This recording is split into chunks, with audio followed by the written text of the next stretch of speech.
شاه به نام پهلوی رها شویم ز یوغ بندگی. شب سیاه ما ز نور شاه سپید دم شود ز فر پادشاه. به نام شاه همه صدا شویم برای میهنم من و تو ما شویم.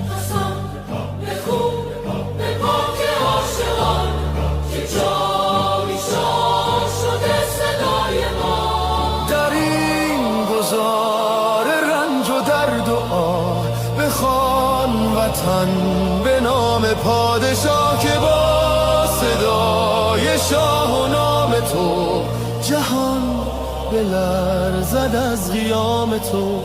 به نام شاه به نام پهلوی وطن شود دوباره می نوی. شب سیاه ما ز نور شاه سپید دم شود ز فر پادشاه. به نام شاه همه صدا شویم برای میهنم من و تو ما شویم.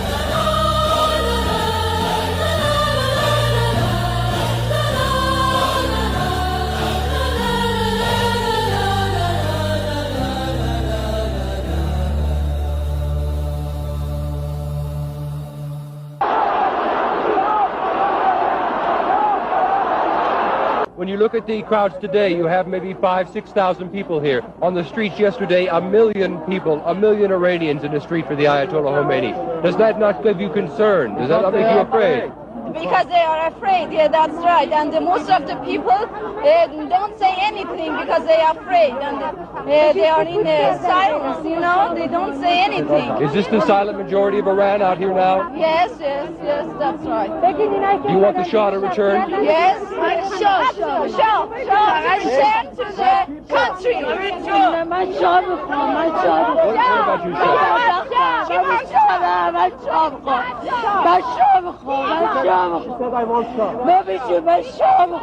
Shah? Why do you want the Shah? Why does she want the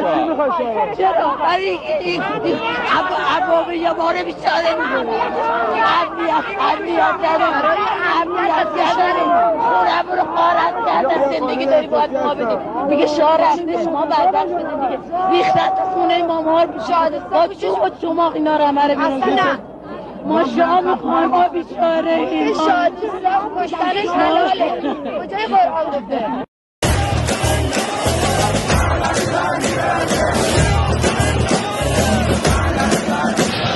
این آخرین نبرده پهلوی برمیگرده. این آخرین نبرده پهلوی برمیگرده. این آخرین نبرده پهلوی برمیگرده. این آخرین نبرده پهلوی برمیگرده.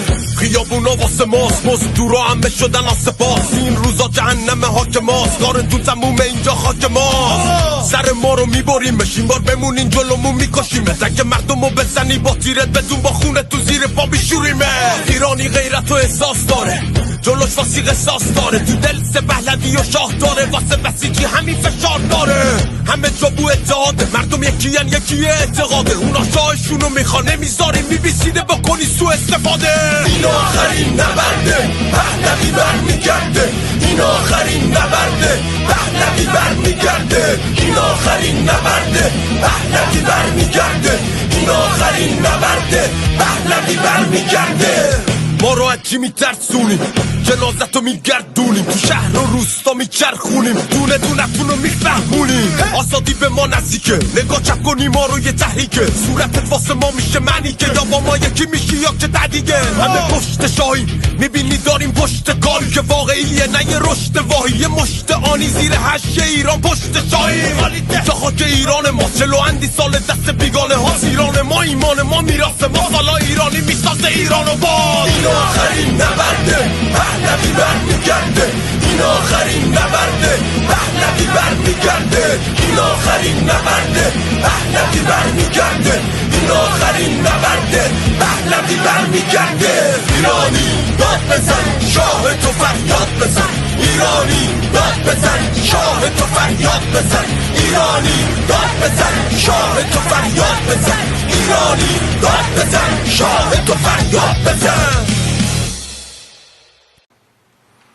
The so-called Islamic Republic is not the government of Iran. It is a hostile, occupying force that's hijacked our homeland. After invading 5 neighboring countries and sowing chaos across the region, this regime has invaded Iran itself, using foreign terrorists, Hezbollah fighters, Iraqi militias, and other mercenaries to slaughter the Iranian people. This is no longer mere repression. This is foreign occupation wearing clerical robes. Just as Saddam Hussein drowned the marshes in blood, and Bashar al-Assad turned barrel bombs on his own children, Ali Khamenei and his thugs have committed mass crimes against the Iranian people and against all of humanity. And just like those other tyrannies, the Islamic Republic will fall, not if, but when. The world must hear this clearly. The battle in Iran today is not between reform and revolution. It is between occupation and liberation. And the Iranian people have already chosen their side. Their heads are bloodied, but unbowed. Yet the cost has been heartbreaking. The people of Iran are being slaughtered in the streets and in their homes by a regime that shows no mercy. More than 12,000 Iranians were massacred in 48 hours. One murder every 14 seconds. Khamenei's killers even hunted the wounded protesters in hospitals and executed them in cold blood. The regime collected piles of bodies with dump trucks and forced worried families to search unlabeled body bags. They refused to return bodies for burial without payment for the cost of the bullets that killed their loved ones. And where a family cannot pay up to several thousand dollars, and most of them can't, they bury the dead in unmarked mass graves. And despite the lies you're hearing from the regime, its bloodlust has not diminished. The slaughter has not stopped. My brave compatriots, still holding the line with their broken bodies but unbreakable will, need your urgent help right now.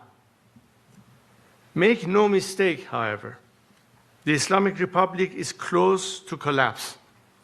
Ali Khamenei and his thugs know this.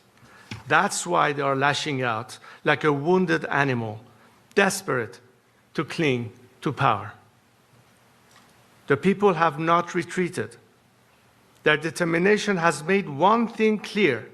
They are not merely rejecting this regime, they are demanding a credible new path forward. They have called for me to lead. The bond between me and the Iranian people is not new. It's been with me since birth, and it cannot be broken.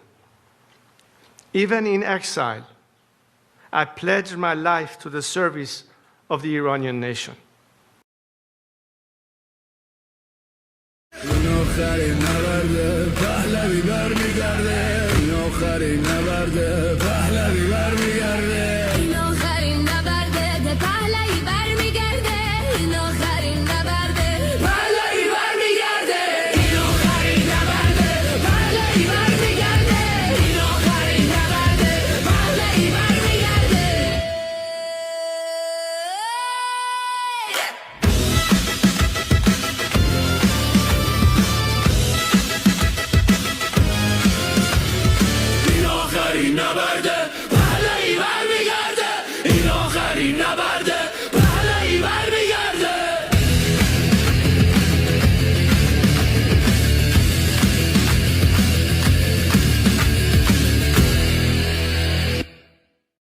این آخرین نبرد پهلوی برمیگرده. جاوید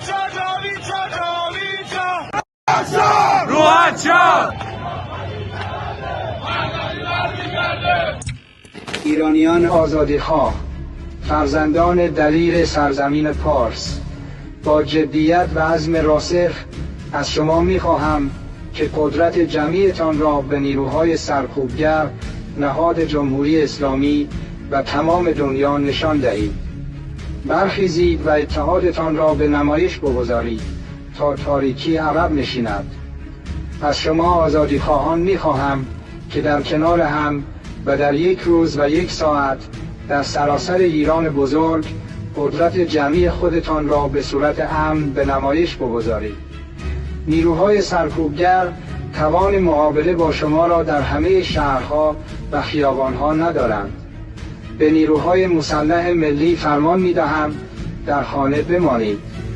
در آن روز بزرگ که مردم قدرتشان را آشکار می‌کنند، از مقابله با برادران و خواهران ایرانی خودداری کنید. به یاد آورید که شما نگهبانان ملت هستید، نه ابزار سرکوب. کشورهای خارجی تنها برای پیشبرد اهداف خود عمل می‌کنند و نبایستی مسئولیت تغییر و جایگزینی حکومت را بر گردن بگیرند. این حرکت نهایی بر دوش شما مردم آزادیخواه خواهد بود. پیروزی نور بر تاریکی قطعی است. به نام ایران و به حکم رسالت تاریخی از شما می‌خواهم که به یاری ایران بیایید. افتخار شما در نگهبانی از تمامیت ارضی ایران و جان و مال ملت ایران است. برخیزید. آزادی شما در همبستگی و شجاعت شماست.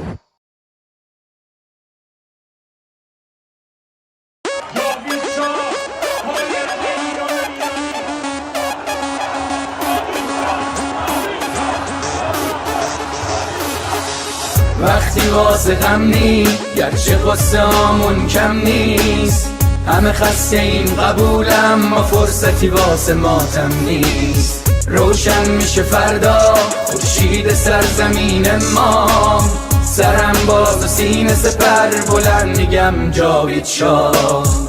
وقتی واسه غم نی گرچه قصه هامون کم نیست، همه خسته این قبولم ما فرصتی واسه ماتم نیست. روشن میشه فردا خورشید سرزمین ما، سرم باز و سینه سپر بلند میگم جاوید شاه. روبروم یه واژه یه هدف به نام انتقامه، پشت سرم دعای مادر و تو دستم تفنگ بابامه.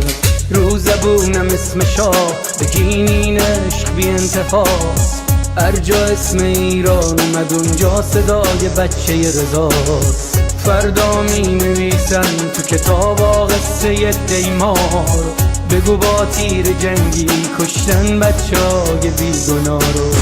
بگو از بخت مادرها چیر زنا و دختران، بگو تنها شهید شدیم تا تنها نمونه شامون.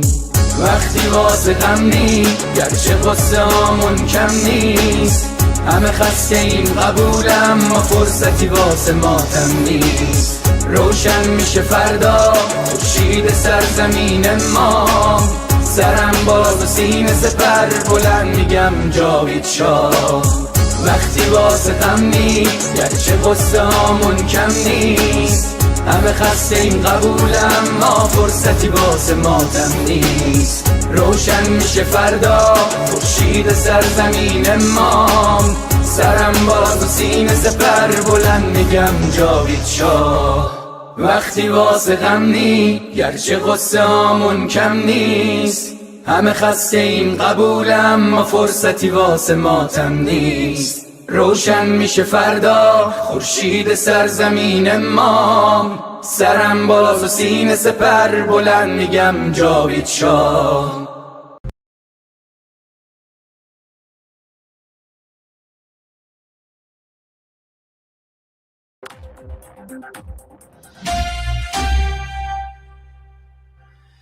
Welcome back to Tuesday TV. This is your global news channel, and we have some breaking news coming from the Middle East as the conflict in the region is escalating. Tensions are rising, and the Israeli Defense Forces have now launched a fresh attack on the IRGC Hezbollah bases, and the Ali Khamenei, the supreme leader, is not too happy about this situation. We're going to show you guys the videos and of course some statements from both the Islamic Republic but also the Western side. We have our live feed from Khan Yunis. There are also developments happening down there and when it comes to the crossing, but we'll talk about all this.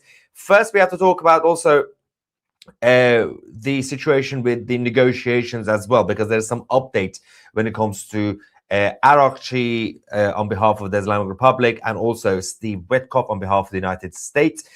First, let's go to the moment the Israeli Defense Forces launched an attack on yet another IRGC Hezbollah base. Now, this was in the southern part of Lebanon, preventing the rebuilding of the troops obviously being mobilized. One target was embedded within civilian areas. Let's go to the video first, and then we're going to give you guys more up there, more information about the attack. So that's when they hit them. Massive, by the way, that's huge. So one, as I said, one target was embedded within civilian areas, and as usual, they're using civilians as human shields.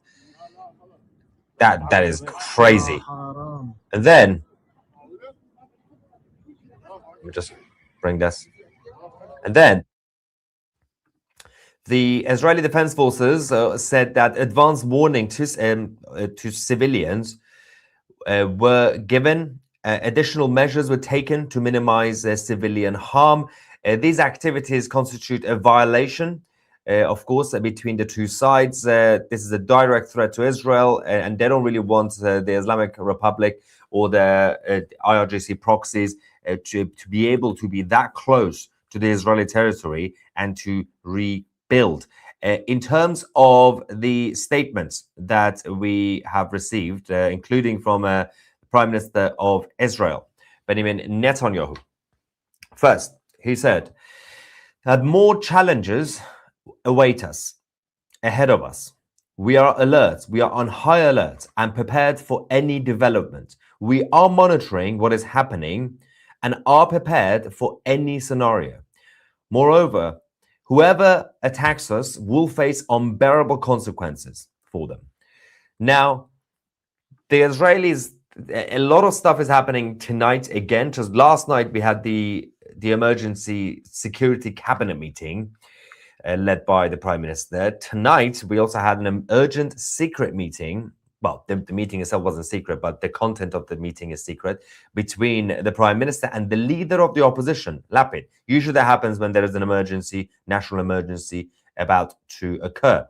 Now, after the evacuation warnings by the Israeli Defense Forces, the IAF, the Israeli Air Force, began a fresh wave of attacks on the enemy. To that video.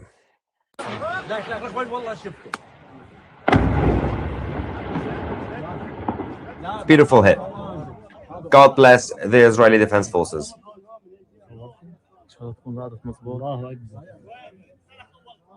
Now, as I said, at this hour right now, over the last probably 50 minutes, more than that, we now have the opposition leader in Israel, Lapid, entering the security briefing with Prime Minister Netanyahu. Now, one main issue is that there is absolutely a necessity right now for basic national unity in Israel. With everything that is going on, they put aside your party politics. Of course, there are still a lot of people on the political left in Tel Aviv who don't really care about this, but most people still do know that this is a time to get behind the flag of Israel, whether you are liberal or conservative. And we'll find out in the next few hours whether there will be any sort of briefing from that meeting, any sort of diplomatic briefing, basically. They're not going to tell us exactly what was discussed, but any sort of statement would help. We have a quick statement from the head of the IDF, Eyal Zamir, who was at a conference with the IDF commanders, saying that the Israeli Defense Forces are preparing for several possibilities and we must be alert and constantly ready for decisive action in a multi-theater war. So that is the latest from Al Zamir.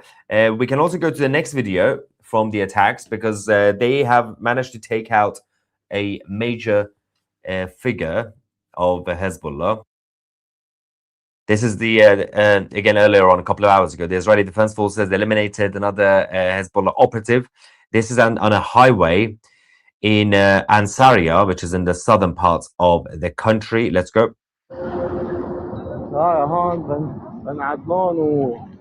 Trying to figure out, they did say this might have been the commander of the engineering, but we'll get the confirmation on that exactly when we get the statement by the IDF.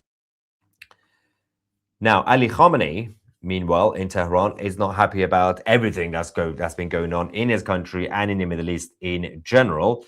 He's been posting crazy nonsense all day. The recent sedition was orchestrated by Zionists and the United States. I was informed through a certain channel, was that the BBC, that the CIA and Mossad deployed all of their resources into the field. Nevertheless, they were defeated.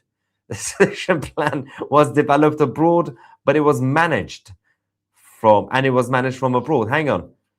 Does Khamenei actually genuinely think that CIA and Mossad really deployed all of their resources?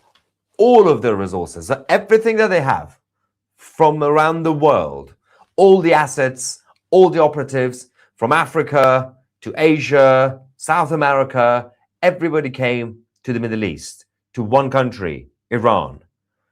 Does he actually think that? Or is he gone insane? Or is he just talking nonsense as usual? I'm going to go with all options at the same time. While he's having a meltdown right now on social media, let's discuss what's going on with the Israelis and Witkoff as well, because tomorrow, Tuesday, the 3rd of February, we're going to have a very important meeting between Steve Witkoff, the US negotiator, and the Prime Minister of Israel. Now, there have been a lot of discussions about what could be mentioned. The obvious one is, of course, Israel's red lines for any sort of negotiations with the Islamic Republic. So we will talk about the latest updates that we have in terms of these potential talks between the US and the IRGC, which could happen on Friday. But there is a but, big but, massive but, bigger than Khamenei's but. And but meanwhile, while that's going on, Israelis and the United States, they are still pretty much working hand in hand.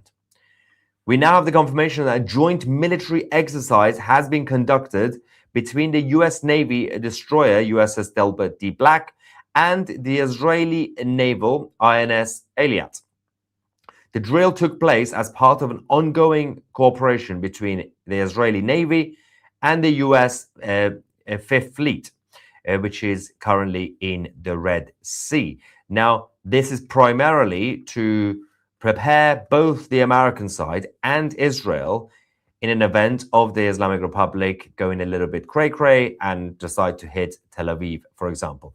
They have to ensure that, apart from the arrow systems, the Iron Dome and everything else that the Israelis have, that the Americans are able to also provide extra defensive support. Now, that's been going on. Of course, the drill has now been confirmed. The IRGC are sending mixed signals once again, especially when it comes to these potential talks, which could happen on Friday. But also when it comes to the general rhetoric against the Americans. Firstly, we got this idiot who only showers once a year when it's his birthday. He's the chief of staff to the Islamic military. Abdurrahim Musavi has now said that we are now fully prepared for war. No American will be safe. I mean, okay, I'm pretty sure they will be okay. They will be safe. But if you would like to continue to send threats, at the same time, behind the scenes, beg for a deal and negotiations, it probably is not the best strategy right now, because that kind of worked a few weeks ago. At this point, just continue to beg. That is the best option. Stop threatening the US. It's not worth it. President Trump could change his mind any moment. But he's going around doing that. Meanwhile, the Islamic Republic drones have been pretty active today. Again, while they are begging, they have been lurking around, as usual. The USS Abraham Lincoln. CENTCOM, the Central Command, sent a warning, as you guys know, saying we will not tolerate unsafe IRGC actions, including overflight of US military vessels engaged in in flight operations, low altitude or armed overflight of US military assets when intentions are unclear. Clearly, the IRGC drone, or SEPA or SEP 2501, the intentions are officially unclear. Unofficially, we know what they're doing. Unofficially, we know that this drone is just monitoring, trying to locate USS Abraham Lincoln, see what they're up to. There's also, they're getting help from the other side. I'm going to explain. But officially speaking, the intentions are not clear. So that goes against what USS Abraham Lincoln and CENTCOM sent as a warning. But the reason that the IRGC's drones are very confident right now, flying around the Gulf of Oman and the Arabian Sea, is because they got extra support from the crazies in Beijing. Yes, the Chinese Communist Party have deployed a spy ship near the USS Abraham Lincoln as well, which is currently operating just outside the Gulf of Oman. Beijing is closely monitoring the US military movements. Clearly, they are in contact with the Islamic Republic, but the official line from Beijing is, well, it's not too far from our country. We just need to know what you guys are up to. We just need to keep an eye on everybody. We just spy on everybody. Yeah, not necessarily the IRGC, but because they tell us. But yeah, this is just normal behavior. We're gonna send our spy ships to the region. Oh, okay, if you say so. I'm not really sure if that USS Abraham Lincoln or CENTCOM are threatened by this, but this is just a bit of distraction while the negotiators from Ali Khamenei's team continue to beg for forgiveness. On the issue of the negotiators, Steve Witkoff and the foreign minister of the Islamic Republic, Abbas Araghchi, was said that they would be meeting on Friday in Istanbul. This was the first update a few hours ago. And then everything changed. The Americans said, we haven't confirmed anything. Then the Islamic Republic told Reuters that for the start of talks to even happen on Friday or whenever, Tehran wants all US military assets to move away from Iran and the Middle East. Now, this is a bit of a big ask. It's quite brave. Admirable. I think you might get a bit of a symbolic approach by the United States to, for example, move USS Abraham Lincoln even further away, slightly, a bit more than now. And a couple of the big assets that were not there in the first place, they might do that. Or President Trump could just say, we're not going anywhere because we don't trust you. So you're either going to get one of these two. I don't think the US are going to be withdrawing all their troops, all their military assets away from Iran. That's not going to happen. Why would they do that? But while that is happening, at this point, the way things stand, it's even unlikely that the talks could even start. But even if they do start, both sides are on they're massively different levels, because the Islamic Republic are now potentially going to be giving a massive concession. They're going to make a big concession on nuclear and enriched uranium. But this is not the official position. So some of the sources from the Islamic Republic have said, we are willing to give up our enriched uranium, give it to Russia or give it to Turkey, right? But officially, the leadership of the Islamic Republic and Ali Khamenei have said, whoa, nobody has said anything about giving up our enriched uranium. So even on that big concession that they're about to make on nuclear, there is the official position and there is the unofficial position. The rest of it is tricky because the Islamic Republic don't want the ballistic missile program to be touched. Israel really care about that. Witkoff is going to Israel tomorrow. Netanyahu has been having emergency meetings last night and tonight with Lapid, the opposition leader. Clearly, the way things stand, the Israelis would be pushing hard on ballistic missiles to be moved away, to be removed, and other things as well. Probably the Israelis might just say this is not enough, the IRGC is still a threat. But if the Islamic Republic don't move away from the red lines on ballistic missiles, the talks are not going to get anywhere. You can't make a deal. There's no way you can find a middle ground between these two, between the Americans and the Islamic Republic. You can talk for the next few days, a few hours, for the next few weeks, few months. Neither of you are going to have any sort of deal to sign anyway. Now, you might say they could do a limited nuclear deal, but that's not a peace deal. That's just a limited nuclear deal. Oh, yes, enriched uranium. We promise we're not going to do it anymore. Fine. That doesn't really do anything. That doesn't really eliminate the threats posed by the Islamic Republic on Israel and the threat posed by Israel on the Islamic Republic. It doesn't change anything. So those who are worried about any sort of nuclear deal, don't worry about that. It doesn't mean anything. Even if a deal is signed, which is unlikely because the red lines have not been moved, even if they sign a nuclear deal, nothing changes. The tensions continue to escalate anyway. And this is just a bit of a distraction to buy time. The reason I say this is because Ali Bagheri himself, who's the deputy to Ali Larijani, the top of the regime basically, Larijani is number 2 at this point to Ali Khamenei.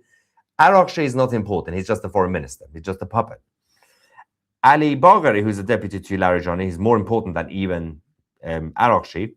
He's now said that Iran's enriched uranium will not be transferred to any country. So while the government and the foreign minister keep saying, yeah, we might send it to Turkey or Russia, the state, which is the official Islamic Republic, led by Ali Khamenei, Bagheri, and Larijani, they say no. Now, this could be a tactic, obviously. It doesn't necessarily mean that they've fallen out. It doesn't necessarily mean that they're briefing against each other. This is clearly coordinated. They think they're doing what the Americans usually do, which is to send mixed signals, but it's a little bit stupid because they don't really have any leverage. It doesn't really work when the Islamic Republic do it. Because, as I said, while the government side, the ministers, are doing diplomacy, the IRGC military are doing intimidation. For example, another senior Islamic Revolutionary Guard commander has now warned the United States that if you do not behave wisely with Iran, you will regret it. It's not really the best way to start negotiations, is it? Watch this. یک نکته در رابطه با حضور دشمن قداره‌بندی که امروز در آبهای نیلگون خلیج فارس حضور پیدا کرده، میخوام این اخطار رو نمایندگی از شما و همه رزمندگان عزیز اسلام به ایشون بدم که به نفع آمریکایی‌ها هست که با جمهوری اسلامی و با این نیروهای مسلح و قدرتمند نظام مقدس جمهوری اسلامی عاقلانه رفتار نمایند، دچار خطای محاسباتی نشوند. در غیر این صورت قطعاً با رفتار قهرآمیز و بسیار پشیمان کننده ما مواجه خواهند شد. I'm absolutely terrified. This is so scary, guys. How would we ever survive this now? What is the point? You absolute lunatics. Now, going to Khan Yunis, it's getting dark there now. Well, it is dark, of course. It's time is it? 7? No, 9? I don't know.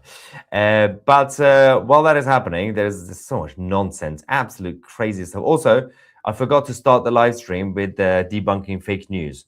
That's what I promised you guys over the last couple of days. We start everything by focusing on the fake news that is being spread on social media, on even mainstream media, most of it's social media. This is fake news. Watch this. This whatever this is. Breaking news, apparently. Iran is preparing to sink the USS Lincoln aircraft carrier. Again, an Iranian drone is headed towards the Arabian Sea. That's fake news. No, calm down. They send one tiny surveillance drone to just keep an eye on the USS Abraham Lincoln. It doesn't mean that the Islamic Republic is preparing to sink USS Abraham Lincoln. What is it with these idiots on social media? Just talk nonsense. If you're going to spread fake news, make it slightly more believable than that. Anyway. What? Legend 24/7 2CTV latest news. Aliens will not allow the use of nukes. Only conventional weapons are allowed to use. Well, thank God for the aliens. What would we do without the aliens? Dear Maya, greetings from Malta. What is Witkoff trying to do together with Turkey? Well, Turkey is a NATO ally, so Turkey is in a good position to be their third party as a platform to do any potential talks between a country like the Islamic Republic and obviously the Americans. But again, don't forget, a lot of people are getting distracted. They think these negotiations are about the Islamic Republic being a threat or the Islamic Republic killing their people. It's nothing to do with that. People are like linking them together, which is kind of fast. I think that's what Trump wants people to think on purpose. These negotiations have nothing to do with the uprising. They have nothing to do with the existence of the IRGC. These negotiations are just pointless. They don't mean anything. It's unlikely they can sign anything anyway. But as I said, even if they sign something on nuclear, it doesn't mean anything. Nothing changes. Nothing actually happens because they're not even negotiating. This is not a survival deal, basically, to save the Islamic Republic. This is not really oh, President Trump, can you please, I know we killed a lot of our people, but can we negotiate and have some peace? No, these are not those talks. Those talks are not happening. This is just about nuclear, which is pointless. And but it's a good distraction for now, while both sides, or actually three sides, you got Israel and the US and the Islamic Republic, figure out what they actually want to do. Can you say hello to Skywatcher? He is also covering Iran. Hello, Skywatcher, and good work. And he is a big fan of yours and promotes your channel. He even joined 2CTV live on air. Well, brilliant. Great. I'm going to go check out your channel. I'm just going to open a tab so I remember. Otherwise, I'll forget. See? I'm doing it.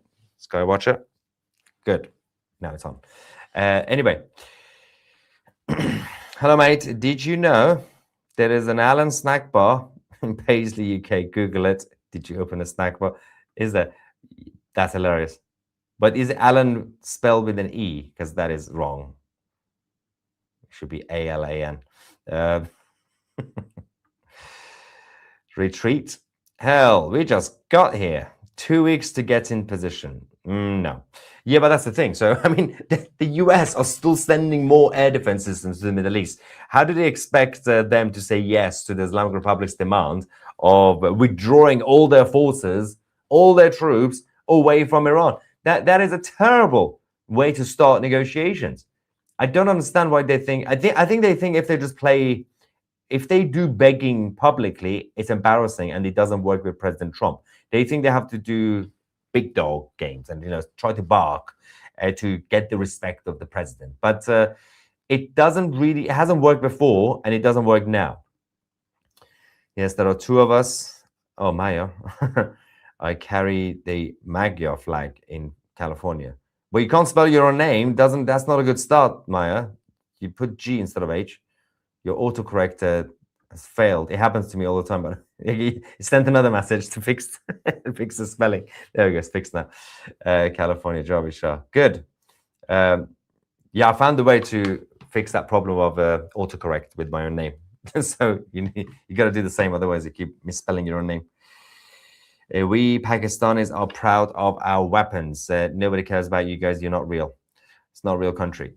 The mark on the sister's head looks like a car freshener. Now, Alan is absolutely the correct way to spell the first name Alan. The other spelling is the last. Yes, exactly. If you're going to say Alan Snackbar, it's a first name. Get it right, guys. Hi, Maya. Could you please translate the subtitles for the vision impaired? We can't see the subtitles. Thank you. Yes, as I said, I did say it just before I showed you the video. The commander of the IRGC basically said, we warn the United States, you need to act wisely, otherwise we're going to come for you. It's just a repetitive threat that they are sending. It's just the timing of it that's interesting now, because they have to try to keep the Americans happy, but instead they are still threatening. Like, it's weird. It's weird behavior. It's just childish. And he didn't Pakistan split into two countries. What? That's not a sentence. What? He didn't Pakistan split into the... Firstly, Pakistan is not even a country to be split into two countries.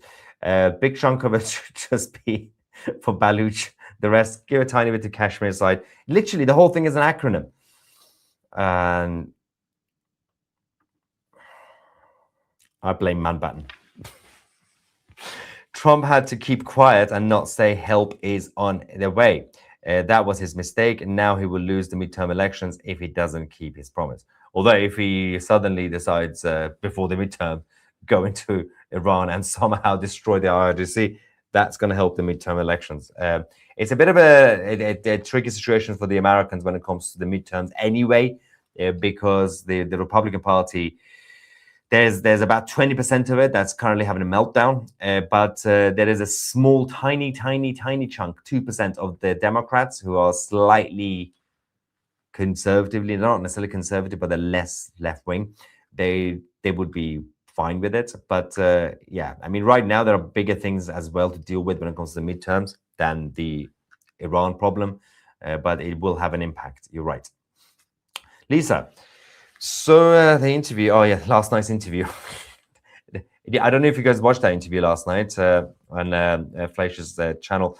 The problem with that was I was stuck in the protest in London, the Iranian protest, and we got stuck, and then there was no internet, and I had to leave, get myself back. And by the time I got back, I was still in my coat holding a phone. Not the most professional interview I've done, but it did the job. It was great. Thank you for standing on the right side of history. I can't stand on the left side. It's just wrong. I'll go. If I have to turn left, walking on the street, I'll turn left. I'll just turn right, and go back. Just go far right, and then I go right again. We are not a real country. Say that to our weapons. Do you not remember what India did to you about 9 months ago? You got annihilated.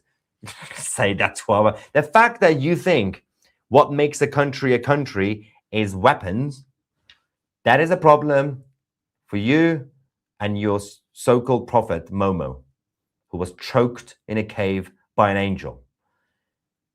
The fact that you think violence and weapons and shouting about killing people and touching young girls and young boys as you do is what makes the country a country.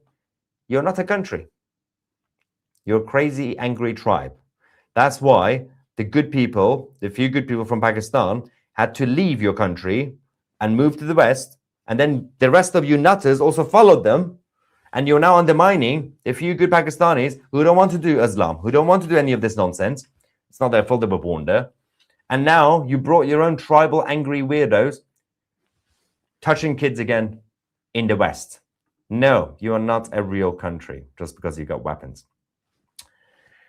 Kim, thank you. So, what are the next actions on the Iran and Middle East, in your opinion, for the next 14 days or so? How much more build-up and prep? So, again, this is not a prediction because you can't really predict any of this, but based on the way things are now, I know it's a cliche, but this week is crucial. So literally, well, people would say until Friday, but I would say till Sunday is important. So until Sunday, you would know whether if the attack is never going to happen. You would know that.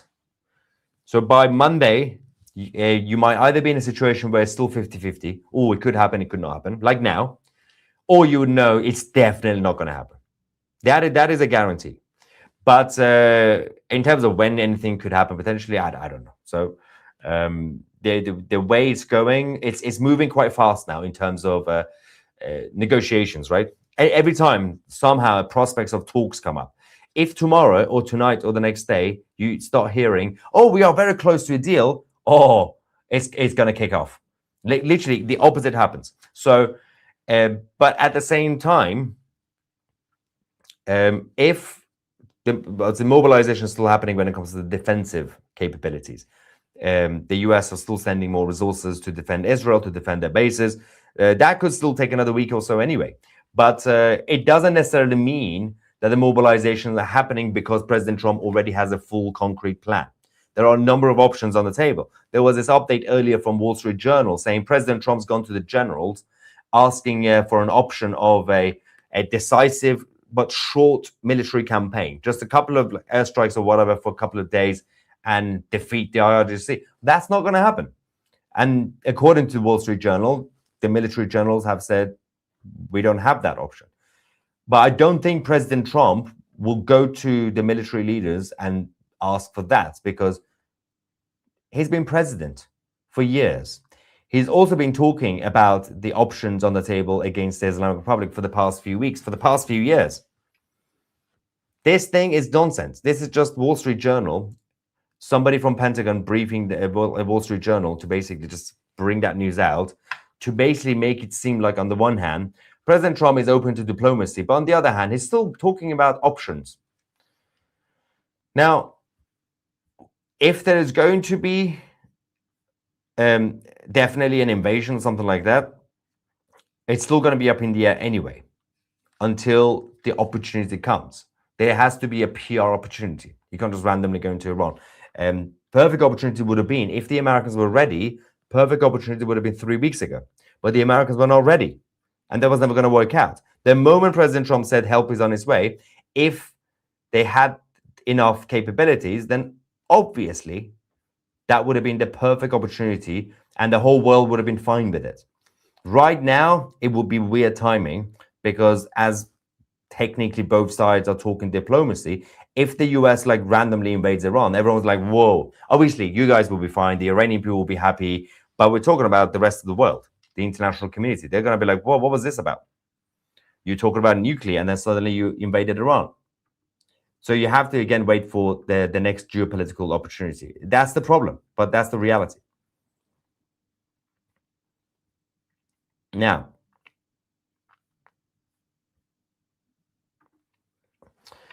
why isn't the Shah giving interviews on Israeli TV?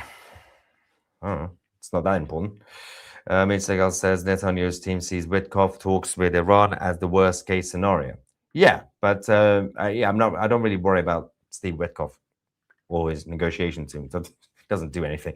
Yeah, it's not really that important for the Reza Pahlavi, the Crown Prince, has done interviews on Israeli TV many times, and but that's not really the urgency right now. He already has the backing of Netanyahu, so.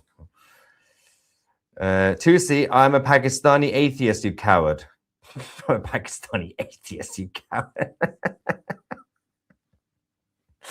Yeah, and I'm a Chinese grandmother on a wheelchair. Oh my God. You and Danielle can open the line and Crown. I'm going to open a nice bacon bar. My dad was called Alan, so it shall be called Alan's Bacon Bar. No, Alan's Snack Bar. Not Bacon Bar. Alan's Snack Bar. Get it right. That's a better idea. Come on. But you will be serving bacon as the main option. Yeah. Kim says, Trump will take action soon. I'm glad he didn't just go in, guns blazing, without a click. That would have been a terrible idea. I love how there were people saying, yeah, we should have just gone in. I was like, no, calm down. You can't just drop bombs in Iran and then hope that the Islamic Republic just falls apart. Playing a joke on my 70K channel that I'm a real life werewolf. What is happening? Did you just send a £10 super chat to talk about werewolves? Am I the crazy one here, or am I the sane one? I'm Tusi, come to the light. You don't have to live this way. Come to us. Oh my God, am I dying? What's going on?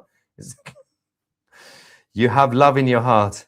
Just something wrong happened with your program. Oh God, what's happening here? Am I dying?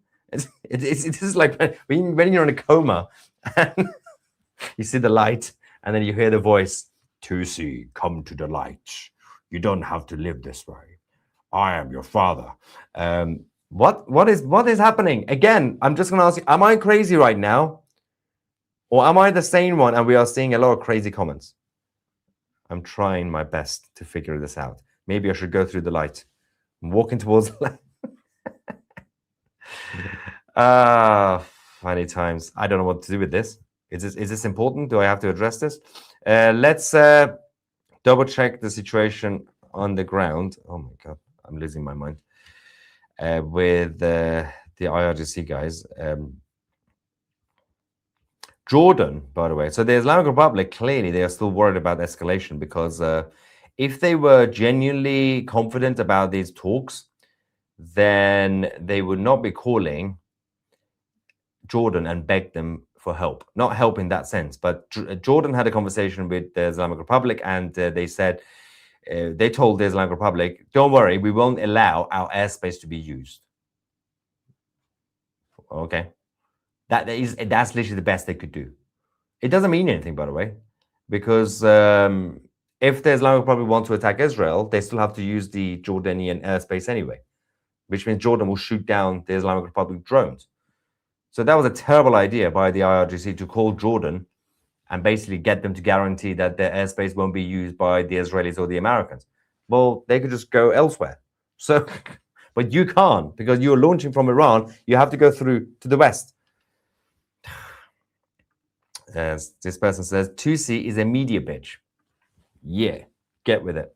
It's supposed to be an insult, but I see it as a compliment. Media bitch.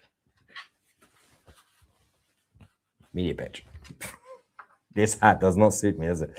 Anyway, Tusi, you look like an Indian. You do realize that doesn't really work when it comes from you as a Pakistani.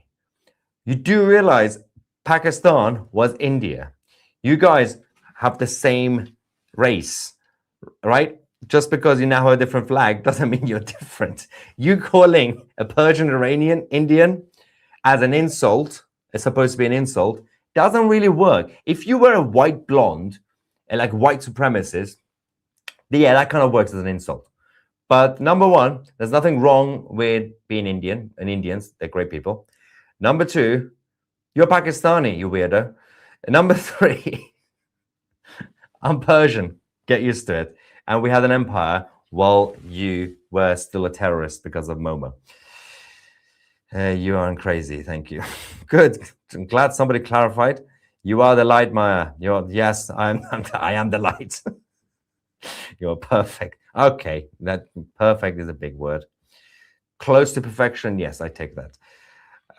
But yeah, crazy Pakistani people. Let me tell you a story about a lion that came from the mountains. These mountains right behind you. Our lion, the lion of freedom, can only roam free and strong. But one day, some 47 years ago, liberal socialists had a different plans. Free healthcare and free speech was not good enough for them. The same lie you can see today in New York. They wanted everything for free, believing a bloodthirsty vulture is better than a majestic lion. The vulture placed his claws on the Quran, swearing he was God sent. Both liberal socialists and religion fanatics joined forces, believed he's the Messiah.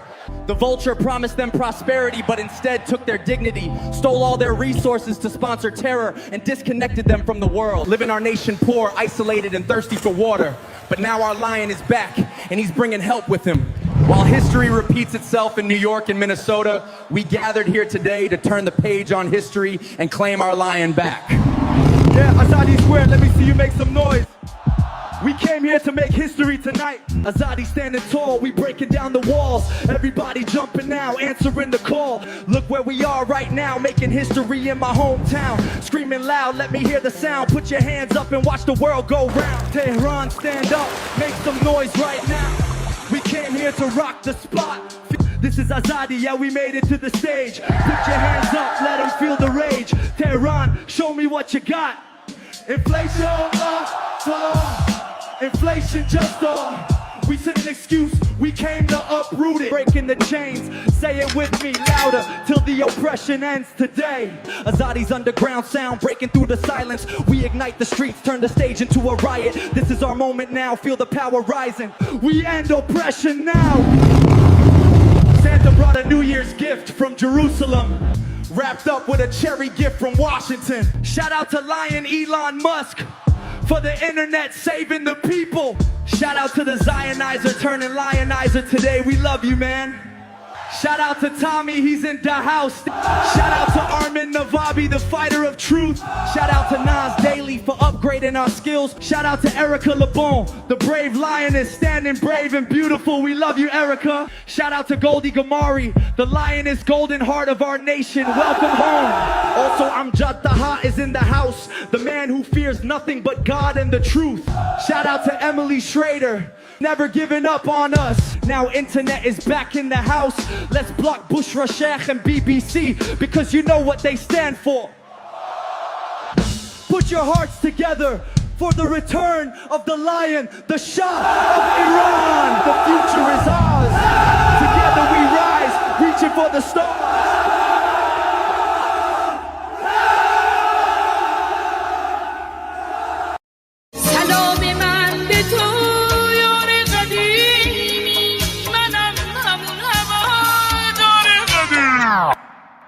سید سلام، چطوری مرد کلی کتلت شدین دایی بدون مدرک. سلام بسیجی قهرمان، رفتی پیش توسی با پنیر و یه نون سنگک. سلام به محفل قرآنیتون، سلام به مدیرای بحرانیتون، سلام به حاجی اکبر و طوله هاش و خارج و رفقای ارگانیتون، سلام به دزدای پول ملت که تش میفتین توی تور ملت. سلام به همه شما کرکسایی که دارین نونتون رو میزنین تو خون ملت، که تش زیر دست و پاک و تک بخورین حالا هی به یه بادکنک بدوین. سلام آخر تو زندان باشه وقتی قرار به این آب خنک بخورین. مرگ بر ملا متولی ننگ در دنیا، ننگ بر دوتا مجاهد چپی بعد از ملا. مرگ بر ملا متولی ننگ در دنیا، ننگ بر دوتا مجاهد چپی بعد از ملا. اینو بگذاریم به خاک میرسیم، تجزیه طلبی که به خاک بیرسیم. ایران مردمش وطن پرستن، از کرد تا بلوچ بری به فاک بیرسی. توف به هر چی مرسی است، توف به هر کی در پی تجزیه است، توف به لوی و همونی که شیفته ی گل ملیگرا تو وطن خدا نفسی هست. سر کردستان همه برپا شدن، بلوچستان فدای مهسا شدن. شم واحد که شیر و خورشید، ما بقی جعلیا تنها شدن. شادی باشه واسه همه در میهن، کور بشه چه شهرچی اهریمن. رخه رو بگی تا اون 6 کلاس سواد و خبرگان و مجد سری ترجیحن. شبهای عروس و دامادی باشه، برن سلامتی نوش کنن آبادی باشه. لحظت کجاست میدون شهیاده به سمت اتوبان آزادی باشه. سلام به نسل ندید پدیدا، نبودیم ندیدیم قدیمتی ما. شاه بود تو شادی کل میزدین، حالا شاه بر میگرده پیک میزنین. مرگ بر ملا متولی ننگ در دنیا، ننگ بر دوتا مجاهد چپی بعد از ملا. مرگ بر ملا متولی ننگ در دنیا، ننگ بر دوتا مجاهد چپی بعد از ملا. مرگ بر ملا متولی ننگ در دنیا، ننگ بر دوتا مجاهد چپی بعد از ملا.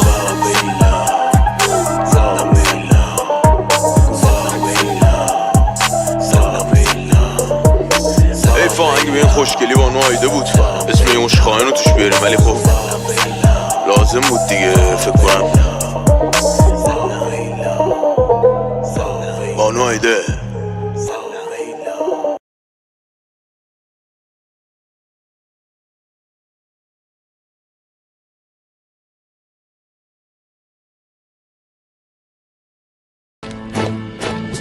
کشور ما، تاریخ ما تفسیر گر فرا گرفته، گویی اهورا مستا دوباره در نور خود مرا گرفته.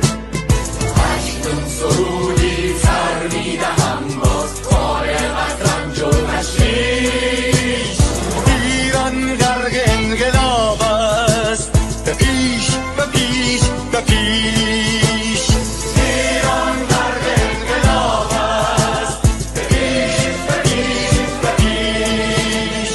هن ای پدر، هن ای پسر، برخیز و با ما شو همگام تا درد آن تجربه تلخ ما را نکشیده در خواب بگذار هر دم بغرند گرگ ها دم لباس میش ایران غرق انقلاب است به پیش به پیش به پیش ایران غرق انقلاب است به پیش به پیش به پیش ای کارگر ای برزگر راحت قانون ادامه دارد در این زمان که پرتو یزدان از هر سو بر تو میبارد پس پیش به سوی آزادی از بحر خزر تا کیش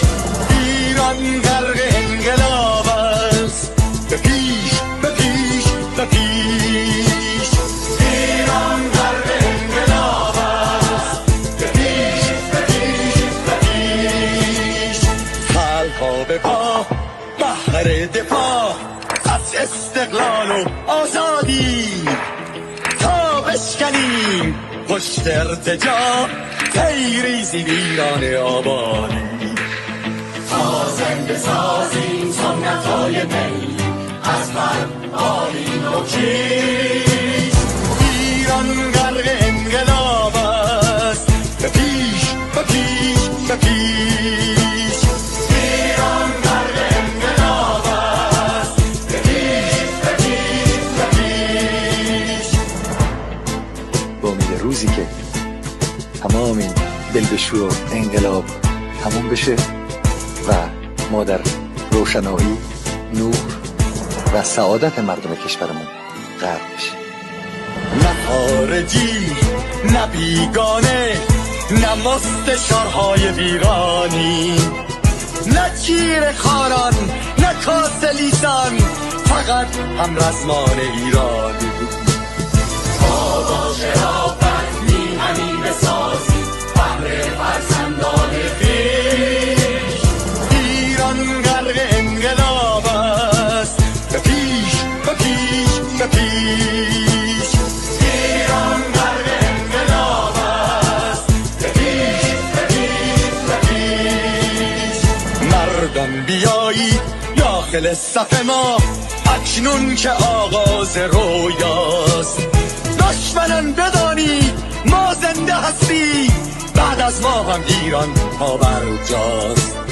آن روح شیطان ما را فریب داد با صد شعار مردمیش ایران غرق انقلاب است به پیش به پیش به پیش ایران غرق انقلاب است به پیش به پیش به پیش پرچم ما پرچم ایران غرق خون شهیدان روی شانه هامان حمل میکنیمش در هر خیابان و میدان تا ماسک دلغکان را برداریم از روی تسبیح و ریش ایران غرق انقلاب است به پیش به پیش به پیش ایران غرق انقلاب است به پیش به پیش به پیش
نیاز بشد انجمن از دلیران پارس ز پاکان و روشن ضمیران پارس در ایران زداید نشان بدی بر افروزدان پره ایزدی سپروان کند بزم ناپاک را کند بارور از هنر خاک را هنر دانش و رامش و شادیت هماهنگی و صلح و آزادیت چو ایران نباشد من مباد یکی بود و من زنده یکتر نباد.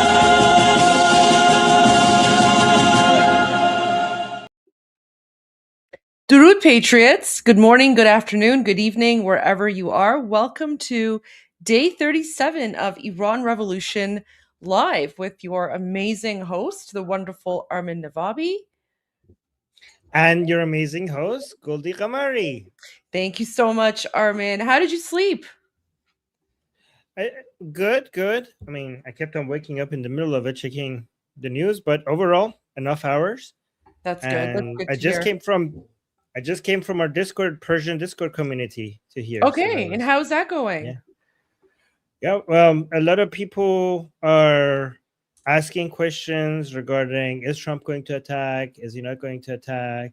We were talking about how bad Masih Alinejad was Iran International. So a lot of people were really frustrated with her inside Iran regarding what she said. So a lot of anger towards her. So anger towards Patrick Bet-David. So there was that. Oh, as well. really? Yeah. I'm not surprised. Yeah. He's kind of a nobody, but he's just talking there. So did you know that President Trump posted on his Truth Social about Iran a few hours ago? No.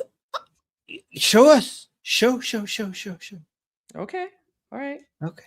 So again, he posted 3 things. So he shared 3 news articles. The first one was this was Mark Levin's talk last night. You missed it, but we broadcast it, although I didn't catch the beginning part of it. So this is something that I wanted to watch again. So he posted this on his Truth Social 2 hours ago.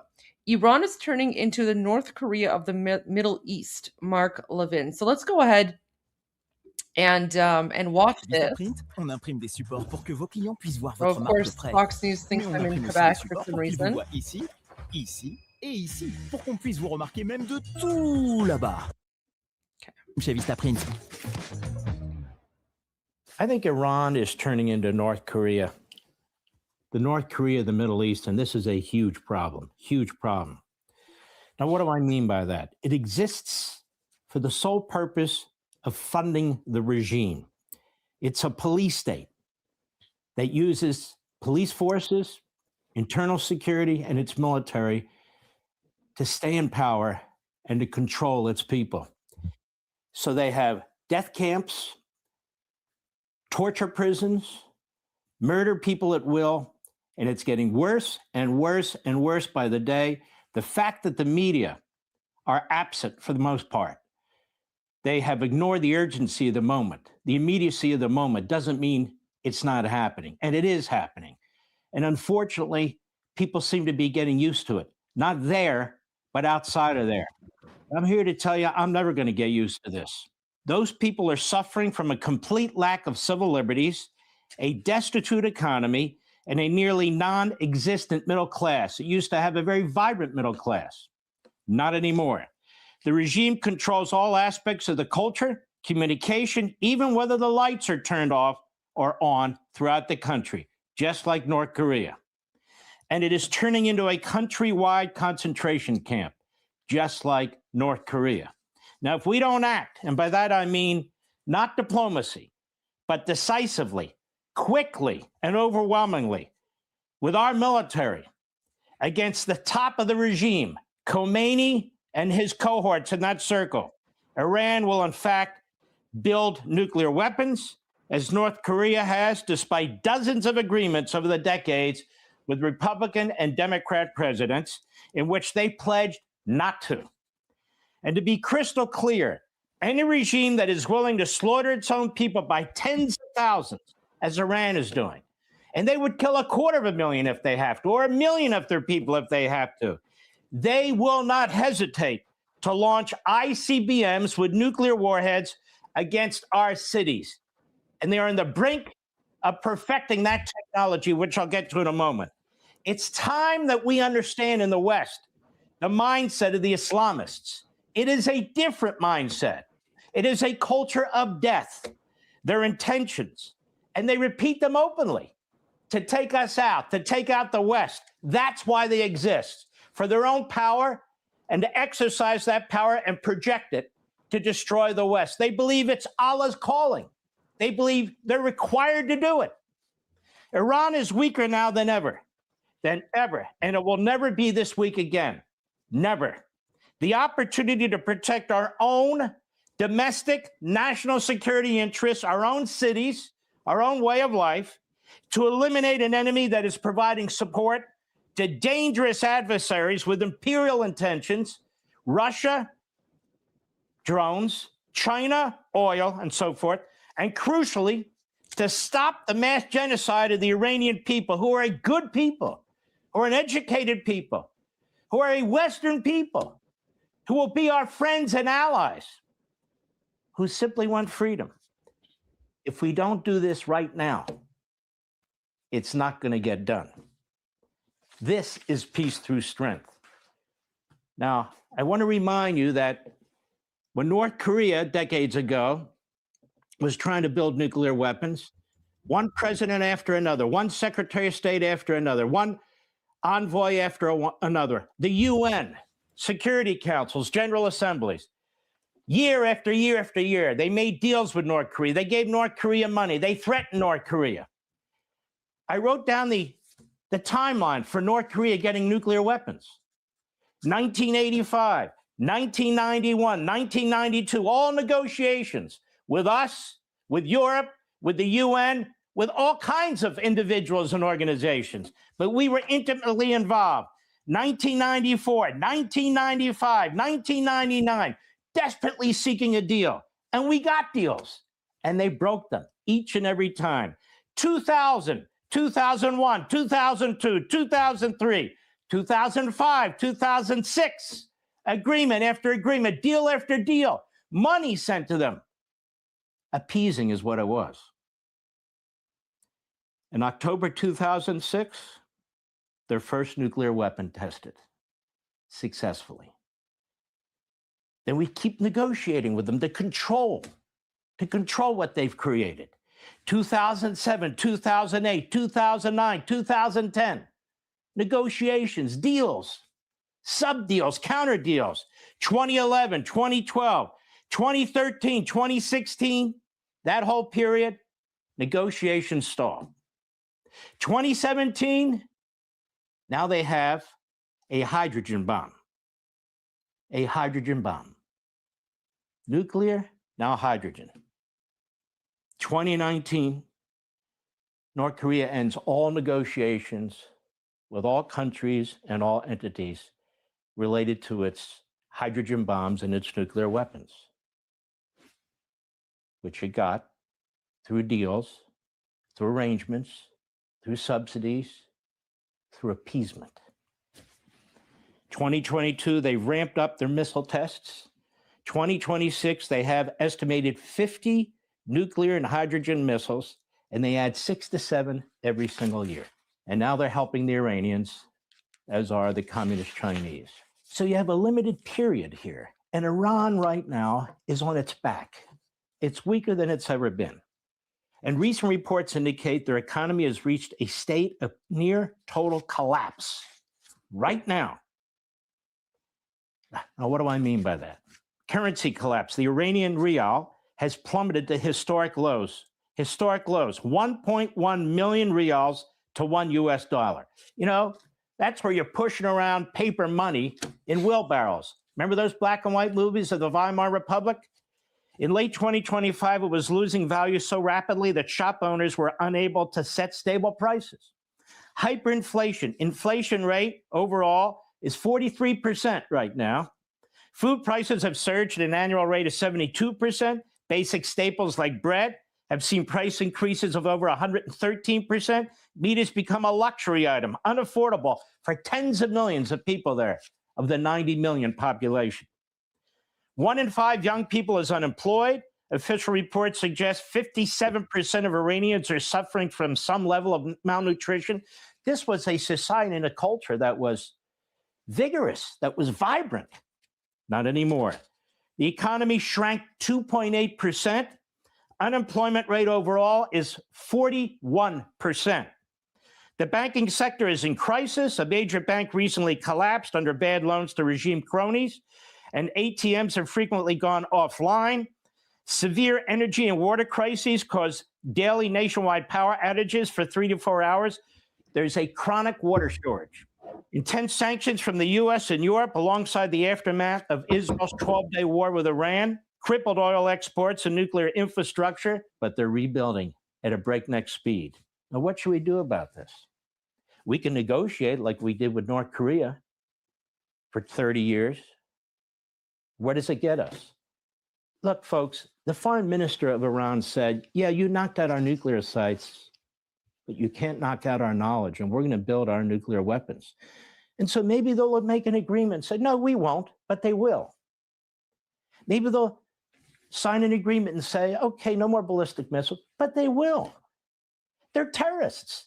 It's an Islamist terrorist regime. They don't care about human life of their own people. Why are they going to care about a piece of paper? Oh, yeah, we signed a piece of paper with the West. Well, what does that mean? It means nothing. Nothing. It's a great piece in the Chicago Council on Global Affairs by Saeed Golkar. And he writes in part, the protests are a direct challenge to the foundation of regime legitimacy. Protest slogans no longer call for reform or accountability within the system. They reject the system itself. The state's response, killing thousands of people in just 2 weeks, reflects leadership's panic. The response has been one of mass repression, not crowd control, repression. A regime confident in its authority does not resort to killing its citizens on this scale. Such violence signals fear of collapse, not strength. Protest slogans no longer call for reform or accountability within the system. They reject the system itself. What is happening in Iran is not merely a domestic human rights catastrophe. It carries strategic consequences that extend far beyond the nation's borders. If President Trump were to authorize a targeted U.S. military strike, and he has threatened to do, it would not trigger a regional war, but instead expose how weak and constrained the Islamic Republic has become. For years, U.S. policymakers have treated Iran as a powerful and resilient regional actor, a perception that has become increasingly outdated. Today's Islamic Republic is a regime under siege from its own society, surviving through coercion rather than consent. Its economy continues to deteriorate, and ruling elites are deeply concerned about the prospect of being overthrown by the Iranian population. But they won't be overthrown by the Iranian population because they're not armed. They're not armed. And so they murder them. They just murder them. The mass killing of protesters confirms that the regime views its own citizens as a primary threat. Fears that a U.S. strike would provoke Iranian retaliation misunderstand the regime's strategic reality. Iran is in no position to escalate militarily. Opening an external conflict amid sustained nationwide unrest would be extraordinarily risky, and any serious retaliation against the United States would invite an overwhelming military response at a moment when the Islamic Republic's coercive apparatus is already consumed by internal security demands. Time after time, Iran has prioritized regime survival over escalation, revealing strategic weakness beneath its defiant rhetoric. And today's regime is far more vulnerable than it was in 2020 and even last year. The ongoing protest wave has absorbed the attention and resources of the IRGC and the Basij, the Inner Circle, whose primary mission is now domestic control. Retaliation against the United States would be reckless and unlikely, as the Islamic Republic lacks both the operational capacity and the political confidence to respond forcefully. Time after time, Iran has prioritized regime survival over escalation, revealing strategic weakness beneath its defiant rhetoric. I'm not downplaying the danger. They talk about these drones, and they'd have a surge of drones and so forth and so on. And there are ways to deal with that. The Israelis dealt with it in their 12-day war against Iran, and we dealt with it too. And there are ways to deal with it. But a hard, fast strike against the top of the regime, the head of the snake, to try everything possible to take him out, his inner circle out, and to hit some of the main sites where the drones are being hidden, where a lot is known about them, and where these other military sites are, where a lot is known about them. A massive, systemic attack is what's needed. Or this isn't going to go away, or we're going to have a North Korea in the Middle East. A destitute people, impoverished and enslaved, but 90 million of them, and a nation that has now built a missile, an intercontinental ballistic missile that can go 10,000 kilometers. You know what that is? That's far enough to hit the east coast of the United States of America. And they're not going to stop unless they're stopped, because that's the mind. You know who's helping them? China. Those big transport planes that are coming, that's the fuel and so forth for more and more ballistic missiles. Let's say they have 2,000 ballistic missiles. What do you think they're going to have in 6 months? 10,000 ballistic missiles. Are we going to stop them then? Well, they're going to be stronger then. And more people will have been murdered and put down from the internal unrest that's taking place there. Their ICBM ambitions, Iran's ambitions, space program. They are advancing in their space program as I speak, and it indicates the Islamic Republic is also pursuing an intercontinental ballistic missile capability that can reach the continental United States, as we know. This is from the Great Hudson Institute. And China is a critical enabler of Tehran's ballistic missile production and ambitions, and cooperation between North Korea and Iran is going on as we speak.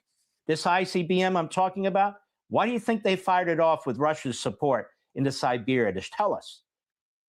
You can do whatever you say you're going to do. We'll make whatever deal you want to deal, or maybe we won't. What are you going to do about it? And while these systems would not pose an existential threat to the United States, even a limited ICBM capability would bring all of Europe and much of the continental United States within Iran's coercive reach. That sounds existential to me. And here's the story, and many stories about this 10,000 kilometer rocket they just fired off. It just shows you they're getting this information and help from the North Koreans, from the Communist Chinese. Russia's been assisting them too. And they are on breakneck speed to break out. As poor as this country is, they're using the economy of the country, what resources they have. Their people will starve. They'll imprison them. They'll slaughter them. But they will continue to fund their military machine, their satellites, their missiles, their nuclear program, unless they're stopped once and for all. And that is my point. Now, one of the other reasons to deal with this regime is it's one of the main providers of oil to communist China. China buys more than 80% of, this is from Reuters, of Iran's shipped oil in 2025, and Iran oil has limited buyers due to U.S. sanctions, so they sell more and more to communist China. That represented about 13.4% of the total 10.27 million barrels per day of oil it imported by sea. This is another reason to deal with this, ladies and gentlemen. Communist China, well, they'll negotiate too. Sure they will. People don't understand the Islamist mentality and the Marxist mentality are very similar. They overlap.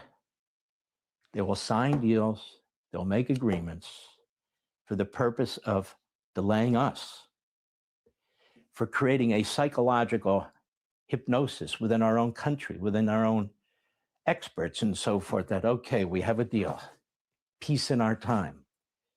But for the communist Chinese, they look at the history of China and they count it by thousands of years.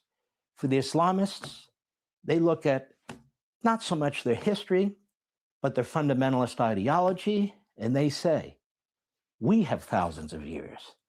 For both, the goal is to conquer and destroy. For both. That's why I talk about this Marxist Islamist fusion. And more people are talking about it too. They talk about the red-green or the green-red combination. It's the same thing, as I've been talking to you for years.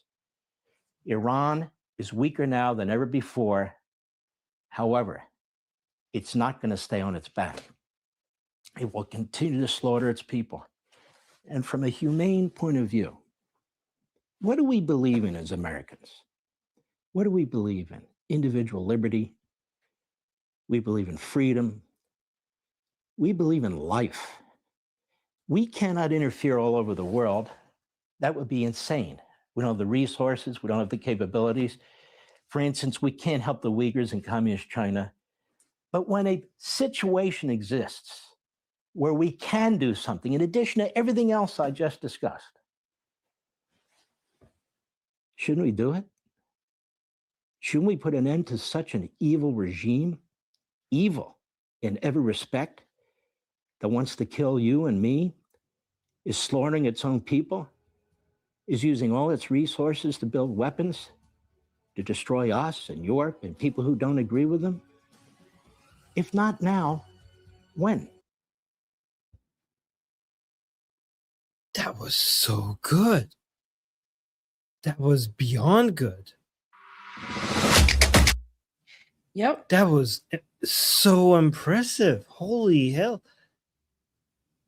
That was all the points. That was not some of the points. That was all the points. That was amazing. So President Trump posted that on his Truth Social. Okay, guys, get ready for an attack. It seems like we're going to war. So that's the first one, but there's two other posts, though. Two other posts. So this is the first one that President Trump posted. And then... Can we put the link to that in the chat for people to go sure. share it? Yeah, thank you. Thank you. Thank you. Say, guys, say thank you, Goldie. Oh, thank you. Okay. Oh, wait, no, I don't know. Wait, sorry. I don't think that's the actual link. Wait, how do I do this? You know what? I'll share the link to the Fox News video. Yep. I'll do that one instead. Okay, so here's the link to the Fox News video. Let me go add it to Rumble and X as well. So you don't want to forget about people who watch me on Rumble. I appreciate them very much as well. And let me just add it on X as well. So, I mean, that's what President Trump posted on his Truth Social. And so that makes me think that President Trump has watched that video and he agrees, right? Because, you know, if President Trump didn't agree, he wouldn't be posting that, right? Yeah, it seems, let me know if you agree as a former politician, it seems like he's preparing the mind of his base to be ready, like he's basically working on them to get ready for accepting what's about to come. It certainly seems that way. Certainly seems that way. Okay, so I posted it in all the chats except for your X chat, Armin. You'll have to post it there yourself because I don't have access to that one. So that's the first one. Oops, what's going on here? Oh my gosh, why do I always see his face? Jeez. Like, what is this? Like, I mean, what? I mean, we should be thanking him. He's the reason why we have you. Oh my gosh. So, oh yeah, what's going on? It's like hell here. Okay, so that was the first one. He's haunting you. Honestly, like نمیتونم از چهره نفسش خلاص بشم. هر جا میرم یا دنبالم مثل چی میدونم مثل like a parasite همش میاد دنبالم. هر جا میبینم قیافه عوضیشو میبینم. Anyways, yeah, he's like haunting me.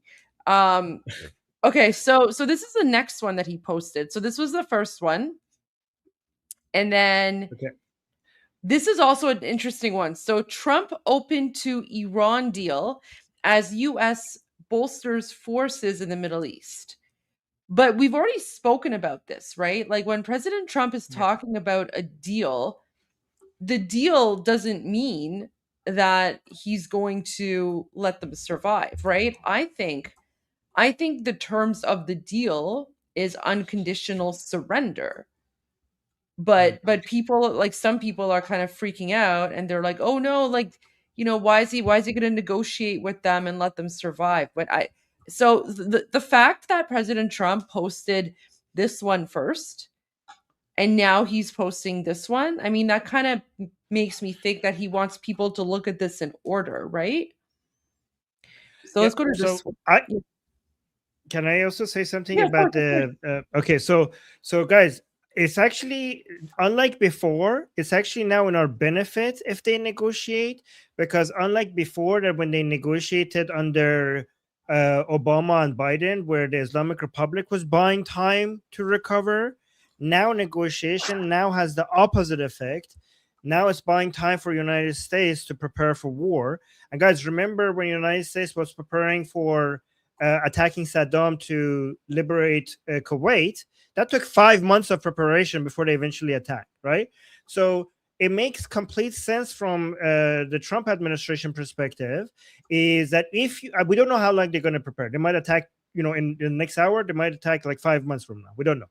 But however long that's going to take, it makes sense to try to defang the Islamic Republic as much as possible before the attack comes, because the more you negotiate, there's two benefits for keeping the door of negotiation open. First, you keep the Islamic Republic guessing. You give them hope to some extent that maybe there's a way out of this.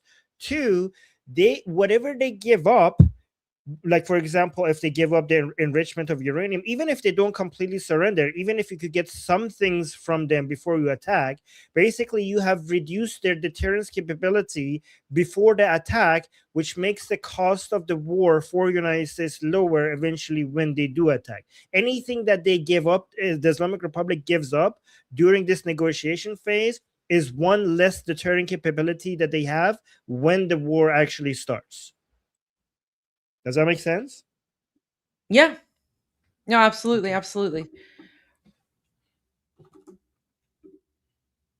So this was the tone on the chances of In the meantime, you got President Trump striking a positive tone on the chances of a deal with Iran. That country's supreme leader, though, keeping tensions on the boil. This tough talk from this weekend. We are not the initiators and do not want to attack any country, but the Iranian nation will strike a strong blow against anyone who attacks and harasses them. Also, Americans should know that if they start a war, this time it will be a regional war. So now from the White House, the president... Okay, can I just say something here? Okay, so I hadn't watched this video. I have a feeling President Trump posted this video less about the topic of the deal and more about him wanting like the world to know that he saw what Khamenei has said. Exact. And guys, remember Trump, when somebody basically Rajas Khoni basically acts so tough and confident and challenges Trump loves demonstrating that before he humiliates them. I mean, Maduro was basically saying similar things right before Trump did that to him. So Trump loves to humiliate people who are overly confident. So that is so on point, Goldie. Yeah, because I hadn't seen that. So because I was waiting to watch it with you. Like I noticed his True Social post, but I was like, no, I want to like, do like a live watch with Armin and get like our live reactions. But yeah, like I thought, initially I thought based on the headline that, okay, this is like President Trump, trying to confirm what sort of deal it is. But no. I have a feeling that it's about the footage. It's about the footage. It's like he's basically sending a message to the regime, basically saying that I'm seeing like your sherover, right? Like I'm seeing you guys talk nonsense, and I'm putting you on notice, right? You're going to something. I'm not gonna. Yeah. I'm gonna be polite now. Yes. And for people in the chat who are saying, "Oh my God, those poor women." No, don't feel sorry for those women. Those women are evil. Those women are basically like the if you've watched The Handmaid's Tale, those women are like the Aunt Lydias of the Handmaid's Tale. So they're actually more evil than the men. Those women are just as vicious, if not even more vicious. So don't feel bad for them. They're part of the cult. And if and when they get exterminated during the American attack, we're not going to feel sorry for them because they are part of the Islamic regime. So 2 points, by the way, Goldie. Do you know that the Handmaid's Tale was written based on the situation in Iran? So yeah, okay, she know that. And 2, by the way, Khamenei, the reason why he's saying that is because they're trying to get the isolationists inside Washington, D.C. ammunition against Trump. Khamenei is trying to give the isolationists on the left and right to say, like, basically he's putting that threat out there so that the isolationists in America come out and say, like, oh no, Trump is basically going to be dragging us into a multi-year war. So that's basically content for them. However, as Mark Levin said, this is not going to be like that because, first of all, the Iranian people are going to be the major force against the Islamic Republic, and also the Islamic Republic is weaker than ever before. It's not going to be able to have a multi-year war with the United States or its allies in the region. Yeah, no, 100%. 100%. Those remarks off. I just want to go back. Wait. He also pointed out the bill. I want to go back to the beginning of U.S. this, forces in the Middle East. He said this in Florida. Mark. Okay, wait. I just want to go back and replay this part because now, like, guys, pay attention. Pay attention to what Khamenei is saying here, because this is President Trump basically putting the Islamic regime on notice. President Trump is, the way that I interpret this as a former politician is he's letting the Islamic regime know, I see what you're saying about me. I'm not going to forget it. And then, when I see the visuals of that room, I don't know about you, Armin, but when I see that, like, all I think of is like the smell of like sweat and like stinky feet and like golab. Yeah, well, I don't know how that's exactly what I feel, but because I've been into so many mosques like that, that's why I smell that every time. But how do you relate to that? You didn't grow up in Iran. That's amazing. I know, Did but you go to I visited Iran. I've been to Iran when I was younger. So have you been to mosques when you were younger, when you visited probably Iran? Yeah. Like, I'm pretty sure. But you're exactly right. That's exactly what that place smells like. The mix of stinky feet and golab with each other. That's exactly what that place smells like right now. Stinky feet, golab, sweat, and like bad breath. Just like a disgusting smell. Yeah. And that's why, like, I know, like, golab. So golab is rose water, and so like golab. Like, I can't even stand the smell of golab anymore. Like, if like there's if like food has like rose water in it or something, like I can't. No. Golab is rose water. So rose water is actually, like it's used. It's like a fragrance or something. It's used in a lot of like Middle Eastern desserts, but I can't because like what these people do in their mosques is like when they want to like freshen the smell of the room to like cover the smell of their BO and stinky feet, they'll spray like rose water everywhere. And so for us Iranians, the smell of rose water has been so much mixed with stinky feet that now we associate rose water smell with stinky feet, so we can't stand rose water smell either anymore. Yeah, it's trauma. Yeah. I mean, I can deal with it in like very small doses, like if it's an ice cream maybe or something. But yeah, gol ab. So gol means flower, and then ab means water. So gol ab means rose water. Yeah. So yeah, rose water has been ruined for us because we just associate it with like the smell of stinky feet and BO and mosque. Trump striking a that's exactly what this place smells like here in the video. That country's supreme leader, though, keeping tensions on the boil. This tough talk from this weekend. We are not the initiators and do not want to attack any country, but the Iranian nation will strike a strong blow against anyone who attacks and harasses them. Also, Americans should know that if they start a war, this time it will be a regional war. Those are keywords. Those are U.S. isolationist keywords. Shrugging those remarks. Sorry, what? I said those are U.S. isolationist keywords. That basically somebody told them that use these words because these are exactly the sensitive words for the isolationists. When he says like regional war in the region, they basically are trying to appeal to the isolationists. They're using the right terminology for that. But remember, so Mark Levin, in his speech that President Trump posted, Mark Levin was quoting that article from someone named Saeed Golkar, who was saying that, in fact, it's not going to start a regional war because the Islamic regime is weak. And in fact, like a strike is, that's not going to start a regional war. And he gave the explanation as to why. So now, from the White House, the president shrugging those remarks off. He also pointed out the buildup of U.S. forces in the Middle East. He said this in Florida at Mar-a-Lago. Later today said that U.S. attack could spark a regional war. Giving you response to that? Why wouldn't he say that? Of course you're going to say that. But we have the biggest, most powerful ships in the world over there, very close, a couple of days. And hopefully we'll make a deal. If we don't make a deal, then we'll find out whether or not he was right. All right, a lot to cover. So interesting. So President Trump's response is like, of course he's going to say that, right? Yeah. But the way he says it, it's like, I don't believe him, right? Like, of course he's going to say that, right? So President Trump is like acknowledging, of course he's going to be like, just talking nonsense, really? Run this, Dan Hoffman's the man world over there.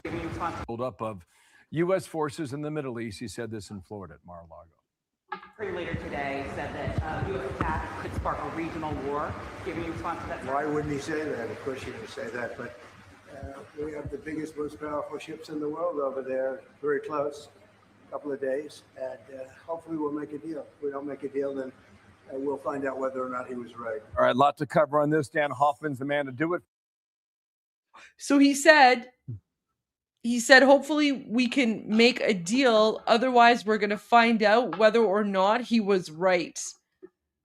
When he says whether or not he was right, he's referring to whether or not the attack is going to start a regional war.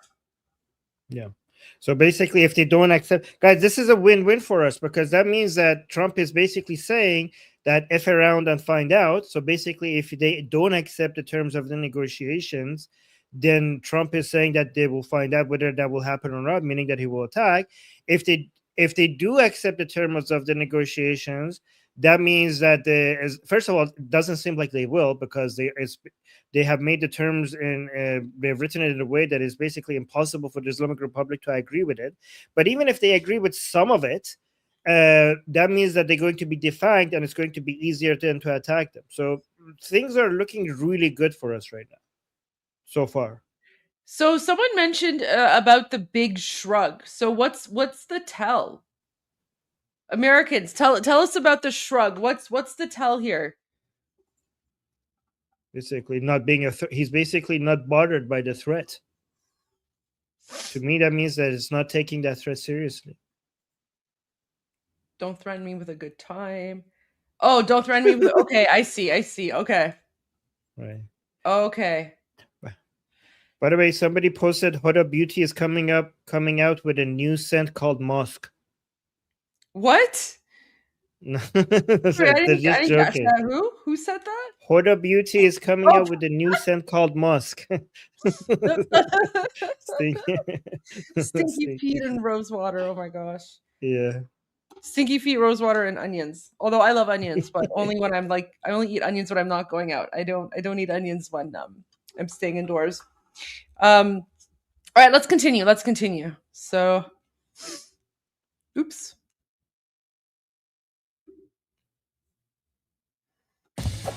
Oh geez, I gotta go through the ads again. Sorry guys.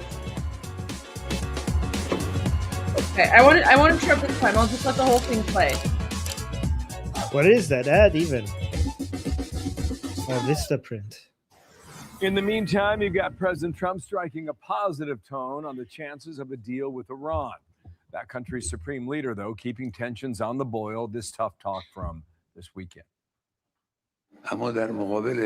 We are not the initiators and do not want to attack any country, but the Iranian nation will strike a strong blow against anyone who attacks and harasses them. Also, Americans should know that if they start a war, this time it will be a regional war. Sure, buddy.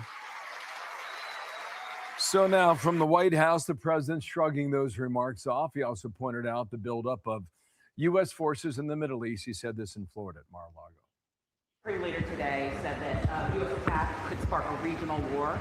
Do you have any response to that? Why wouldn't he say that? Of course you're going to say that, but we have the biggest, most powerful ships in the world over there, very close, a couple of days, and hopefully we'll make a deal. If we don't make a deal, then we'll find out whether or not he was right. All right, a lot to cover on this. Dan Hoffman's the man to do it, former CIA station chief, Fox News contributor. Dan, good morning to you, and thank you for your time. Here are the naval assets now that the U.S. has deployed, and there's a lot of firepower.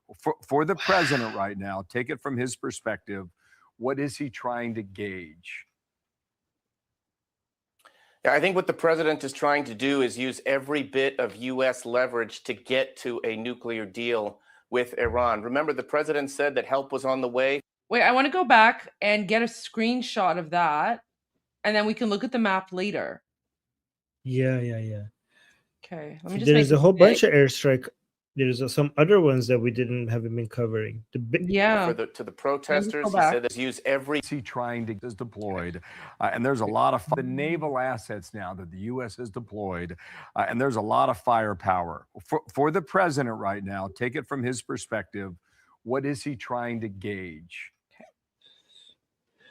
Yeah, I think what the president is trying to do is use every bit of U.S. leverage to get to a nuclear deal with Iran. Remember, the president said that help was on the way to the protesters. He said that Iran needed new leadership last month.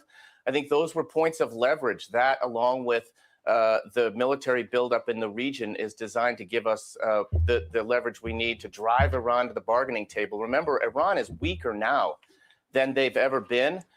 They are suffering a serious water shortage. Their economy is in free fall. Israel destroyed their air defenses back in the June war, the 10-day war last year.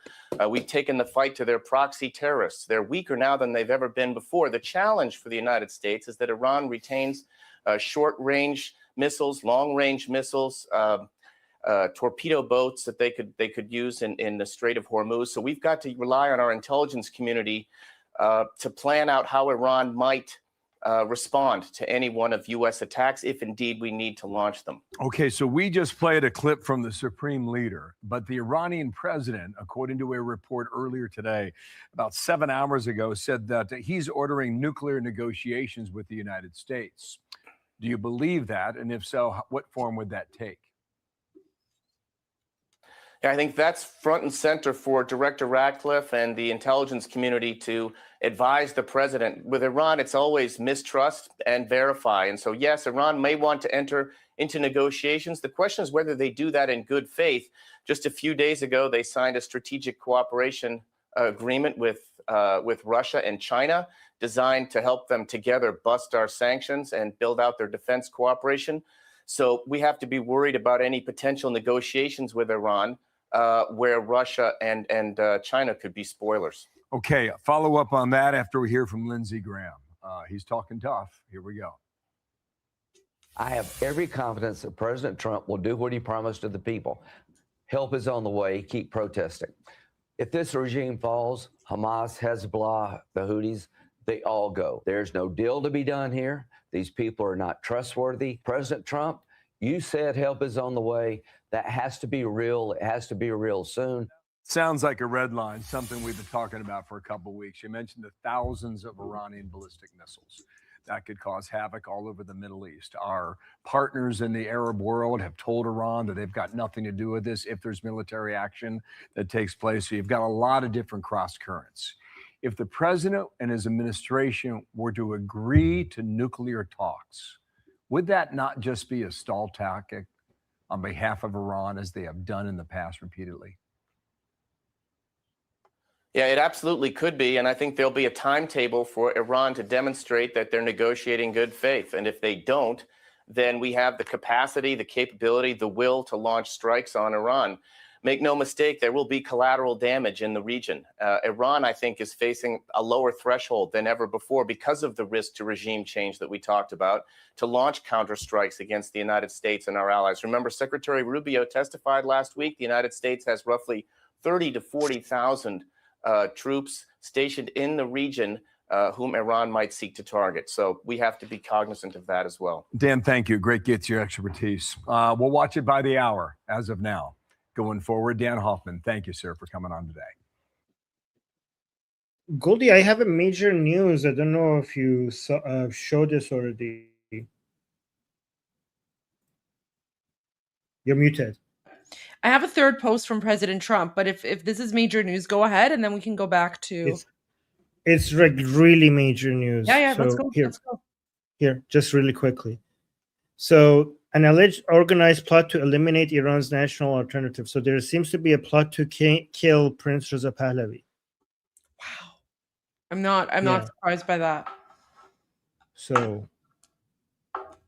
wow. If you want, at some point I could play this. Yeah, why don't you play it? But yeah. Play it. Okay.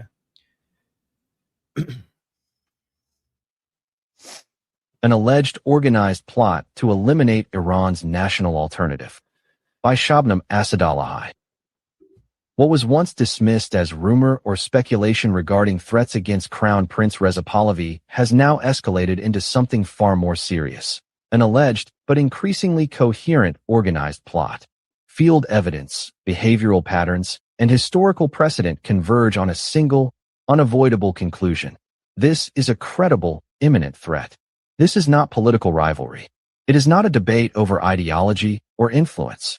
It is an alleged elimination project aimed at the physical removal of the only national and unifying alternative to the Islamic Republic occupying Iran, Crown Prince Reza Pahlavi. The rapid growth of Crown Prince Reza Pahlavi's popularity inside Iran and the rising public demand for the restoration of a constitutional monarchy has shattered the calculations of radical opposition factions. In response, the Mojahedin-e-Khalq, MEK, an organization with a long and documented history of political violence, has allegedly formed operational ties with segments of the radical left and separatist currents. The patterns now point towards scenario building for physical harm, potentially targeting not only Crown Prince Reza Pahlavi, but also members of his family. The violence already seen abroad, targeted assaults on monarchist gatherings, intimidation campaigns, and organized harassment, cannot be dismissed as isolated or ideological. They are field rehearsals, a chilling prelude to action. History shows that when political erasure fails, these actors turn to violence as the final instrument. The threat is immediate, tangible, and deliberate. It is being amplified by extremist networks in ways that serve the strategic interests of the Islamic Republic, whether by design or exploitation. Extremists and the regime converge in deadly intent, orchestrating a campaign to destroy Crown Prince Reza Pahlavi and turn fear into political leverage. Hostility toward Crown Prince Reza Pahlavi has intensified further after his visit to Israel and Israel's open support for the Pahlavi restoration.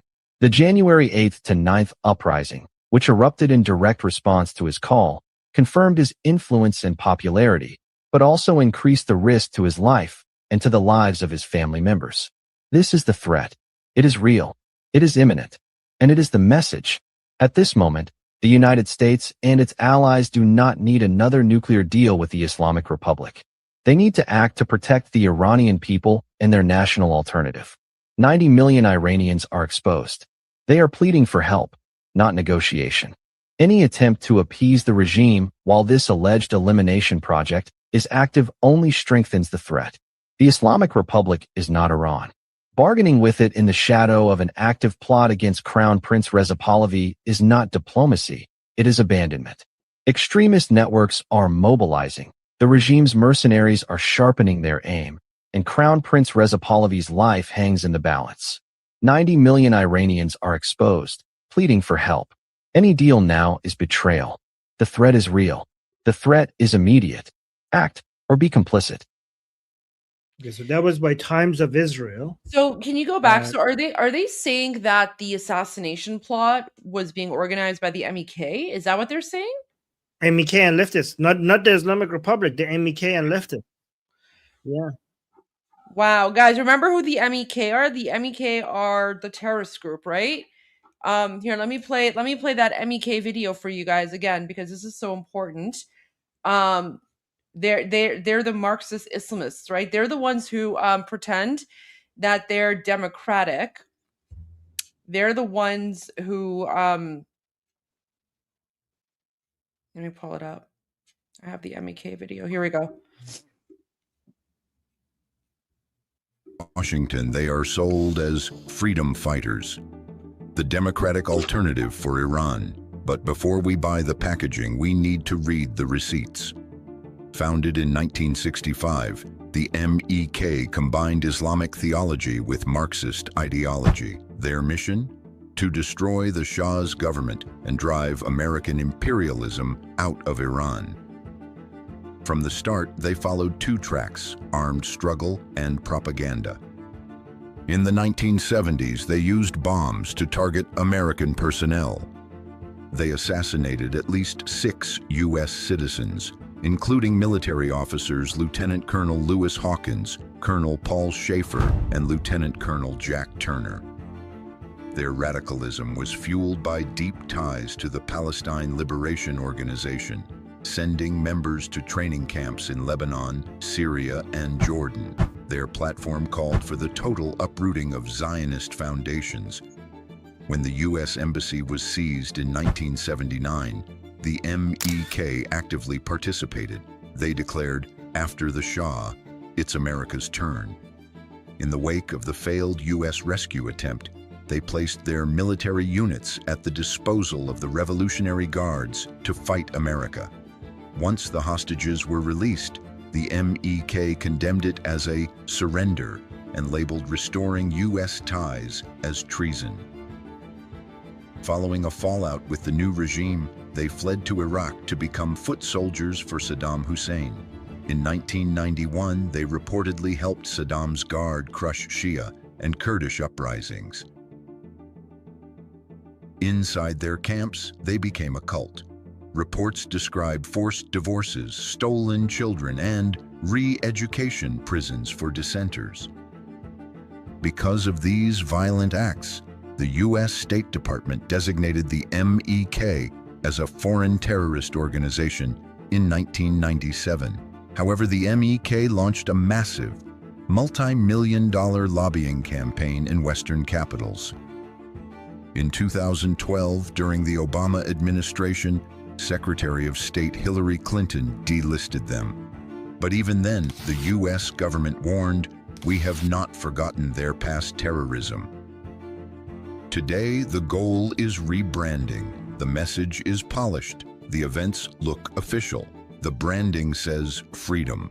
But the record does not change. An official State Department report was clear. They are shunned by most Iranians and are fundamentally undemocratic. They are not a viable alternative for Iran.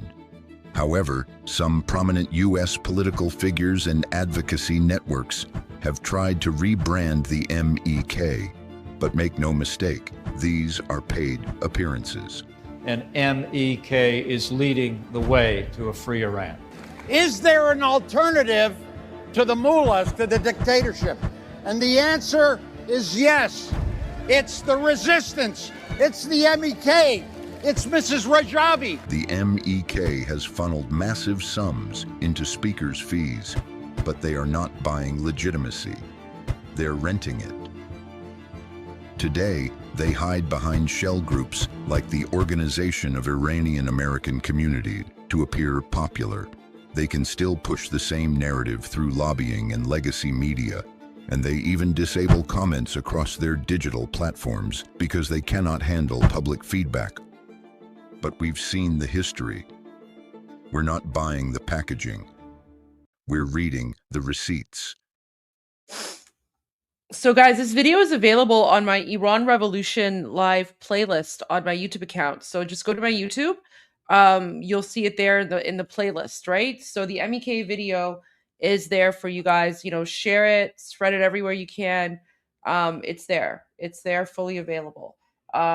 This is a very, very good educational video. So these people are, you know, very dangerous. Very, very dangerous.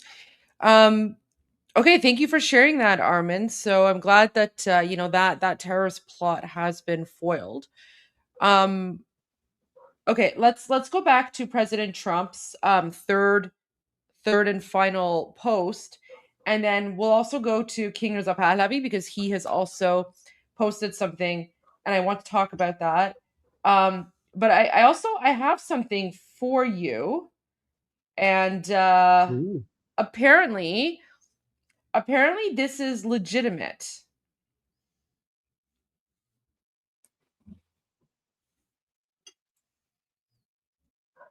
I'm like, okay, I'm on the edge of my seat. I forwarded to you on WhatsApp. What? Where did you get this? Someone sent that to me. Apparently he uses Signal and WhatsApp. Can we show or no? I don't think we should show, but do you have like a safe number to call from? Do you think we could try calling him on air and seeing if he answers?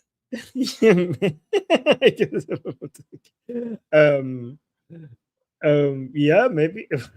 What is how do you define a safe number? I don't even know. I don't know. Signal. Have you? I don't really use Signal. Like if I tried calling from Signal, does that mean that I could download I don't have Signal. to use my number? I mean, doesn't Signal need your number? I think it does. So. Wait, let me okay, you know what? Let me check my Signal account. I think with my Signal I just have like I don't know. Can I give a hint? I mean, you can say who it is. You can say who it is if you want. So, guys, Goldie has Abbas Araghchi's phone number, the foreign minister. Apparently, I haven't confirmed if it's his, but so apparently, like the person who sent it to me, like I know them, so it's a trusted person, right? I know this person. So people are saying that people in the chat are saying, yeah, it's leaked. It's like public now. Oh, is it? Yeah, somebody said it was leaked. So I bet you he's getting like him. I bet you he's not going to answer. I bet you he's getting a gazillion calls right now. All right. Okay. So then, if it was leaked, does that mean we should just put up the number? Well, let's actually make sure because I don't. Guys, are you 100% sure? Well, I don't know if it's 100% sure. This is what the person sent to me. But if who's telling you that it's already public? I don't. Somebody said in the chat. I don't. It's not confirmed. The chat is not usually like no. Don't. Some people are saying no. Don't put it. Yeah, we could get like YouTube might actually remove our channel if they think that we're doxing. So. Okay, for the people who saw it on X, can you like put the link in either the YouTube live stream or on X in the X live chat or somewhere? Let us know.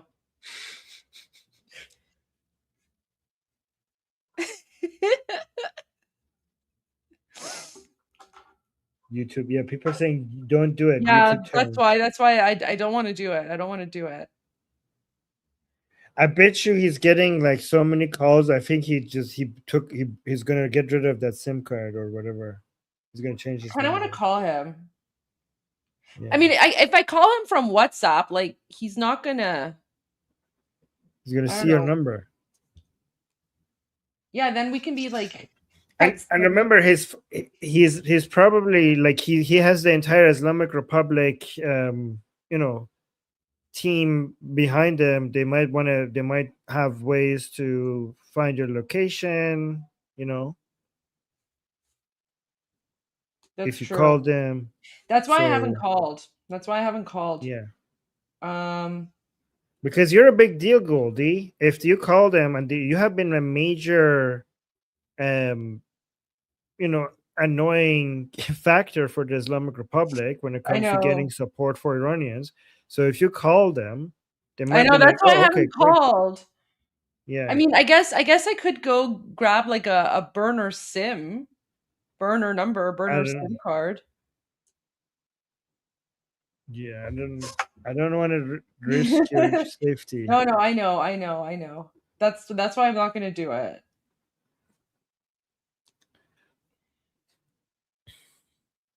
Oh well. Wait. Somebody's saying his number is on X. All right. So then how about this? You guys see if you guys can find us like a prank call or something, because I'm sure people are calling him. So yes. Yeah. No, guys, if I wanted to call, I would have called when I got the number. I got the number like 6-7 hours ago. So if I wanted to call, I would have already. Okay, so there's that random piece of news. So Abbas Araghchi's phone number apparently has been leaked. Let me check and see. There's nothing on X there. All right. Okay. By the way, I have 20 minutes before I go to the group discussion. Yep, that's fine. So let's just go to the third message from President Trump then. Okay. So this was the second one. Oh my god. It's following you.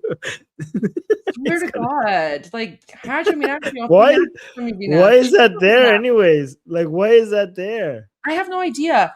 Oh, someone's Just asking. Click on the eye. Wait, someone's click asking. On the eye, yeah. Click on the what? You could sometimes you could actually tell the platform that you don't want to see this ad. Why am I seeing this? I don't know, man. It doesn't tell me. Anyways, so wait, someone's saying, so someone's asking, Florida man, is he the one meeting with Witkoff and Kushner? Yes. Yes. In Turkey. Yeah. I actually have a summary of what's happening with negotiations at some point. If we perfect. Why don't we go to that? Yeah, why don't we go to that before you go? So this is President Trump's final post. So this was the third post. Like he posted all three of these back to back. So Trump has been very clear in message to Iran, State Department spokesperson says. And again, les shirts, les bouteilles et les sacs. Des produits à offrir, à porter et à emporter. En exemplaire unique ou pour toute votre équipe. Des t-shirts au sac, imprimez tous vos besoins sur destaprim.ca. Welcome back to Sunday Night in America. This is not a good time to visit Tehran. Actually, it's never a good time to visit a despotic theocracy. President Trump set a deadline for nuclear talks. Iran ignored him and paid a very steep price. Now, he's including the protesters. Could you give us an update on where your thinking is right now with Iran, if you have made a final decision on what you want to do? I mean, I certainly can't tell you that, but we do have very big, powerful ships heading in that direction. I hope they negotiate something that's acceptable. If you could make a negotiated deal that would be satisfactory with no nuclear weapons, they should do that, but I don't know that they will, but they are talking to us, seriously talking to us.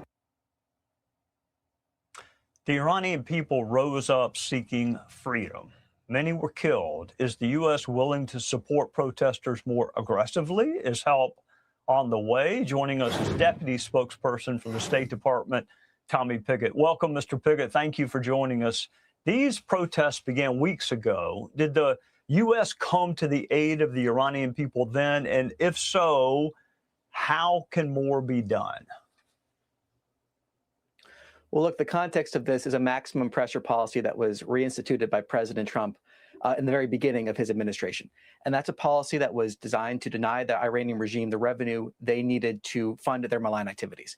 That includes ballistic missiles, the nuclear program. That includes funding their terrorist proxies around the region. So we had this maximum pressure policy, and we've seen actions continuing up even to this week about implementing that maximum pressure policy to deny the Iranian regime the revenue they need for those malign activities, including that nuclear program that was obliterated by President Trump. All right, Tommy, I see people on both sides of the political aisle kind of light their hair on fire over this phrase regime change, like it's somehow a pejorative. I mean, we make changes every 2 years in this country. We change leaders every 4 or 8 years at the very top. If Iran is the head of the snake, and so many people have said that it is, why keep current leadership? Well, ultimately, the president is focused on our national interests, those national interests that he's outlined. He has a very clear message for the regime: no nuclear weapons, stop killing protesters. And the president has shown that he is willing to talk to anyone when it is in our national interest to do so. So the president has been very clear about what he's looking here from the regime. He's been clear he wants to see the regime make a deal. We have this maximum pressure policy in place. The president, again, focused on our national interests, making sure that America is secure, our allies are secure. That's what the president is always focused on, and this is no exception here. All right, let me ask you about Cuba. Here's the president on Cuba, and I'll ask you about it on the other side. I think they probably would come to us and want to make a deal, so Cuba would be free again. I think, we'll be kind. We have a situation that's very bad for Cuba. They have no money, they have no oil. Venezuela, they live off Venezuelan money and oil, and none of that's coming now. All right, Cuba is dying with the changes in Venezuela. What do you think the right role for the U.S. and a country that is actually much closer to us geographically than even Venezuela? Well, look, ultimately, you have a regime in Cuba that is failing of its own making. You have an incompetent Marxist regime there that's been failing for a long time, as the president has shown. With the illegitimate Maduro regime, they had an ally there that was helping to prop up the regime in Cuba. And so you've seen the president with the action that he took to bring that indicted narco-terrorist in Maduro to face American justice. That is impacting the Cuban regime, as the president has obviously laid out. You also had oil revenue from the illegitimate Maduro regime that wasn't being used to benefit the Venezuelan people. It was being used to prop up the illegitimate regime in Venezuela and the Cuban regime as well. So that's obviously changed here with you have the actions being taken by the president, making sure that the oil revenue that we see from Venezuela is not being used in a corrupt manner, but instead being used to benefit the people of Venezuela and the people of the United States. We're also clear from the State Department's perspective, following Hurricane Melissa, for example, that we are working to get aid directly to the people of Cuba, not working with the regime, but directly to the people of Cuba to make sure that we're able to help in that endeavor as well. So the president's been clear about this. He wants to see the regime make a deal, but it's a regime in Cuba that's failing for causes of their own making. All right, Tommy, before I let you go, if the Ayatollah is watching tonight, and I doubt he is, but if he is, what is the State Department, the President, Secretary Rubio's message to him? The message is clear from President Trump. No nuclear weapons, stop killing protesters, come to the table and make a deal, stop your malign activities. Pretty simple. Tommy Pickett, thank you for your service to our country and for joining us on Sunday night. Thanks for having me on. So there you go. That was pretty interesting stuff there.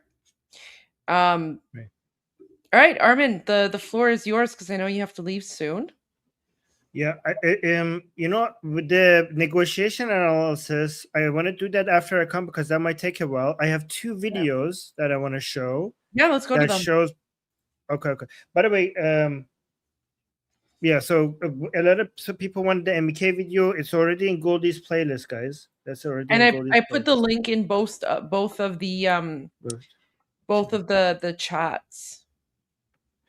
Right.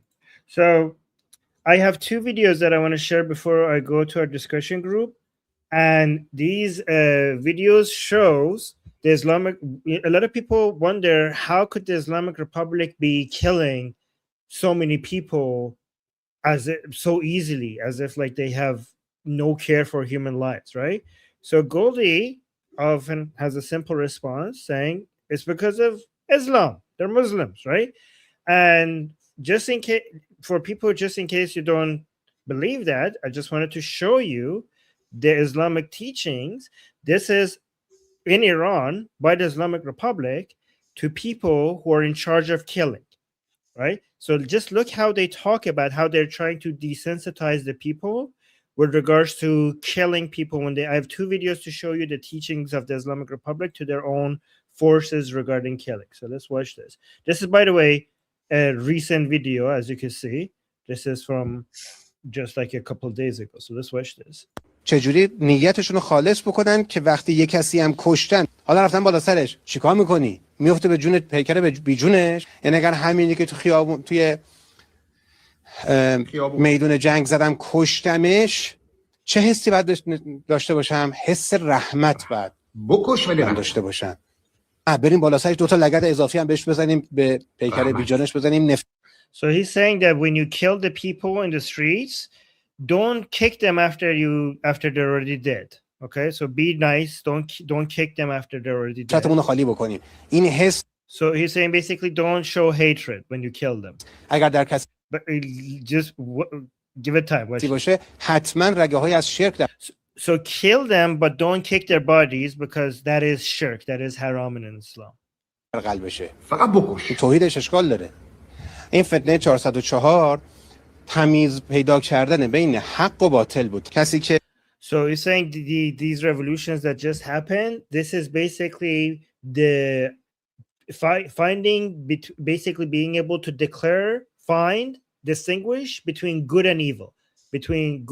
So when you're killing, you're basically killing evil. So this is you being able to distinguish between good and evil when you're killing. خبث ولادت داره. نطفهش کج گذاشته شده. حرامزاده است.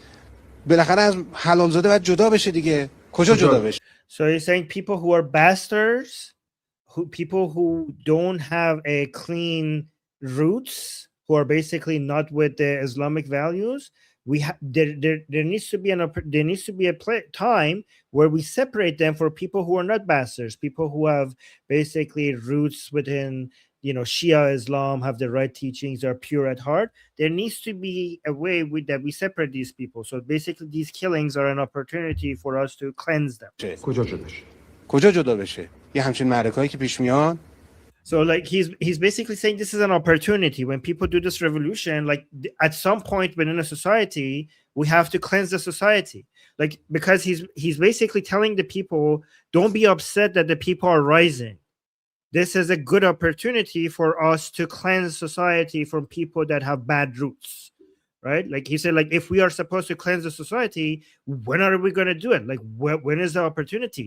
This is the opportunity. So this is basically God's way of giving you the opportunity to cleanse the society. برخورد قاطع محکم در لحظه بدون. So he's saying you have to basically in the moment you have to be determined, like immediate, a strong response against these people. تردید سنگین خشن اما it needs to be violent, it needs to be heavy, it needs to be heavy-handed, it needs to be violent when you respond to people. مراقب قلبت باید باشی. But you have to be careful with your heart. So you have to be violent and you have to be strong and determined and respond immediately, but be mindful of your heart. Basically, when you're killing them, make sure that you're not filling your heart with hatred.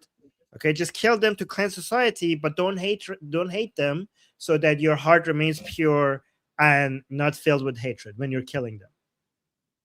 از من hold on, let me stop this. Okay. نظر من الله هیچ فرقی به حال من که نمیکنه برد و باخت شما که من الله. So he's saying from the perspective of Allah, it doesn't matter which side wins. Like this is just for Allah. Allah is beyond all of this. Whether the revolutionaries win or the Islamic Republic wins, these are just small things for Allah. From Allah's perspective, it doesn't matter which sides win. که نمیکنه. من چرا این داستانو دور کار من بود. خدا به خودش میگه. But Allah, he's saying, why did Allah do this? Like, why did everything happens because of Allah? So if you see the people rising up or there's a revolution, this was Allah's doing. So Allah created the situation where the Iranian people, for example, are rising up. So he's asking, like, from the perspective of Allah, why did he do this? Why did he make it so that people are against, rising against the Islamic Republic? من الله چه منظوری دارم؟ اولش اینه که من like, what is the goal of Allah? الله بدونم که کیاتون مؤمنید. So Allah did this so that he could see who are the true believers. So basically, what he's saying is that as a Basiji, as like one of the regime forces, you shouldn't be questioning this. You shouldn't be upset that people are rising against the Islamic Republic. Allah is doing this to test you, right? Allah is doing this so that there's an opportunity so that you could show that you're a true believer. And they show a Quranic verse here to basically make their point. بعد بازی اینجوری درست بکنم مشخص بشه دیگه. He's saying بازی اینجوری. Oh my God, this guy is so vile. He's saying, I have to create a game like this so that it could be determined who's a true believer. Guys, they killed more than 36,000 people. Way more than 36,000 people, in my opinion. But he's saying this was a game. He said God created this game so that he could determine who are the true believers. Guys, I'm not kidding. He's calling it a game, bazi. He just referred to it as a game. دوستان اینو داشته باشیم. میخوایم دارم تطبیق بدم با دوتاش تو یه سال اتفاق افتاد دیگه 1404 اون تابستون اینم زمستون. Like, guys, there was two revolutions, basically two of these, like, he doesn't call it a revolution, right? He basically calls it like riot or stuff like that, right? He said the two of them happened in the same year. One of them was in summer, one of them in winter. دومیش چیه؟ و یتخذ منکم شهدا. So this part was Arabic. He's reading the Quranic verse. از بین این عموم مؤمنینی که حالا معلوم شد کیا مؤمن هستن، یک کسایی رو به عنوان مهمون خصوصی بردارم. چون یه So by the way, there's somebody else commenting on this. The guy, so there's two people speaking here. Somebody was commenting on it. I'm trying to ignore the commentator, focusing on the main video, right? So he's saying Allah has also a second test here, because among the believers, he wants to see who are the VIP, right? So God is basically creating this game so that you could participate, as a Muslim, to first show who's a believer, who's a true believer, but also to demonstrate among the true believers who are the VIP people, who are he says the private guests. So like, for example, in a party, there's the public area, but then the VIP people go to the private guest area. He's like, God also wants to see who are the private guests. یک کسایی رو به عنوان مهمون خصوصی بردارم، چون یه سفره‌ای دارم در بهشت جداگونه ان ربهم یرزقون هست. برای شهدا اون یه بساط خصوصیه نسبت به کلیه. So he's saying that there's like another table in heaven. So there's one table for all the people who are true believers, but then there's another special table for eating and enjoying for the much smaller private VIP group, which are the martyrs, right? So if you participate in killing the people, you would be in heaven. God will see that you're a true believer. But then the more smaller VIP table is for the people who die while trying to kill people. And that's the martyr table, which is the VIP table. مؤمنین باید یه جوری معلوم بشه که کیا شهید هستن که دور اون سفره خصوصی بشینن. So he's saying basically God is doing this God has to basically create these opportunities so some people will become martyrs so that we could determine who gets to sit on that VIP private table. So God is basically being very kind, giving you the opportunity to kill thousands of people so that some of you become martyrs, so some of you get the opportunity to sit on that VIP private party table. رزق مخصوص بخورن یا نه؟ کجا معلوم بشه؟ خب تو همین رزق مخصوص بخورن. So those people will have like special, like on that table the things are more, luxurious and advanced. دیگه کجا؟ So like how else would God have guests at that table other than creating scenarios like this so some people become martyrs? So basically this is after they killed thousands of people in Iran.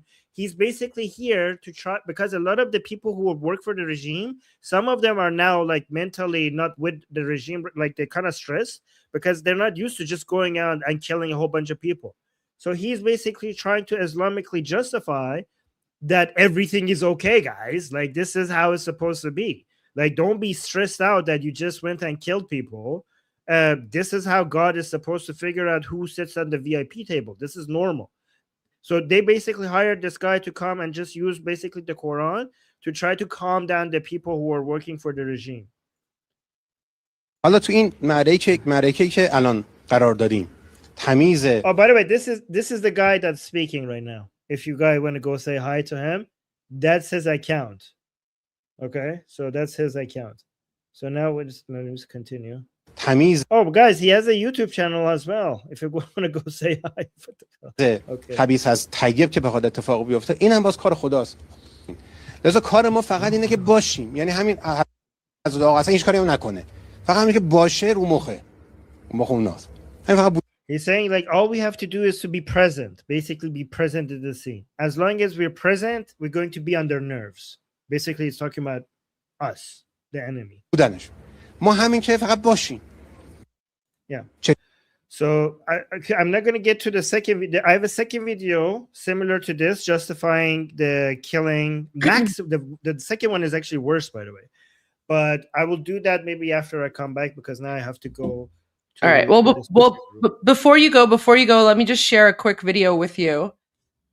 Okay. We're not gonna say the person's name or anything.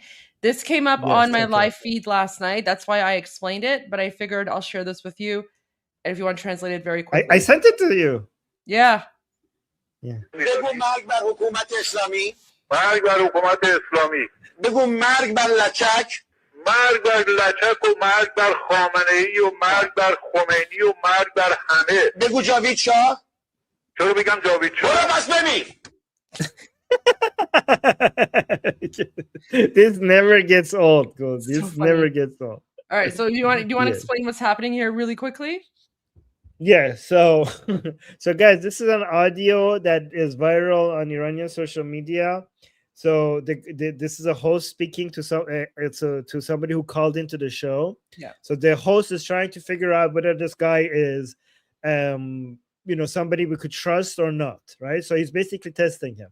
So now Trump is basically in the position of the host, and Pezeshkian, the president of the Islamic Republic, is in the position of the person who called in the show. So Trump is saying, "Do you want to play it?" But the title says the reason that the negotiations between Iran and America didn't work.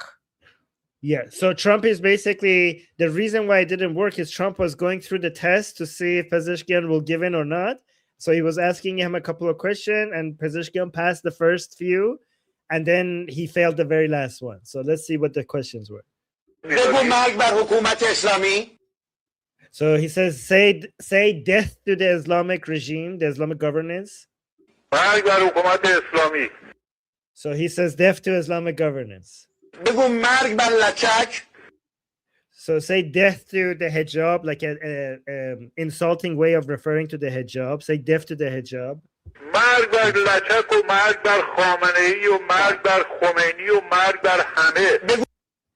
Say death to the hijab, death to Khamenei, death to Khomeini, death to all of them. Javid Shah. Oh, now he says, say Javid Shah. Why? And he says, why should I say Javid Shah? And then Trump says, then go die. Then go die. Go die. I'm not gonna say Javid Shah. Like, then go die. There you go. All right. Enjoy your group discussion, Armin. Enjoy your group discussion. Right. Put the links up, please. Post a link. Yeah, I'm gonna post the link, guys. The link. I'm gonna go into the discussion group. If you guys want to come talk about the Islamic Republic, geopolitics in the Middle East, and everywhere else, politics in general, the link is in the chat. I'll be there. Let me just put it one more time. The link is in the chat. I'm gonna go there, and I'll see you guys there. Bye, guys. Javid Shah. Javid Shah. Bugu Javid Shah. Bugu Javid Shah. Chalo begam Javid Shah. Chalo begam Javid Shah. Oh my gosh. Oh my gosh. Terrible. Okay. It's kind of fitting though. It's kind of fitting though, because President Trump is like, the meme is kind of fitting, guys, because it's like when President Trump says, say long live the king, and then Pezeshkian's like, well, why should I say that? Then President Trump's like, then go die. So it's kind of like, prophetic of what's going to happen, the upcoming strikes. Okay. So I have, what I do when Armin does his discussion group is, because of course we don't want to overlap. So usually during these 2 hours, I'm just going to share some interviews, some footage, things like that, so that anyone who wants to join Armin's discussion group can go ahead and join the discussion group without worrying about missing like breaking news or something. So if there is some sort of crazy breaking news, like, like let's say, for example, if like, I see a post or something where President Trump or United States has attacked the Islamic regime, of course, I'm gonna break that news right away. But other than that, we're gonna save breaking news for when Armin comes back. That way you guys can go to the participate in the discussion if you want. So what I want to do, first of all, is I want to share the interview with Senator Lindsey Graham on Fox News. Let me see if I can find it here. And then I want to go through the footage of the demonstrations with you. And we actually have a new message from King Reza Pahlavi. He's, of course, the leader of the Iranian National Revolution. Oh, I posted this wrong. Here, let me fix this. He's the leader of the Iranian National Revolution. And he has a new message for people. But let's go to Senator Lindsey Graham first.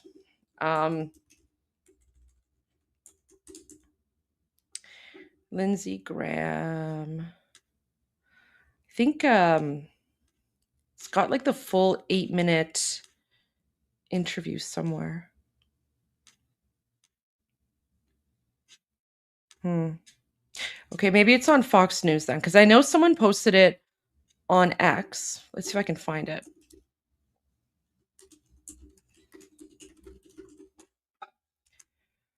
Okay. Oh yeah, here we go. I found it. Okay. So this is the full 8-minute video from Senator Lindsey Graham. The interview that came out yesterday. We've only seen a few clips, but we haven't watched the whole thing. All right, joining us now, Chairman of the Budget Committee, Senator Lindsey Graham. I would imagine after that interview, there's not a lot you agree on. I do think there are things like body cams and some other things that you do. I wore a tie, by the way. You did, but he was tie. maybe shoveling snow. And so we're giving a lot of grace around here in D.C. because it's so bad outside. Now, there's also this issue about judicial warrants, and Democrats really want to push for that. That is beyond what ICE has used these administrative warrants Ain't gonna happen. for a long time. But let me read you something from a judge yesterday. This federal judge said that the little boy, Liam, that was in the center of all these pictures in Minneapolis, he and his dad have to be released. He said this: administrative warrants issued by the executive branch to itself do not pass probable cause muster. That's called the fox guarding the hen house. The Constitution requires an independent judicial officer.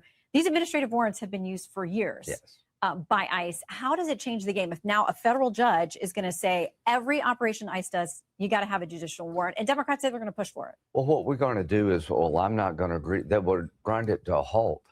If you had a judicial warrant in all these things, you couldn't deal with mass. We're not dealing with the. We're trying to get people out of the country of no right to be here, Judge. There's no right to come to America. If you're here illegally, we have expedited procedures to get you out. The federal government is in charge of immigration policy.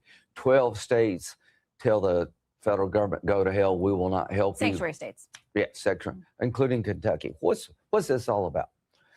You've had like 15 million people come in 4 years under Biden. Only God knows where they're at. 54% of them are in sanctuary city or states. What does it mean? In Minneapolis, they have people who are illegal immigrants subject to being detained under federal law, and they won't give them over to DHS. These laws have been on the books for 30 years, and states, 12, are saying we're not going to turn these people over as required by federal law. We're not going to work with you. That's called sanctuary city. But are they required to turn people over? Yes, I mean, they have an option to cooperate or not. Detainers, no, they have to do. It's a law. That's what this is. But a lot of states and counties will say, we don't have an obligation, and so we're not going to tell you if we release someone. That's well, they're wrong. I got a bill. Here's what my bill says. If you're a sanctuary city or state, you're a governor or you're a mayor, and you don't comply with detainer laws and other laws that require you to turn over to custody to the federal government, somebody in violation of immigration law. Immigration law is national law. So if a state runs into an illegal immigrant, they have an obligation under federal law to get that person in federal custody for deportation. If you don't do it that way, illegal immigration will never end. They'll find the 12 states, they'll keep coming. The governors and the mayors are openly defying the law. They're creating the chaos. These are fraud-ridden areas. There's a law and order breakdown. What am I going to do? I'm passing a bill that says if you're a governor or you're a state official and you have in your custody someone who's broken federal immigration law and you do not turn that person over under existing law of the United States, you could go to jail. You're committing a crime. You remember Kim Davis? I do. Okay, who's Kim Davis, folks? Nothing to do with illegal immigration. Kim Davis was a clerk of court in Kentucky.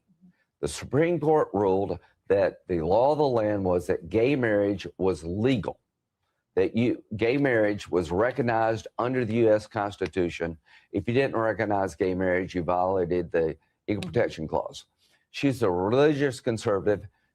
People applied, two gay guys applied for a marriage license.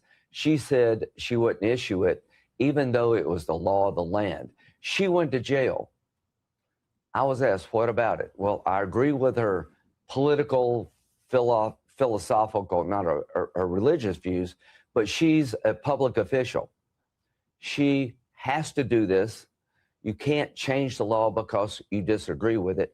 She went to jail. She should have for 5 days.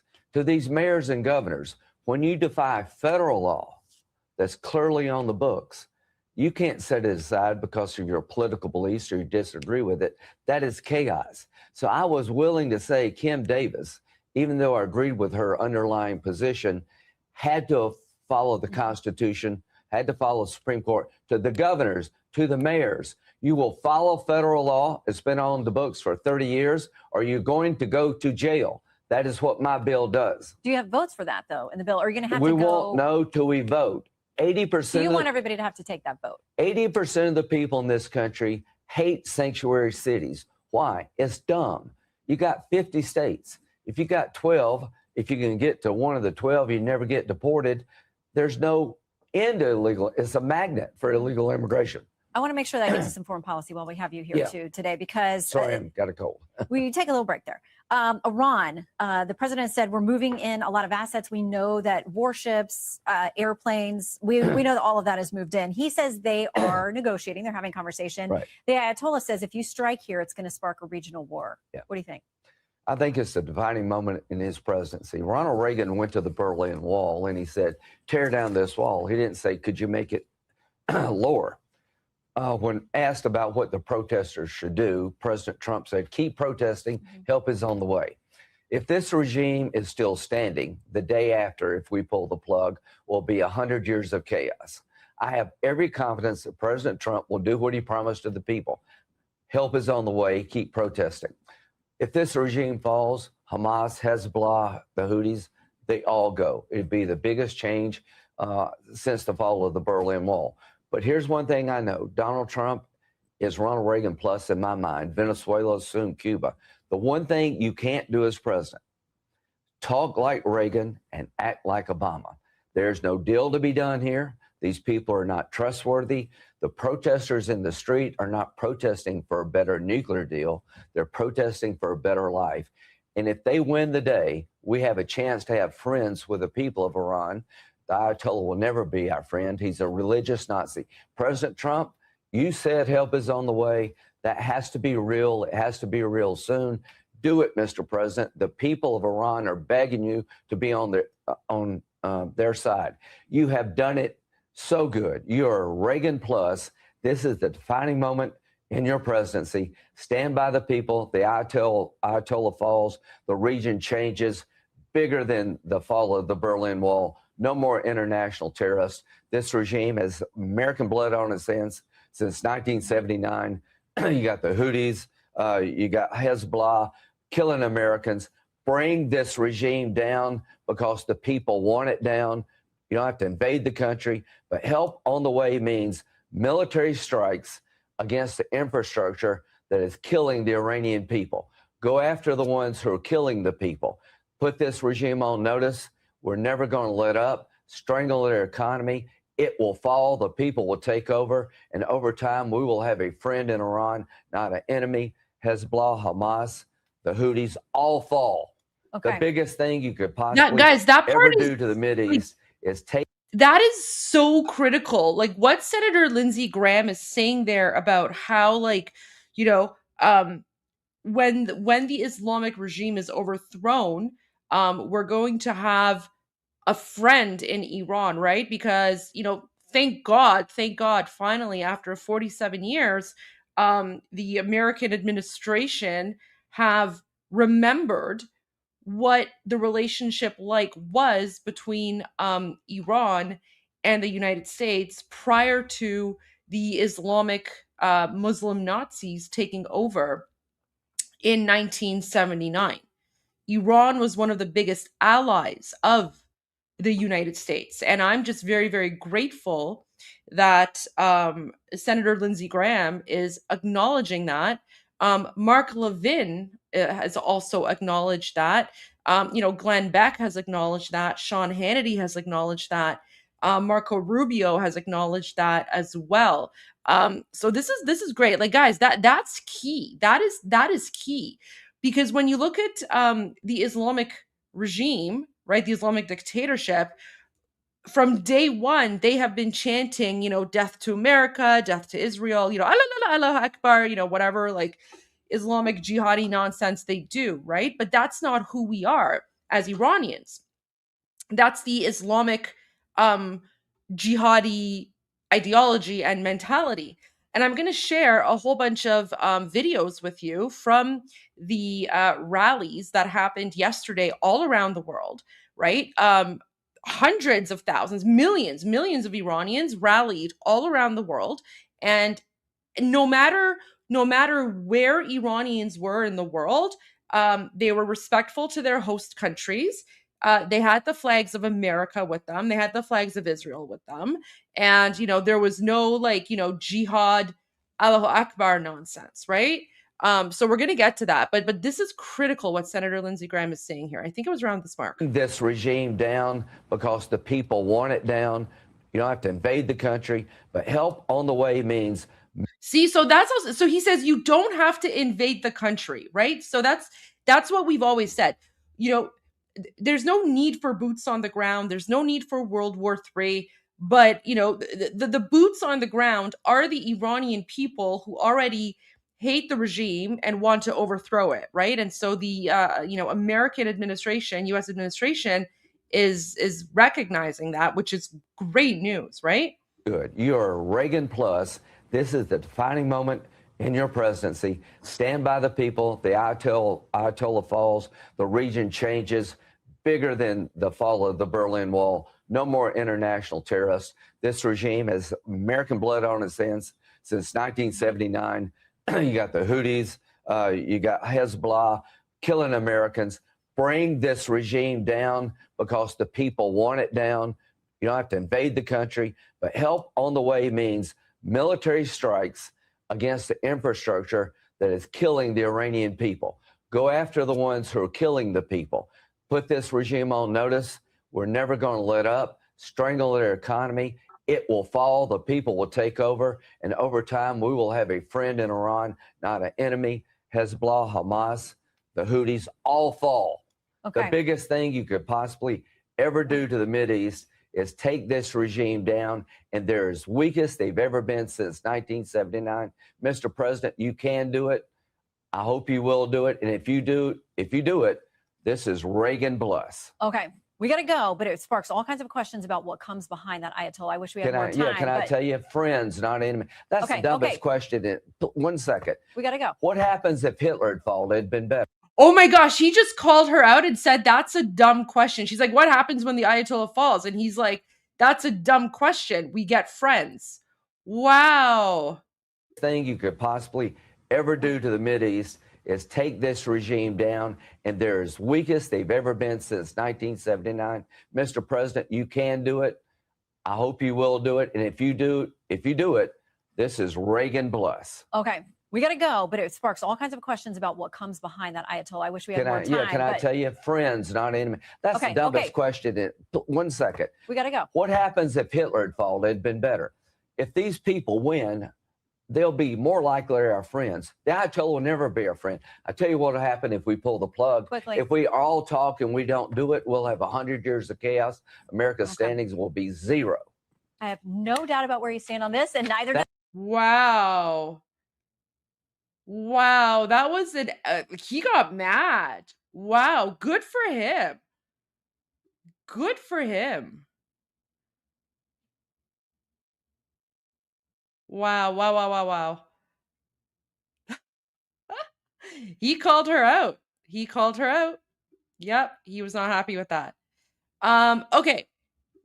So now I want to go to His Royal Highness King Reza Pahlavi. He is the leader of the Iranian National Revolution. We're now calling it the Lion and Sun Revolution. So some people calling it Iranian National Revolution, some people calling it the Lion and Sun Revolution.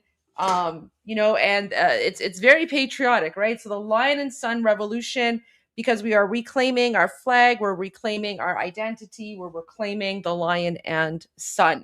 And that's why, I have been wearing my lion and sun flag on my shoulders pretty much every day for the last, day 37? 37 days. This is my, my outfit. This is my uniform. Never taking it off.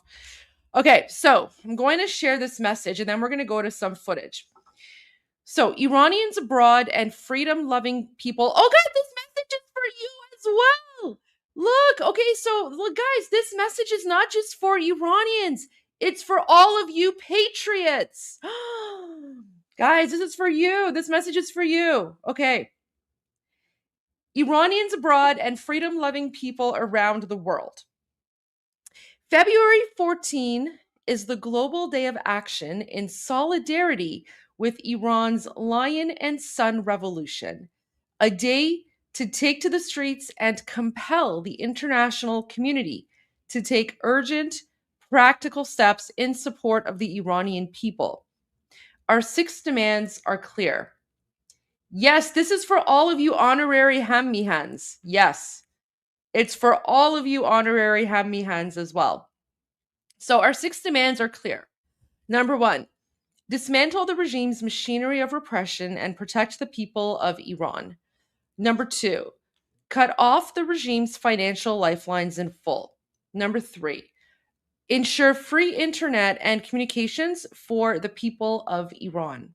Number 4, expel the regime's diplomats and prosecute its criminals. Number 5, immediate release of all political prisoners. And number 6, prepare to recognize a legitimate transitional government to lead Iran toward democracy. Now, here's where it gets interesting. Munich, LA, and Toronto are the main gathering points. If you cannot travel, join protests in your own city and be the voice of Iran. The Islamic Republic's occupying rule has tried to break our nation's will through massacre and brutal violence. It has failed. These invading terrorists, alien to Iran, have slaughtered tens of thousands of brave Iranians and cut off the internet to hide their crimes. Yet the people of Iran still stand before bullets, raising the cry of freedom and love of country. The era of fear is over. The era of freedom is near. Iranians have risen. To those of you who believe in Iran's freedom, on Saturday, February 14, rise in solidarity with the people of Iran. Your solidarity matters. When we stand united, governments are compelled to listen. History will remember those who stood with the Iranian people. Long live freedom, long live Iran, victory to Iran's Lion and Sun Revolution. And there is the poster. So those are the 3 main cities: Toronto, Munich, Los Angeles, and cities across the world for those who cannot travel. I've already started to receive emails in my inbox from demonstrations demonstrations that are starting to happen for people who can't travel. Here, let me share one with you.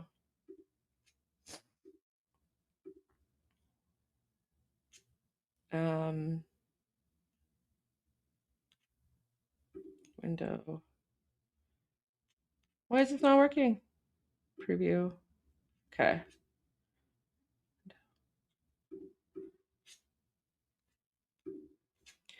Let's see if this will work. No, it's not working. All right, I'll download them and I'll share them. But I'm already starting to receive posters from people, so that's kind of nice. So yeah, that's happening on February 14th, Valentine's Day.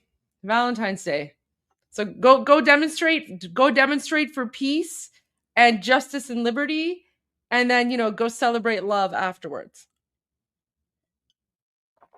So that's happening. Now, having said that, I want to share footage with you guys, okay? I want to share, there's so much footage. Let me share the ones that I have on my own page, and then we'll go to a whole bunch of others. So Charlie Hebdo put out a photo, which is very, very accurate, right? This is the Allahu Akbar flag of the Islamic regime. Yeah, this is very, very this is a very accurate depiction of what's happening. You see the blood here, and then Khamenei, and he's using the blood of Iranian people to spell Allah, right? Allah is the name of their demonic Muslim god, Allah. And then the green at the top is basically the green garbage bags, body bags filled with the corpses of people they have murdered. So that's when they say a picture is worth 1,000 words. Yeah. So thank you, Charlie Hebdo, for this. Thank you for bearing witness to the crimes against humanity by the Islamic regime. Oh, now someone made this video. So for those of you who are in Toronto, of course, like for the last 2 years, Toronto has been plagued by all the savage, like Allahu Akbar jihadis, right? Who've been like going in the streets, causing chaos, causing mayhem, like vandalizing, jumping on cars, all that kind of stuff. So someone, one Iranian, actually made a post where he's not my caption, I'm just reading it, but he says, Iranians versus Muslims. So here you go.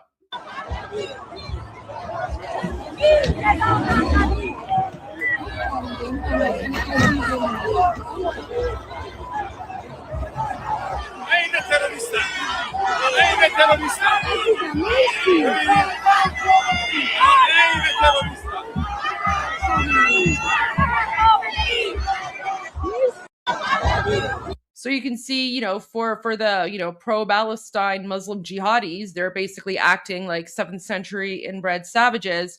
Whereas on the bottom, for the Iranian rally, you see like, an Iranian woman who's just, walking around, and she's literally like picking up garbage to make sure that, there's no trash around. This is the difference between our two civilizations, right? Like literally our civilizations are like, you cannot compare Iranians to like the jihadi Allahu Akbar civilization, two completely different things. And that's why, like, whenever I'm trying to explain like, Islamic regime state TV to you guys, I don't understand it because it's not my culture. It's not my civilization. I have no idea what makes people act like inbred, third world savages jumping around like monkeys. I don't know. What is this?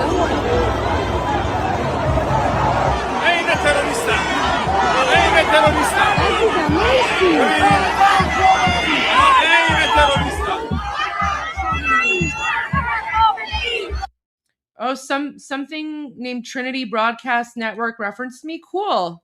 Thank you. There you go. So I wanted to share that with you because that's, you know. Oh, and then some, I think he's a senator in Florida. Yeah. So Florida's U.S. senator said, Iran is teetering, regime is terrified, people are demanding freedom. United States must apply maximum pressure. The Ayatollah's time is up. So it seems like more and more American lawmakers are starting to, you know, side with the Iranian people, which is nice.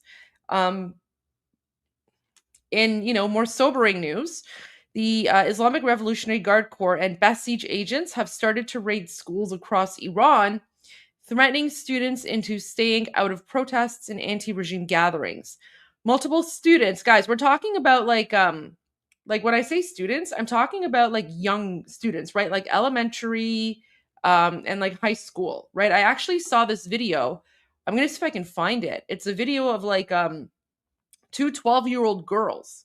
Two 12-year-old girls were arrested by the Islamic regime, and then they were just recently released. I'll see if I can find it. I don't know if I saved it or not, but I think I came across it. But there you go. So the Islamic regime is even like arresting like 12-year-old schoolgirls, which is, you know, really, really sick. A leaked memo seen by Iran International shows the IRGC media apparatus sought to manipulate narratives around the protests and crackdown, undermine exiled Prince Reza Pahlavi, and frame the uprising as foreign-driven, not rooted in public anger at the Islamic Republic. Well, you guys already know that. So Tasnim is Islamic regime media outlet, right? But you guys already know this because for those of you who've been with us from day one, you've already seen how, like, you know, we have been attacked by, like, you know, the jihadis and the commies and, you know, the woke leftists and all these people who are trying to claim that what's happening in Iran is driven by like Mossad or whatever. And I mean, you guys remember the Piers Morgan one, right? Where Chunky Yogurt is like, oh, this is all like instigated by, you know, Mossad or CIA or whatever. And then I basically told him to, like, you know, I told him to shut his mouth and, like, you know, no one believes his jihadi propaganda, right? So when I said that the you know, Chunky Yogurt was spreading Islamic regime propaganda, right? Like, I wasn't exaggerating, right? Who's saying it was Mossad? You're stupid. Are you in my chat or Armin's chat? Oh, you're lucky that you're in Armin's chat because I would have blocked you. I would have blocked you if you were in my chat. So I don't know. Maybe I'll block you anyway, and then Armin can unblock you. All right, whatever. I banned you. Armin can unban you after. I'm not going to tolerate like the Mossad, the you know, oh, it was Mossad nonsense, right? Like over 50,000 Iranians have been murdered, and then you want to come here and say like it was Mossad? Like, it's so stupid. So anyways, banned. All right, so there you go. So that's why Chunky Yogurt was so upset, because he didn't like the fact that I was calling out his jihadi propaganda, right? And I said it right on air. But so the fact that this leaked memo is coming out now, right? Like, you know, this is news for like a lot of non-Iranians, but like for us, right? For us, like we already know this. We already know this because we're, you know, we've been dealing with this like firsthand. Okay, so now let's go to some of the protests. Sorry, not protests. I should call it like rally. So the rally demonstrations. You know, so these are from all of the posters that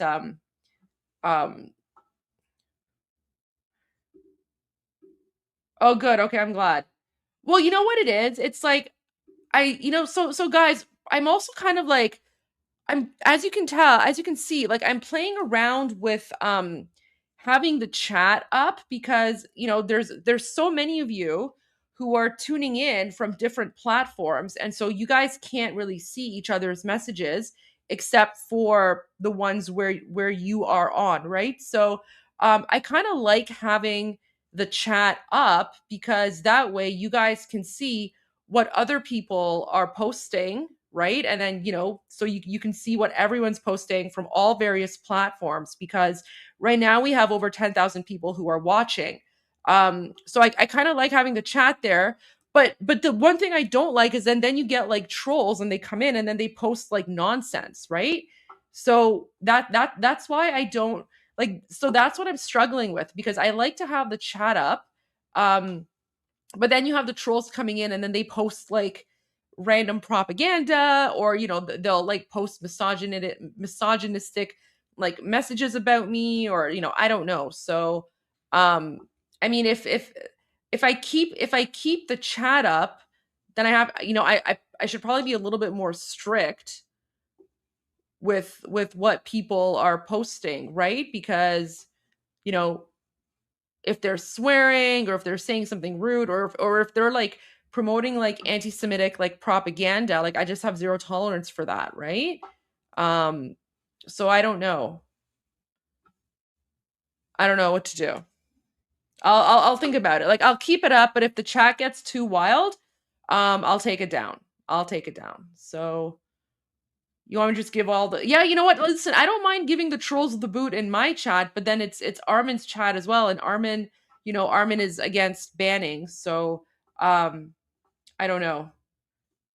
I mean, the rules are basically like, don't be a troll. Like don't like, you know, don't spam. Don't be an anti-Semite. You know, if you come into the chat and you're like, you know, you love Khomeini or Khamenei, like, you know, like don't say like jihadi nonsense like that, right? But I know that you guys appreciate the seeing the chat so you can see comments from other people. So, all right, I'll keep it up for now. But mods, I'm relying on you guys to help a little bit. Okay, anyways, so let's go to footage from Atlanta, Georgia. This was, I think, yesterday.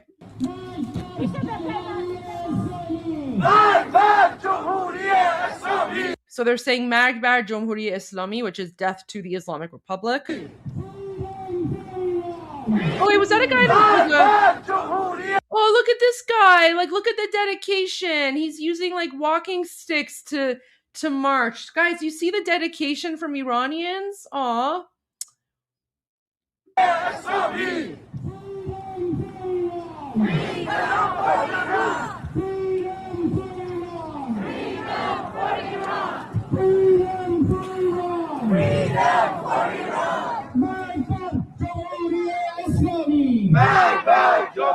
And then, of course, they have all the American flags, right?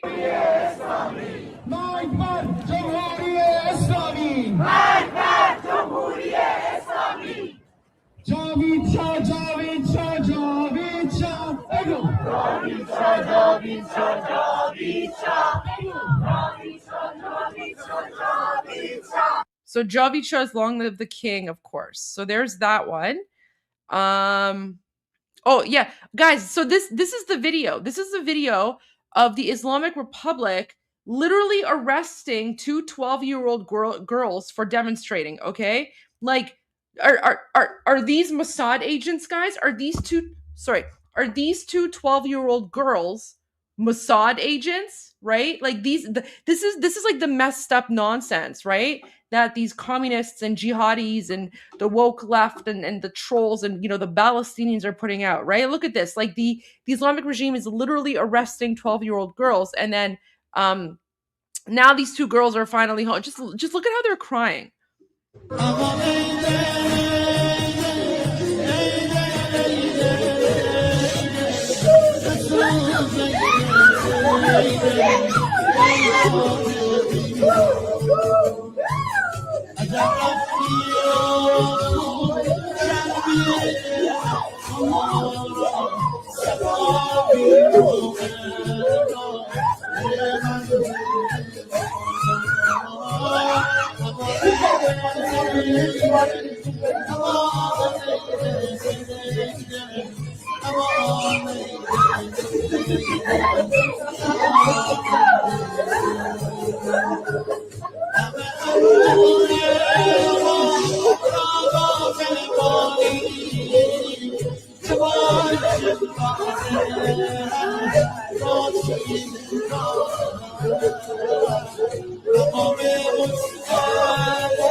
So there you go. Yeah, two 12-year-old girls who were arrested by the Islamic regime were released. Someone in the chat is asking for where the rally list is. It's look, so it's at the bottom of the banner. You can see it. tinyurl.com/Iran rally. However, the information there is for this past weekend. So I need to update it with the posters for upcoming rallies. So you have to, guys, like stay tuned, because I'm starting to get new posters coming in. So I'm gonna do that like later tonight. But it's literally tinyurl.com/Iran rally, and it's located, in the banner there. That's like, going through the little like ticker banner there. But there you go. So they're even arresting like 12-year-old girls. That's how messed up these people are. And then so this is more footage from Japan. Tokyo, Japan. Okay, they have music in the background, so I don't want to be like copyright stricken. So let me just add I'll add my own music here, okay?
Oh, look, they even have the flags of Japan. See? The Japanese flag, right?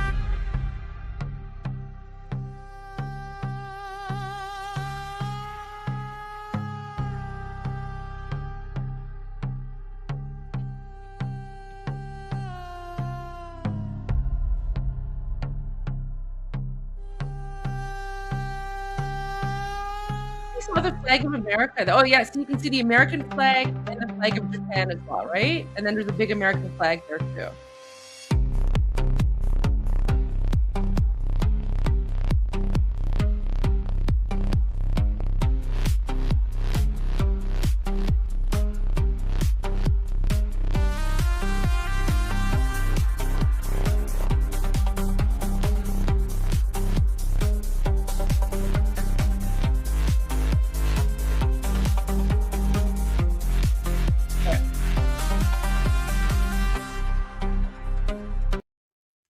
Okay, so that was Japan. Don't worry, guys. I'll bring the music back. Oh, okay. Where's this one? Oh, this is Edmonton. All right, so this is Edmonton. I know you guys like the music, so I'll bring back the music. I know the music makes it more fun, doesn't it?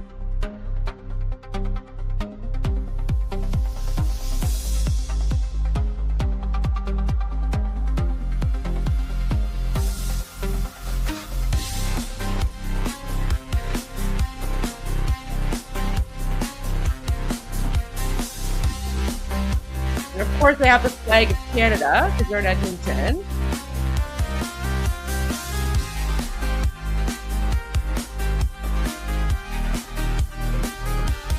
Flag of Israel.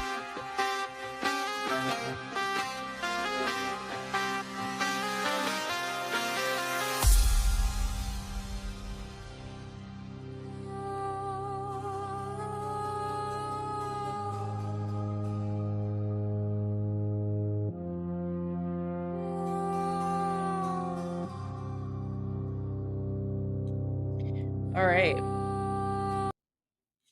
Okay, now let's go to the next one. So, oh, what's this? Oh, so guys, this is an occupied Iran, and someone took video of this guy. So this guy is with the Islamic regime, and he was up on the rooftop, and he was filming all of the Iranian freedom fighters so that they could later be identified, so the Islamic regime can go raid their homes and capture them, right? So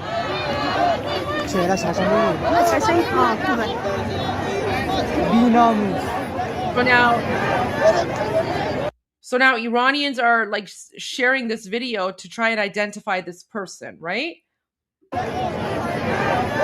Because he's with the Islamic regime and he was up there filming everything. So there you go. So Iranians are trying to find him, and then this is Nice in France. So again, the American flag in the city of Nice in France.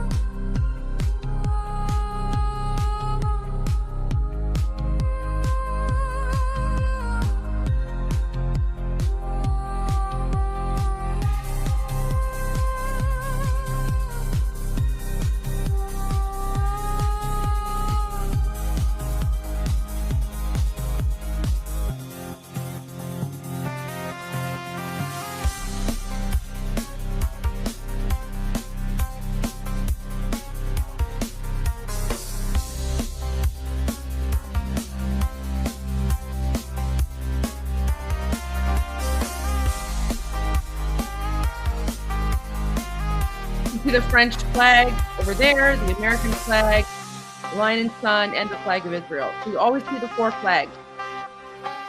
Remember, at all the pro-Iran rallies, you always see the four flags, right? So you see the flag of Iran, the lion and sun flag. You see the flag of the host country. So in this case, it's France. You see the flag of America because Iranians support Americans. And then, of course, you see the flag of Israel as well. So there you go. Trolls? FLP, who's the troll? Should I, let me know. I'll just ban them. See, this is why I say to ARMIN, you should make it subscription only. But, I don't know. All right. So there's that one in France. And then we have, so I already spoke about that. Oh, I wanted to share this. So this is actually very, very beautifully written from a Iranian woman who attended the rally in Toronto. Okay, and guys, Toronto was wait, you got him? All right, okay, you got him. So yeah, listen, those flags are okay. So I'm happy to go through them. So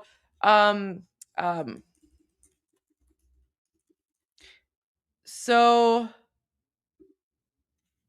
the blue flags, okay, so the blue flags, those are the imperial standards of Iran. So this is the imperial standard for the Shah of Iran, Shahanshah, and then this one is for the queen, and then this one is for the crown prince. So these are okay as well, right? These are fine. So that's why you see the blue flags there. And then the other two flags that you're going to see is this one. So you might see this flag.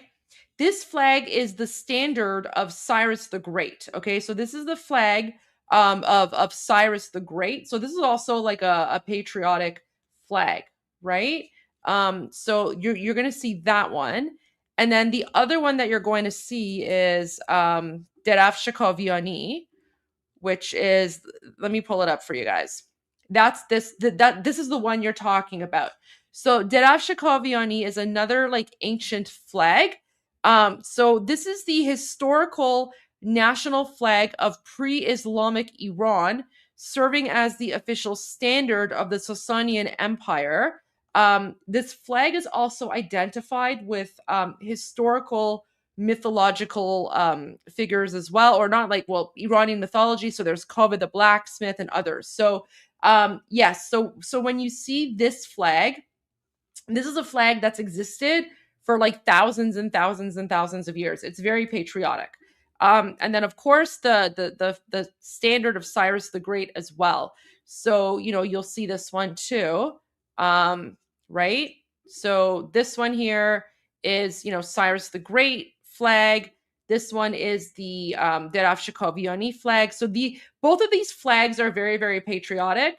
And these flags basically represent the Persian Empire before Islam was invented, right? So the reason that you see these flags is because this is another way of Iranians basically saying that we reject Islam, we reject Islamic colonization, and we don't want Islam in our country. So it's, you know, basically it's going back to our the roots of our Persian civilization, right? So there you go. I know, I really like the Derafsh Kaviani as well. It is really beautiful, isn't it? And then that middle, that's a sunflower, right? Yeah, exactly. Return to the old ways. So like what basically we are decolonizing from our Islamic occupiers, right? We're decolonizing from like the Islamic conquest, and we are reviving our national identity, right? So that's why you see these flags. All of these flags are okay, but that's why you see them. Yeah. So those flags are all okay, and of course these ones. Where's the turquoise ones? The turquoise ones are flags of the personal flags of the monarchy. So that's why you see the turquoise ones there. But the official national flag of the country is this one here, right? The lion and sun. The lion and sun. This here. This is the official flag of the country of Iran, the lion and sun. The one that has the crown, so the one that's on top of my head there, right? That one that has the crown, that one, it's like the I think, gosh, it's for like the military. It's for like the military, but the reason that we use this one now is because this is another way for us to show that we support King Reza Pahlavi, right? So this also helps us like identify each other, because there are a lot of like lefties and communists who are trying to overtake the the revolution. So even though this is the official flag of the country, we also carry that one, and that's why I actually have this one in my background as opposed to this one, because this one is also being used by communists and lefties who are not part of our revolution, but they're trying to take advantage. So think of this as kind of like code. This is like code for us Iranians to know, okay, like we're on the same team here. We all support King Reza Pahlavi. But of course, this is our real flag, and you see this everywhere. So there you go. I hope that's a bit of a short explanation on, I don't know, like what, 10,000 years of history. So there you go. I tried to condense the Persian civilization. Thousands and thousands of years of Persian civilization in about 5-10 minutes. I hope I did okay. All right, so let's go back to this message, because this was so beautifully written. So she actually she responded to this under one of my posts, and I haven't gone to that post yet, but she shared this, and it was so beautiful. So I wanted to share this with you guys.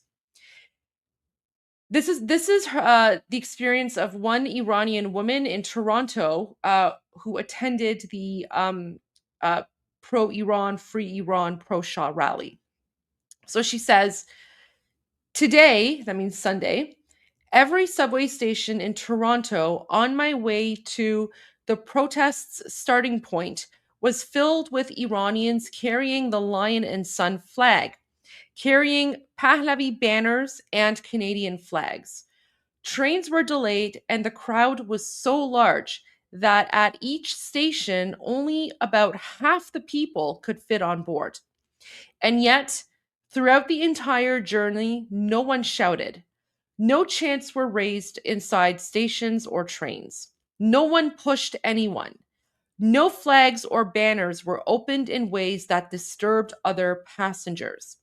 Instead, Iranian people constantly apologized to fellow riders for the delay and thanked them for their patience and calmly explained why they were there and what they were fighting for.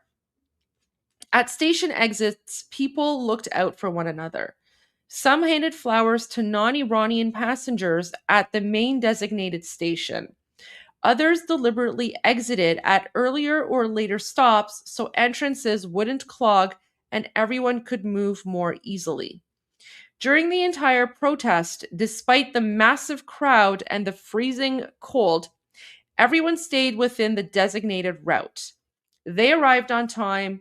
They left on time. No trash was left behind. I even saw people picking things up when someone accidentally dropped something. There was anger and sorrow on faces, but it was controlled, determined, and full of hope. If someone felt unwell, help appeared immediately. If someone needed anything, people stepped in without hesitation. What I witnessed today felt like verses from an epic of humanity, as if alongside our demands for freedom, we carried our culture and civilization in our hands for the world to see. From the bottom of my heart, I feel proud and deeply grateful to say, these are my people. So I just thought that was beautifully, beautifully written. And I wanted to share that with all of you.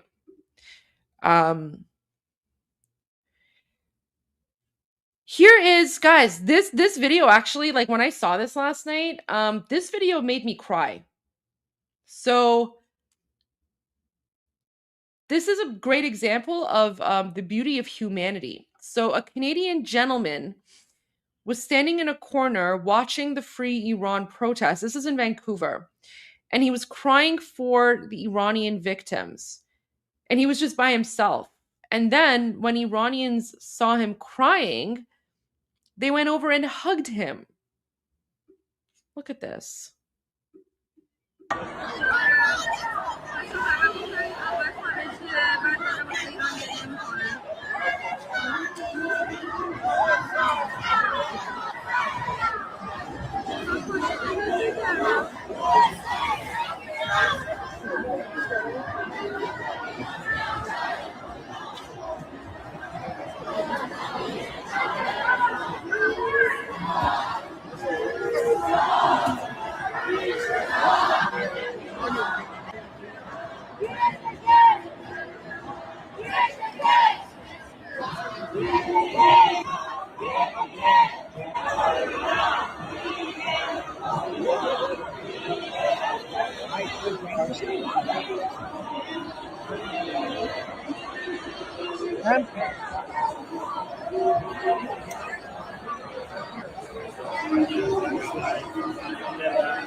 There you go. Now I'm crying again. But that was just something very, very beautiful. So I just want to share that with you guys. You know, faith in humanity restored. Oh, Laszlo, that's how you felt yesterday. Oh, that's so kind of you to say. Oh my gosh, those videos were so amazing. I'm gonna find those videos, Laszlo. I'm gonna try to share them again. But there you go. So that was just a random gentleman, not Iranian. And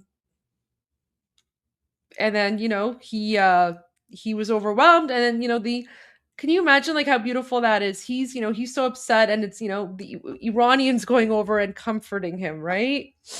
Even though we're the ones who are going through this horrific massacre, but you know, just that empathy and that I don't know who he is, but he's Iranian now. I don't know who he is, but we claim him. So, sir, you're one of us now, and thank you for your empathy.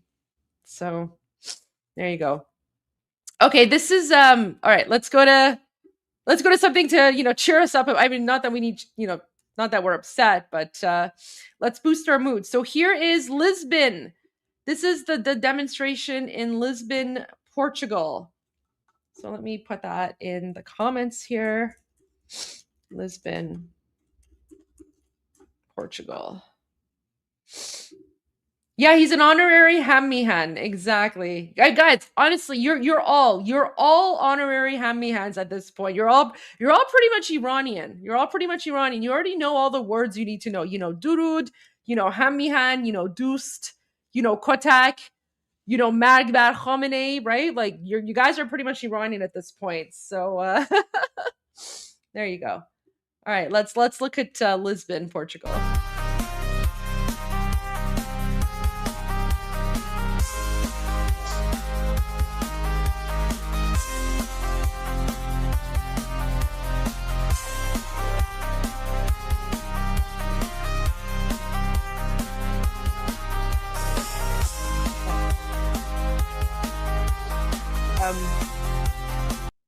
Sorry, Yasmin's asking me about footage for Sydney rally. So I do have some footage from the Sydney rally, but you're more than welcome to send me what you have. It's just, you know, Iran rally at gikamari.com. But I think I have stuff for Sydney. I'm just going through my list. I have so much footage.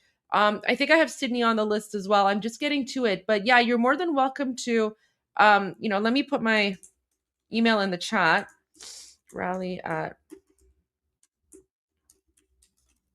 So you can send any footage, protest footage or rally footage to iranrally@gmail.com. Did you receive the meme? Did I receive the meme? I don't know. I will check my inbox. I'll ask my assistant. Sorry, I get like hundreds and hundreds of emails a day. But I will go check my inbox and see if I can find the meme you sent me. Thank you so much. Thank you for the reminder. All right. Okay. Let's go back to protest footage. Okay.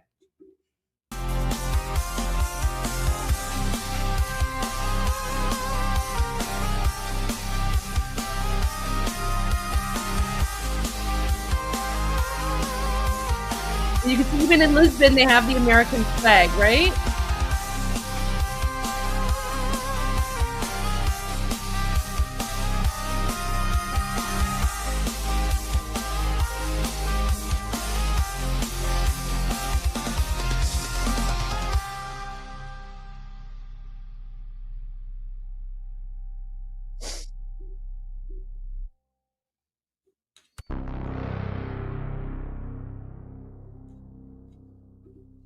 Oops. Okay. So that was Lisbon. Now let's go to the next one. Oh yeah, this was Toronto. Like, guys, the footage from Toronto was insane. Apparently there was even more people attended the Toronto demonstration than LA. And LA has a bigger population of Iranians than Toronto. But people are saying there was over like 160,000 people who attended the Toronto demonstration. And guys, not just the Iranians, there was a lot of non-Iranians as well, right? So a lot of non-Iranians were also there, and I'm so grateful to all of you guys. So all right, let's watch Toronto. This is insane, guys. And I'm trying to find more drone footage. Just look at this. And this is zoomed up. Wait, let me slow this down. Like, this is still sped up. I think I have to go like 25.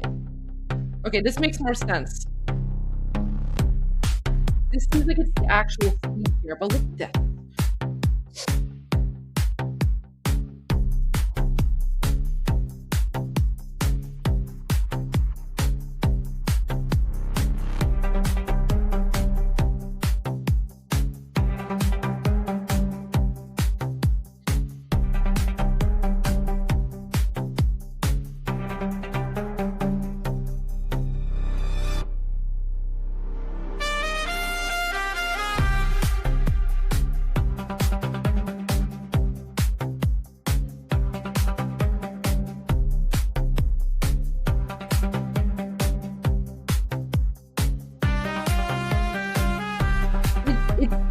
It's not ending. It's not ending.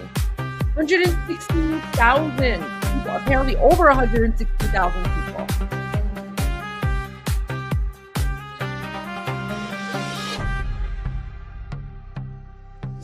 There you go. You guys, I have so much more footage. We're just getting warmed up here. Oh yeah, okay. So this was in Montreal. Look at this. So even in Montreal, like look at this. Like the trash cans are full and Iranians are just like making sure that, they're, tossing their garbage out properly even in Montreal. Look at this.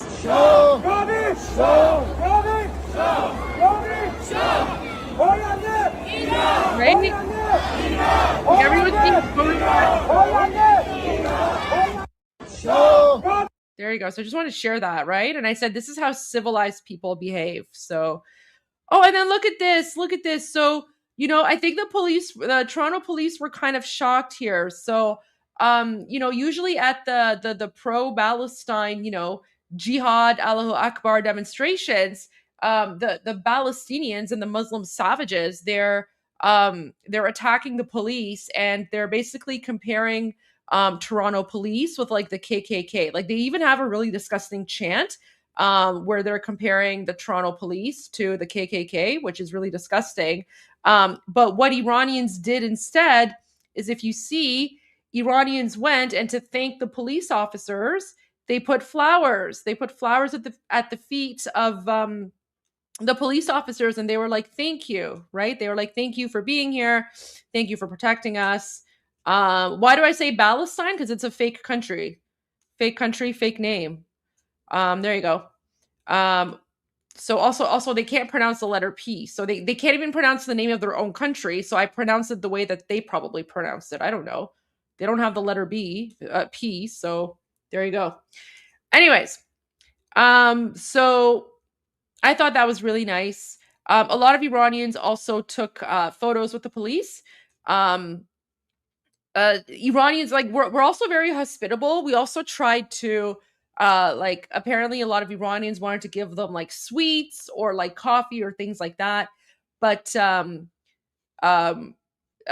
میدونم میگن اف، من دوست دارم بگم بلستین. چیکارم دارین؟ دوست دارم، دلم میخواد بگم بلستین.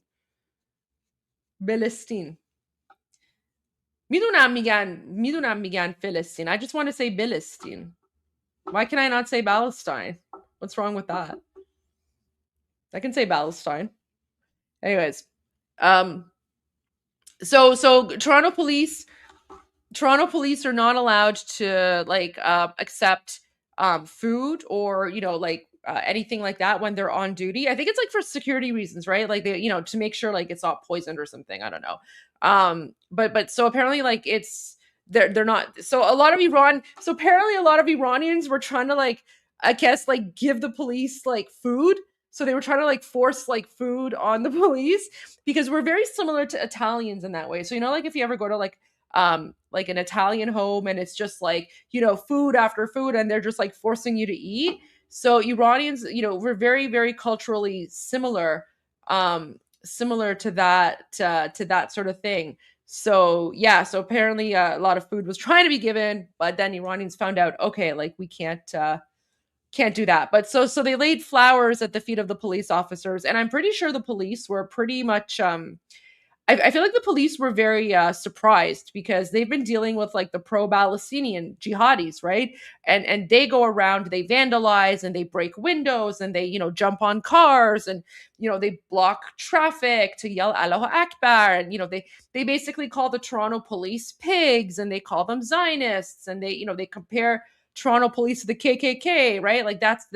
That's their culture, right? That's what those jihadi savages are like. So I guess the police were very surprised and pleasantly shocked that even though the Iran rally was way bigger. So apparently the demonstration that happened in Toronto yesterday is literally the biggest in the history of Toronto, I think. I don't know, for these sorts of rallies or demonstrations. Over 160,000 people. We're still trying to get the numbers from police. But guys, there were 0 incidents. So even though over 160,000 people there, no violence, no vandalism, No incidents, like no nothing. Everything was done perfectly with like zero issues, right? So there you go. Oh, and this is Victoria. Victoria, BC also had a demonstration. So let me share this one with you, and I'll put the music for you guys. And let me add the city. This is Victoria, British Columbia. Okay.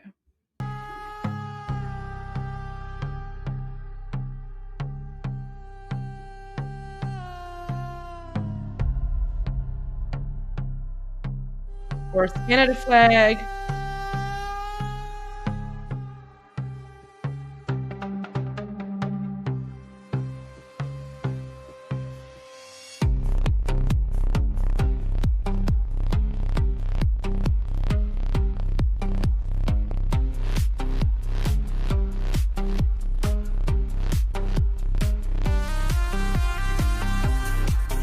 Right, so that was on repeat there. Okay, so that was Victoria, BC. And oh, look at this. So this is such a cool photo. So look at this. So she's saying in the Toronto subway, so this is her on her way to the Iran demonstration in Toronto yesterday, right? So she's saying in the subway, if you dropped a needle on the floor, it wouldn't reach the ground, and everyone was speaking Persian. Countless throngs of us were there in hope of a free and prosperous Iran. So there's her photo. She's taking a selfie, and as you can see, like literally the subway is packed, right? So pretty much like the vast majority of Iranians were there on the subway. So there you go. I thought that was kind of cool. And then this is Frankfurt. Okay, so this is Frankfurt. It's sped up though. But there you can see the American flag and the Israeli flag. So let me put the city here. Frankfurt, Germany. Okay.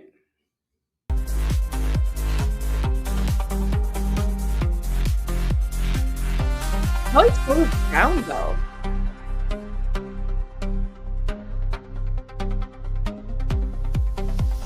Wow, this is so much. Look at this.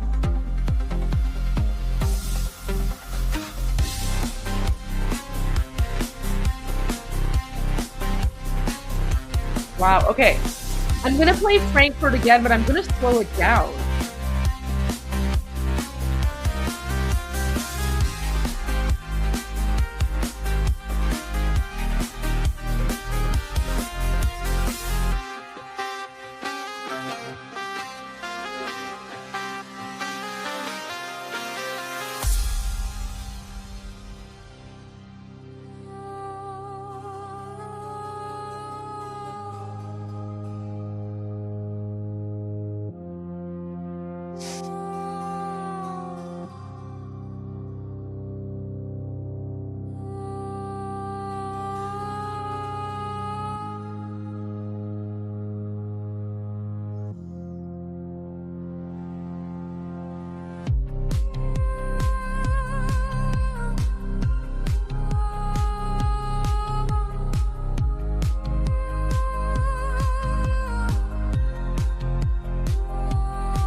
Like never ending.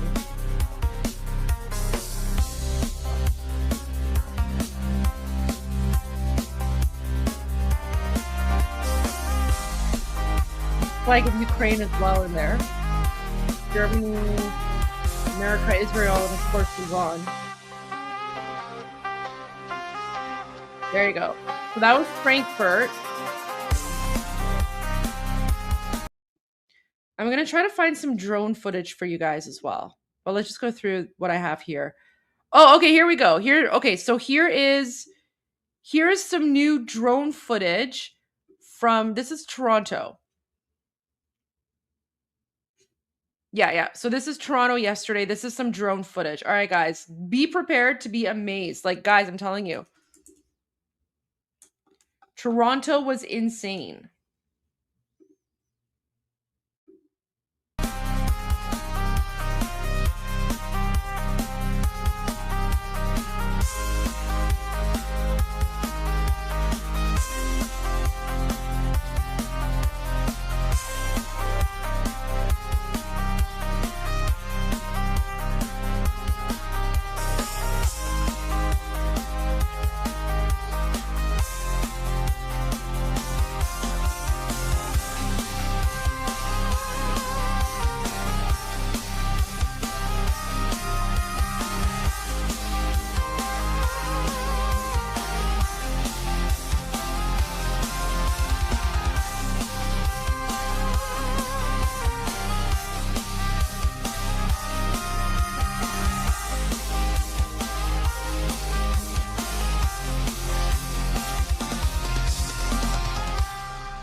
There you go.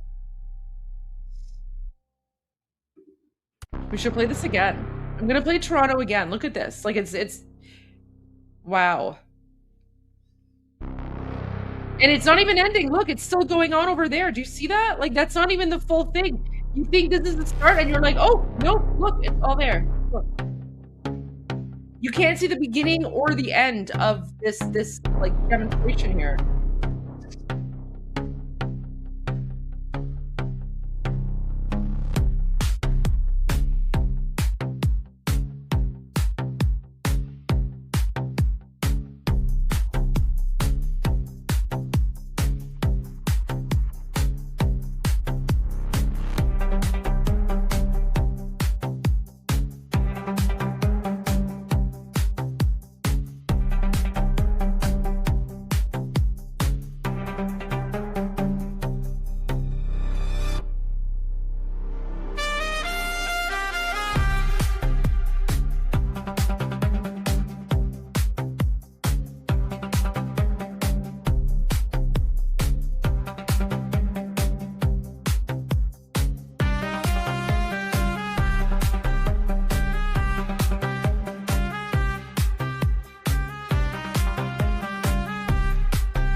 Okay, there we go. So there's that.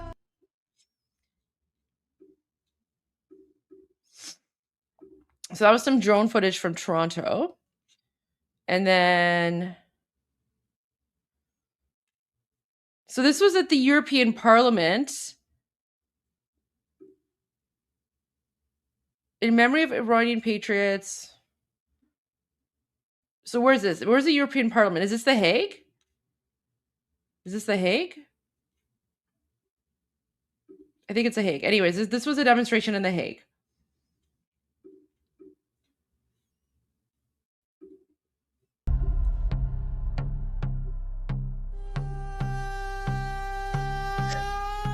Oh, it's not The Hague? Okay. Where's the EU Parliament? Brussels. Okay, Brussels. Thank you.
Okay, so that's The Hague.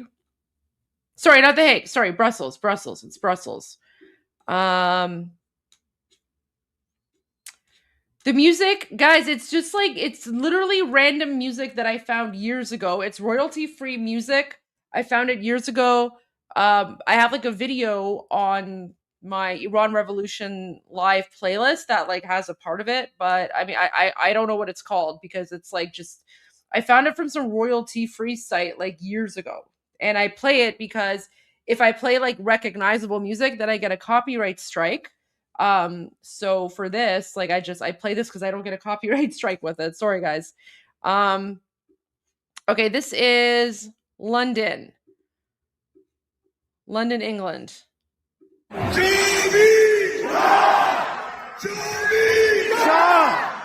So you can see the American flag there, or as someone in the chat keeps on calling it, is it Old Glory? There you go. So there's Old Glory.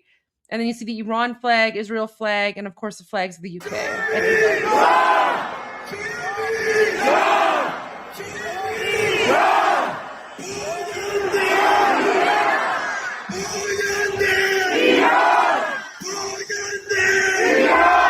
So Payande Iran, Payande means like eternal, and then Iran. So it's basically like long live Iran.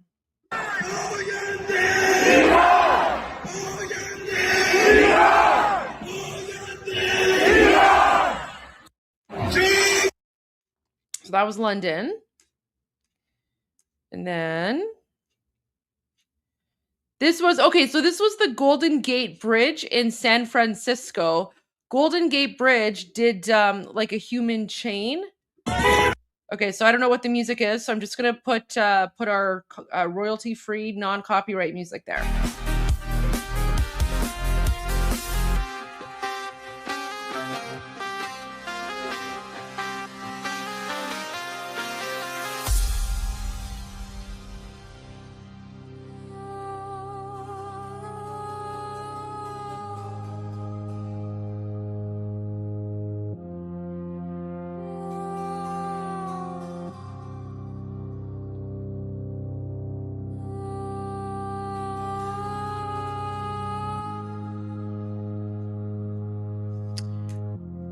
Listen, the person who's saying that thing about Islam, that's in Armin's chat. So I can't ban people in Armin's chat for that stuff. I'm sorry. I mean, that's not my chat. That's Armin's chat. So I don't know. You can ask the mods in Armin's chat to deal with that. It's not on my chat. If he was on my chat, I would have blocked him already. But he's not on my chat.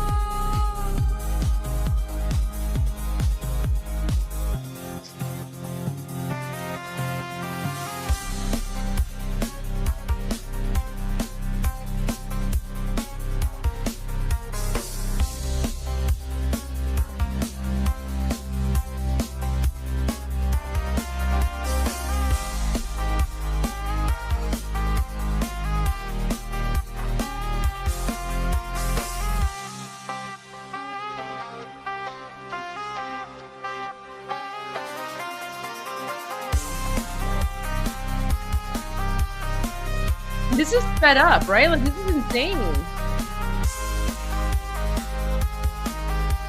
So you can send...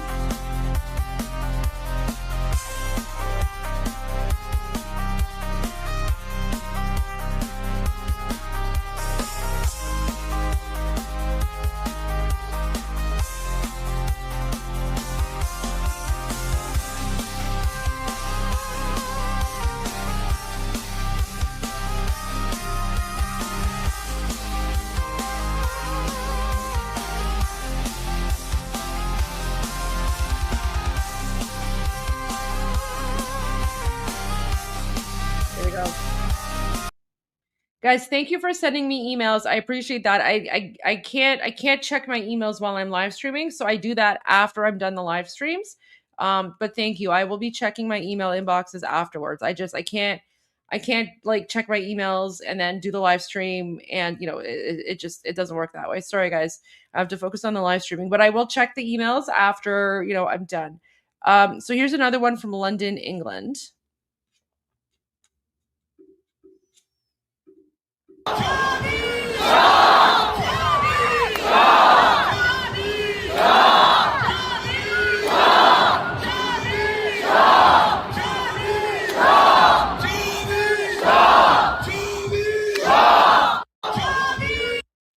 There we go. So that was in London as well. Oh, this is Vancouver. So this is kind of cool. Here's one from Vancouver. Let me pull up the music again so we don't get copyright striked.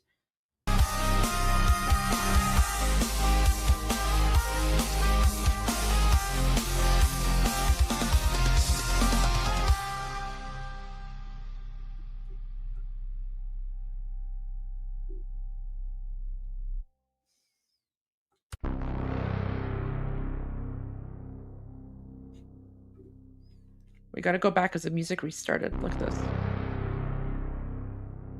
Doesn't the music make it so cool?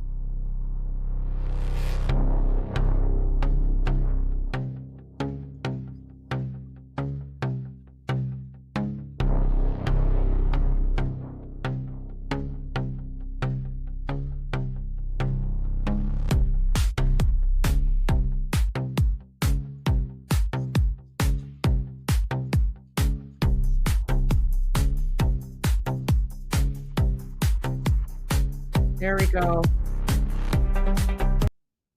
All right. Oh, there you go. Thank you so much for that. Oh, hats and a hoodie. I hope so too. Hopefully they'll get there. Hopefully they'll get there. I mean, it depends on the company, right? But and your address, but hopefully you'll get them soon. Thank you. You know what? I actually think you might get them sooner than other people because the company, I think the company is actually in Texas. My merch store, the company, it's an American company. I think they're actually based in Capel, if I'm not mistaken. So if that's the case, oh, are the hoodies good quality? Oh, I'm so happy to hear that. Yeah, I'm very picky. I'm very picky with like merch quality. So I went with the store that had pretty high quality stuff. President Trump is going live on YouTube. Really?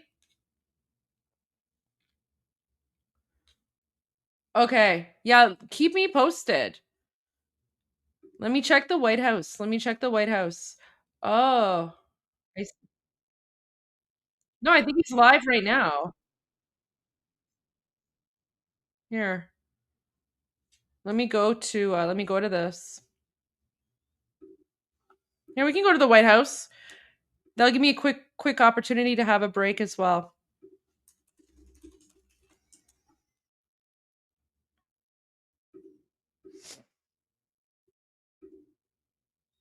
Will be known as Project Vault to ensure that American businesses and workers are never harmed by any shortage. We don't want to ever go through what we went through a year ago. Just as although it did work out, thank you. Just as we have long had a strategic petroleum reserve and a stockpile of critical minerals for national defense, we're now creating this reserve for American industry so we don't have any problems. This historic initiative will combine $10 billion in export-import bank financing with $2 billion in private sector financing. And we even expect the American taxpayer to make a profit from the interest on the loan used to start the Project Vault. It's an amazing thing. They've been talking about it for years. Other presidents did a lot of talking, but they didn't do anything. Over the past year, my administration has taken extraordinary steps to make sure the United States has all of the critical minerals and rare earths that we need. We're investing in mining projects. We're expediting federal permitting. The federal permitting, and a lot of it is Lee Zeldin, who's been fantastic, but federal permitting is such a big deal. And we're doing that.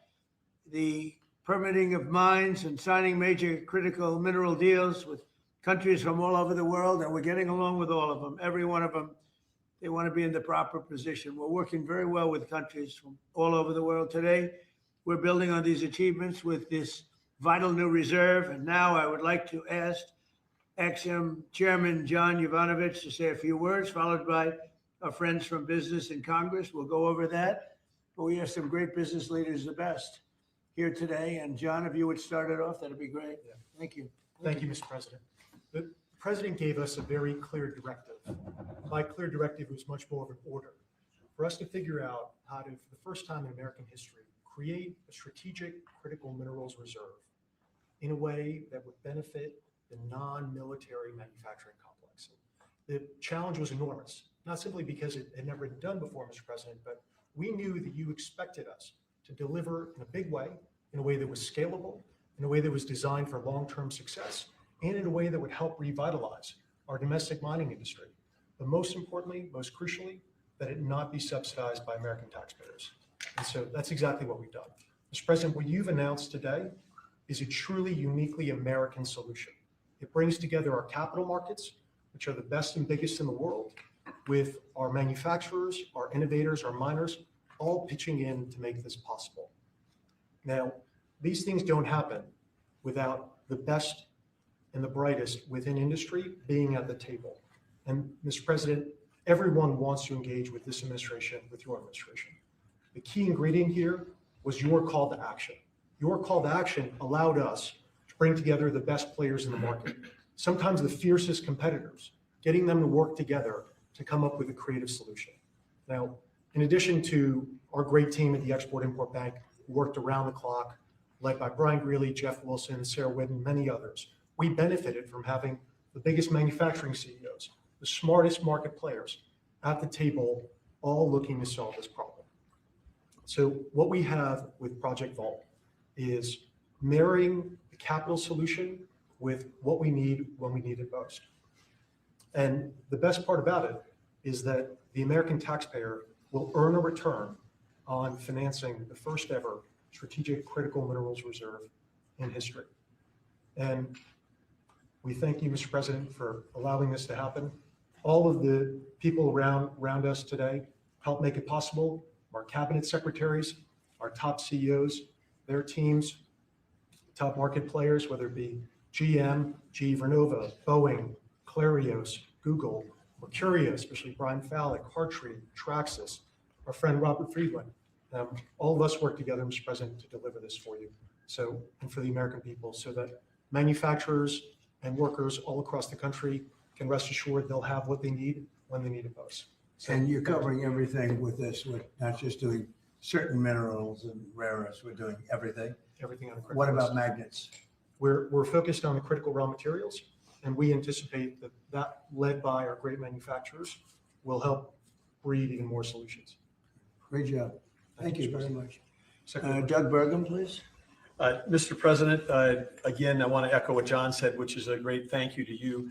You've set the direction, and when you took office, you've done more in the last year for mining and minerals in our country, perhaps than any president in history. Just like drill, baby, drill, you said mine, baby, mine. And what's happened in our country is you've led us through deals with equity deals for the first time. The United States of America is driving equity deals to help sustain and balance this market. You unlocked Alaska with the Amber Road project. That opened up over 1,700 mining claims in Alaska. And of course, on beautiful clean coal, we've got critical minerals that are co-located with that coal, and we've unlocked that. Biden administration did 0 coal leases during the last 4 years. You've done hundreds of millions of tons of coal leases. That's going to help drive electric prices down in America. Permitting, you mentioned this in your remarks. There were some permits that it's lingered for 29 years. They got done in 4 months last year under your administration. And under your emergency authorities, some of these permits got done in as short as 12 days. You helped create a club of nations to help balance out the fact that we didn't have markets that were functioning around critical minerals. You led off with Australia, Japan, Korea, Saudi Arabia, and Thailand. This week, we'll announce 11 more countries that are joining that club of nations as part of this global coalition. And behind that in the pipeline, there's 20 more nations that want to join under your leadership to allow for trade of critical minerals. And then here we stand today with the teamwork that was described. This would not have been possible without incredible cabinet you put together. Marco Rubio, Scott Bessent, Howard Lutnick, Chris Wright, and many others were involved in bringing this together through the vision. Standing with us today are some of our chairmen of our great congressional leadership who also have supported this and helped us find a way to do this without any appropriations. This is happening without tax dollars. And of course, our team on the ground here at the White House, including David Copley and everybody else at the NSC. David leading the global supply chain work, the folks working with the Ex-Im Bank team, working around the clock to make all this happen. So again, when you lead, when you put out a challenge, the teamwork happens. And then here we stand today. This is the largest Ex-Im Bank deal in the history of the Ex-Im Bank by more than double. And this is going to help drive national security. It's great for American manufacturers. It's great for American workers. Congratulations, President Trump. You're doing a fantastic job, Doug. Thank you. Could I ask Mary Barra, the chairman CEO of General Motors, which is setting records every single day, and she's doing a fantastic job, to say a few words and also discuss how good the car business is now in the U.S., please? Well, Mr. President, I want to thank you for your commitment to strengthening U.S. manufacturing and supporting the auto industry. Also, want to thank your cabinet and members of Congress and the whole team here that made this possible today. Having a resilient supply chain is critical for our nation, and it's critical for all industry, especially the auto industry. We have been strengthened with many of the different policies that have been put in place over the last year. So I want to thank everybody. How was it? Did you enjoy it? Supports, Did you enjoy the rally in Stuttgart? Creation. It also supports the consumer. So thank you. And business is held very strong. We still see a strong consumer. So I'm excited about 2026. I think it's going to be a record with all of your new plants opening up and everything else in our country. So in our country. Robert, please. Mr. President, thank you so much for what you've achieved. Everything we touch, we either grew it agriculturally and you help the farmers, or we mined it. All these cameras you see in front of you, they were mined. Every time you pick up a hand phone, it was mined.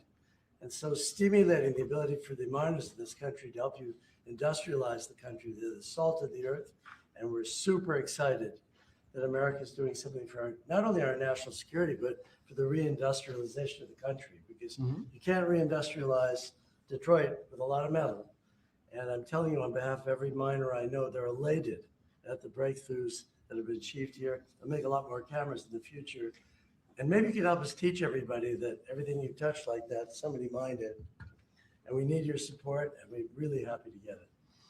And congratulations, you're in the Hall of Fame. Is that the Rare Earth Hall of Fame or Minerals Hall of It's a Fame? bunch of pictures of dead guys that go back to Herbert Hoover, who was a miner. Mining's down to 1% of the S&P 500, but really everything you touch needs mining. And this is the first administration with your support where we've got hope. We can go out and really do it. So as I last met you in Saudi Arabia with Mohammed bin Salman. We're working in Chile. Right. We want to bring these metals back to the United States and refine them and use them right here. And the vision of this administration, Howard Lutnick's been helping a lot. A lot of people at Ex-Im Bank have been helping a lot. I'm just telling you, the morale of the miners is sky high. Doing a great job. Thank you very much. Congratulations. That's a big deal. Thank you. How about French Hill? Say a few words, please. Thank you, Mr. President. Well, on behalf of Congress, Chairman Westerman could talk about how he's helped unleash the ability to mine through permitting reform. And Senator Marino and I serve on the House Financial Service Committee, Senate Banking Committee. And we're best in this country when we take the private sector and we leverage it to unleash the direction. Wait, sorry, I just really want to share this message from the troll. So we have a troll in the chat, and I think they wanted to type God bless Ali Khamenei. I think this person's from like Pakistan or something. But instead of writing God bless Khamenei, they wrote Guz bless Ali Khamenei. So guys, Guz goes. So this could be translated two ways. This could either be translated into fart or shit. So this troll who's trying to like say God bless Khamenei, instead they wrote shit bless Khamenei or fart bless Khamenei. So this is the another example of like the Muslim inbred jihadi savages that we're dealing with. So I'm gonna ban them, obviously, but I just figured I would share that with you guys so that you guys can all laugh at the fact that these inbred 7th century Muslims now want shit to bless Khamenei. So guys, everyone, shit, may the shit be upon Khamenei. There you go. I just thought that was funny. Okay, back to the live stream. that you're made. And so together with our reauthorization of the XM Bank, we leverage that resource with private sector dollars to make this a success. And it's going to be a huge strategic change in America's industrial capacity. Big difference, right? Big difference. There's never been really anything like what we're doing. Bernie, please. Not to be hyperbolic, but if you hadn't been elected, the auto industry in America would be over. The country would be Completely over. The country would be over. Well, but the auto industry would have been gone first. What the Democrats had done with electric vehicles, the mandates, what you were able to accomplish last year, Secretary Lutnick, what Secretary Bassett was able to do with your leadership has transformed the auto industry. And I tell you, it's never been better for people in the auto industry. I hear from all my friends, they are elated. And the worst part is that the people that you really saved were the car dealers in California and New York and New Jersey, right? And they fought me all the way, Mary, right? They fought me all the way, and now they're saying, thank you very much. But you're doing a great job. Thank you, Bernie. Scott? Sir, as you always say, economic security is national security, and a country does not have sovereignty if we don't have control of our critical minerals, don't have control of our steel production and our industrial base. And thanks to the work of everyone here through your leadership, this was a public-private partnership that only you could have assembled. And we are taking back our sovereignty, and we are going to have this Vault project, a strategic mineral reserve. And I can't tell you how innovative and exciting this is, and the level of security it is going to give us going forward is phenomenal. And how is your new, and I think new and improved Fed chairman doing? How's that all going? So he's off to a great start. I think so. He had so much built-in credibility, and as the American people, smart people, like Representative Hill, the Senator Marino, they already knew him, and as the American people get to know him, the important thing is that they will be able to trust the Federal Reserve to steer the economy for them. He's going to do great. Howard, please. So prior presidents took America for granted. They let our critical minerals only be controlled by China. They let our mining business go to hell by closing all the mines, closing our coal plants while China opened them. They let our auto industry, right? We used to produce 75% of our cars in America. And when Biden left, it was below 50%. We were just letting all of these industries just be shredded from America. And thank goodness you are in this chair, changing it and taking it back. We are taking back critical minerals. We are taking back mining. We're taking back the auto industry. You're going to watch us take back pharmaceuticals. We're going to take back semiconductors. None of this could possibly happen without your leadership. And it is the most fun to stand back here with your leadership because we are changing America back and making it great again. That's very true. Anybody would like to say anything else? Amen to that. You guys okay? Everything all right? Chairman Bush. Well, thank you, Mr. President. You're such a good man. Right. It's a great day, and it couldn't have happened without your leadership. And I think people will be talking about this for a long time because we're bringing back American mining and American manufacturing. You know, God blessed our country with abundant resources. Secretary Burgum talked about the Ambler Road, 49 critical minerals that can be mined in sufficient quantities just in that one area. But from northern Minnesota, Arizona, my home state of Arkansas, we are blessed with all these minerals. They're just in the ground. But when we get them out of the ground and not only mine them, but refine them and process and manufacture with them, it'll unleash great wealth for our country. And that'll just build on all the other successes. So thank you for what you've done. It's a great day. And how does it feel to be in the Oval Office? Is that crazy? Were you ever here? No, I've never been here, sir. Most people haven't. All the Mary's been goals. here a little bit, right? But it's a special place. Never been so beautiful either. Yeah, questions, please. Mr. President, speaking of the Fed, would you like to see Janine Pirro drop the investigation into Chairman Powell to help? Senator Tillis has basically said that he's not going to really be working with the administration to help bring war. So would you like to see the investigation? No, she's going to take it to the end and see. Like you're doing a small renovation, and they've spent almost $4 billion doing a small renovation. I'm doing buildings. I built a hotel. The Waldorf is called, and I did it for around $200 million. It's a much bigger job. They're spending almost It could be $4 billion. I'll tell you what, I don't even see an end in sight. I feel badly for the new Fed chairman because he may not have an office for 4 years. I don't know what these people are doing. So it's either gross incompetence or it's theft of some kind or kickbacks. I don't know what it is, but Janine Pirro is incredible and she'll figure it out. But no, you want to take it and just find out what happened because we can't go around doing a renovation of a small little complex, very small, couple of little buildings, and spend billions and billions of dollars on it. Something went wrong. We have to find out what it was. Yeah, please. Mr. President, thank you. Speaking of renovations, you announced you wanted to build a new and spectacular entertainment complex at the Kennedy Center. Right. Do you plan on tearing it down, and how much will all of the renovations cost? Probably around $200 million. And, you know, it's funny in real estate and building, I've done so much of it. I've done so well with it. You want to sit with something for a little while before you decide on what you want to do. And, you know, we sat with it. We ran it. It's in very bad shape. It's run down. It's dilapidated. It's sort of dangerous. Things fall out of ceilings. You've seen it. And we had some big events there. We had a lot of great events there over the last year, but you can't do any work because people are coming in and out, and you have the workmen. We have a marble man over there the other day. He said, you know, every time I put down a piece of marble, people are stepping on the marble. They don't even have time to dry. And you can't do the same quality job if you close it. And, you know, we're fully financed. And so we're going to close it, and we're going to make it unbelievable, far better than it ever was. And we'll be able to do it properly. I was thinking maybe there's a way of doing it simultaneously, but there really isn't. And we're going to have something that when it opens, it's going to be brand new, beautiful. I'm not ripping it down. I'll be using the steel. So we're using the structure. We're using some of the marble, and some of the marble comes down. But when it's open, it'll be brand new and really beautiful. It'll be at the highest level.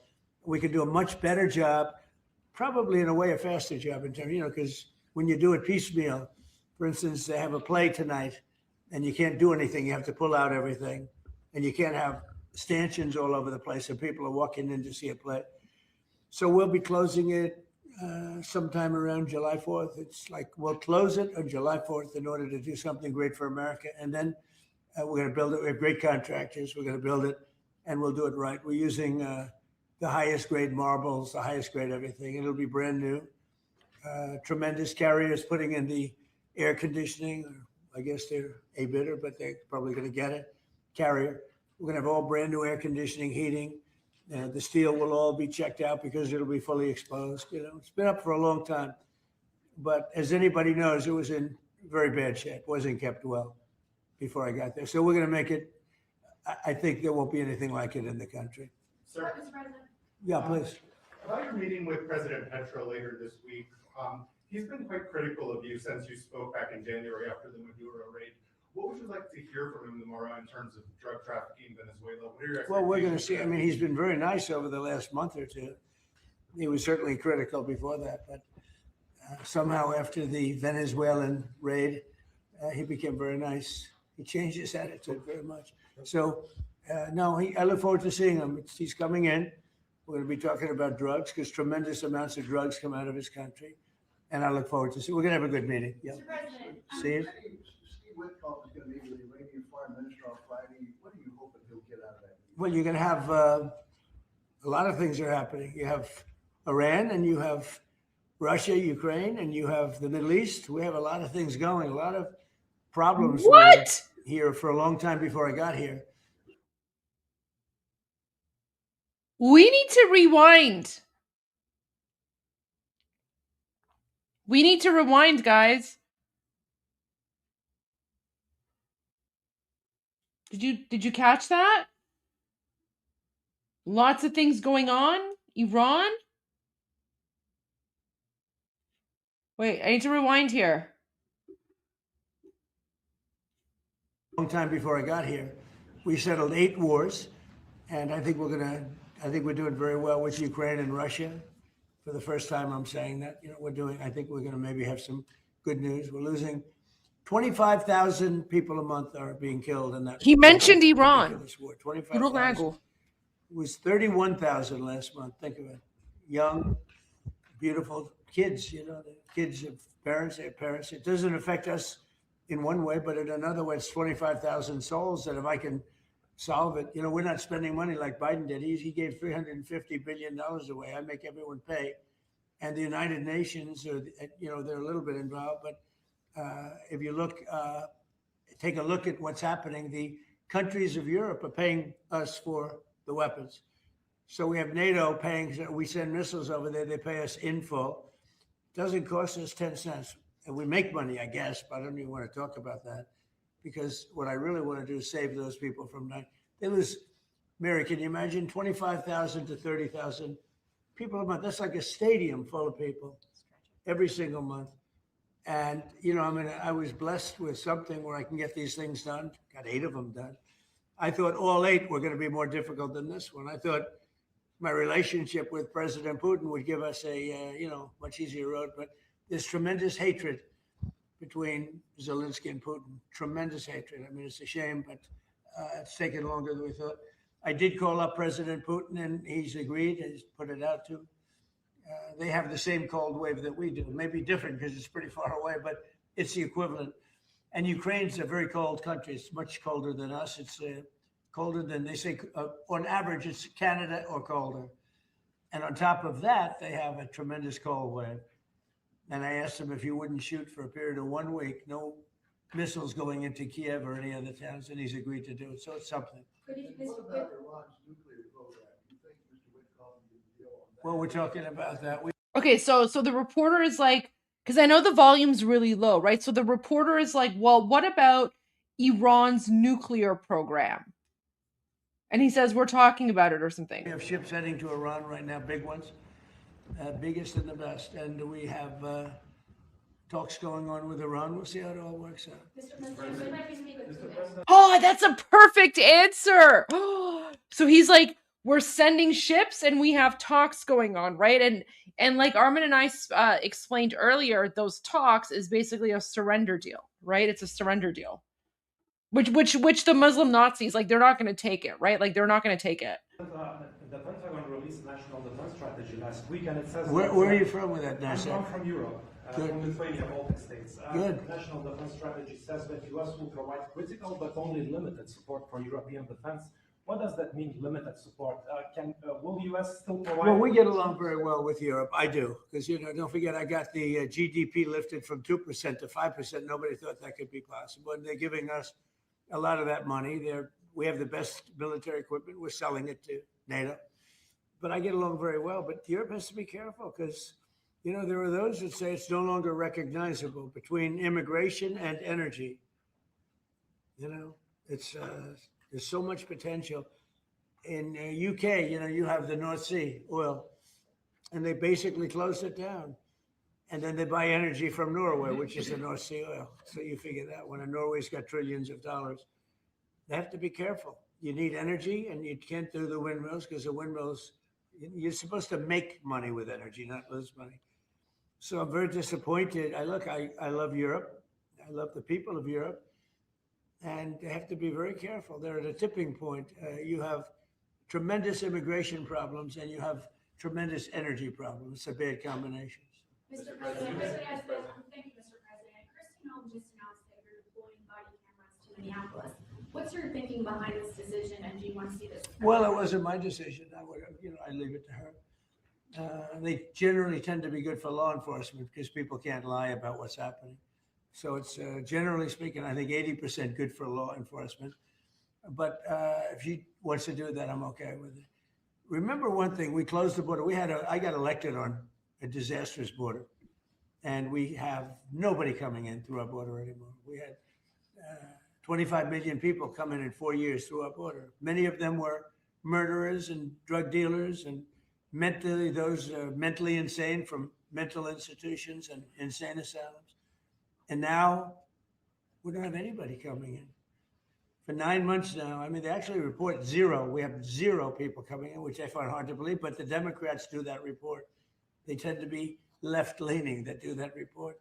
So I assume it's true. If it's not, it's a very tiny amount of people. But we basically have a tremendously perfect, strong border. And also crime levels are at the lowest point they've been in 125 years. Since 1900, we have the best numbers. And that's despite the fact that we had a lot of criminals and murderers. 11,888 murders came in. And we have the lowest numbers that we've had in 125 years. So, so we're doing a good job. If she wants to do the camera thing, that's okay with me. Mr. President, there was one homicide in DC during January. Do you think this was due to your efforts, and do you think blue states should see this as a sign that they should cooperate with you? Well, if there was one, I mean, we haven't had one in a long time. DC has become a very safe. It was an in-house homicide. It was in-house. It was a dispute within a family. We have had virtually no crime in DC. DC is now considered a very safe place, and it should be. It's our nation's capital. And we sent in the soldiers. I read the Washington Post this week, and it was incredible. They were trying to determine how did we get so low numbers? The low numbers in DC because we have very little crime, if any. And they talked about everything except for the fact that we put our National Guard and great soldiers inside our city. They didn't want to mention that. It's how dishonest. Because if we didn't do that, you'd have tremendous crime in DC. And I get thanked every single day by people that work in the White House. People, young ladies, men, they come up, thank you, sir, for making DC so safe. They walk to work now. A year and a half ago, they wouldn't have walked to work. They would have been killed or mugged or something would have happened to them. So it's, it's a great honor, but you got to read the story in the Washington Post. They do it. Crime is way down in DC. Now, what's the reason for it? The reason for it is we have very big, strong, good-looking soldiers standing around. And I think they make the place look better. But this is our capital, and we have a very safe capital. We had a very dangerous capital before. Yeah. Sir, yesterday you said you were speaking to people about Cuba to reach an agreement. What Right. sort of agreement are you hoping to reach? Is that with the Cuban government? Well, it's a failed nation now, and they're not getting any money from Venezuela, and they're not getting any money from anywhere. It's a failed nation. Mexico is going to cease sending them oil.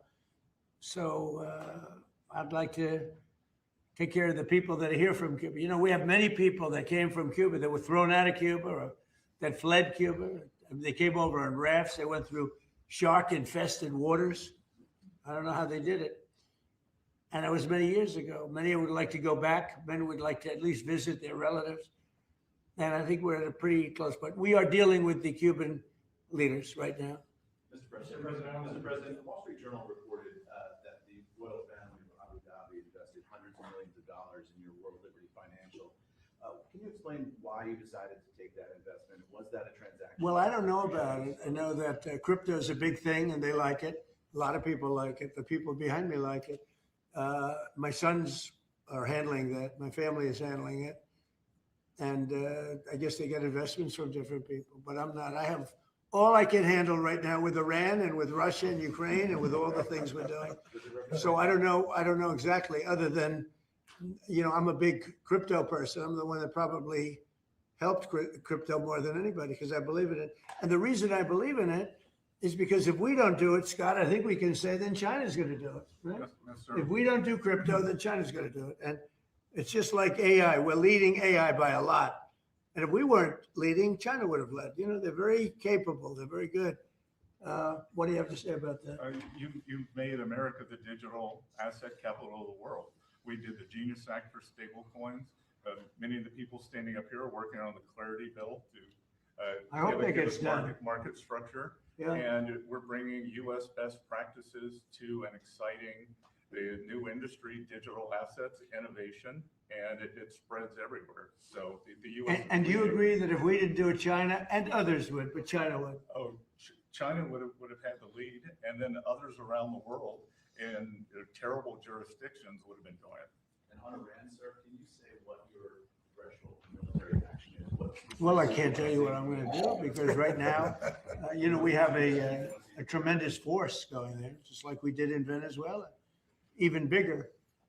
And they'll be there soon. And I'd like to see a deal negotiated. I don't know that that's going to happen. But I mean, if I knew I wouldn't be able to, I wouldn't tell you. I'd be very foolish if I would tell you. But right now we're talking to them. We're talking to Iran. And if we could work something out, that'd be great. And if we can't, probably bad things will happen.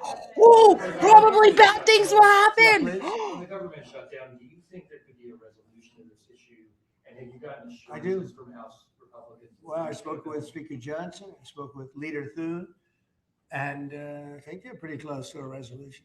You know, we were at 5.6% GDP, and we lost 1.5 points because of the 42-day shutdown. Think of that. We would have been at 7. Nobody ever saw a number like 7.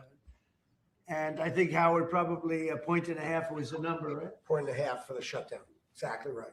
Okay. I'll go back.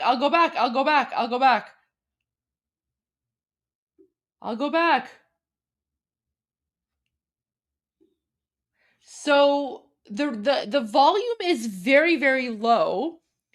The volume is very, very, guys, this is why I say you have to trust my political analysis. Yes, this interview is live. Okay, so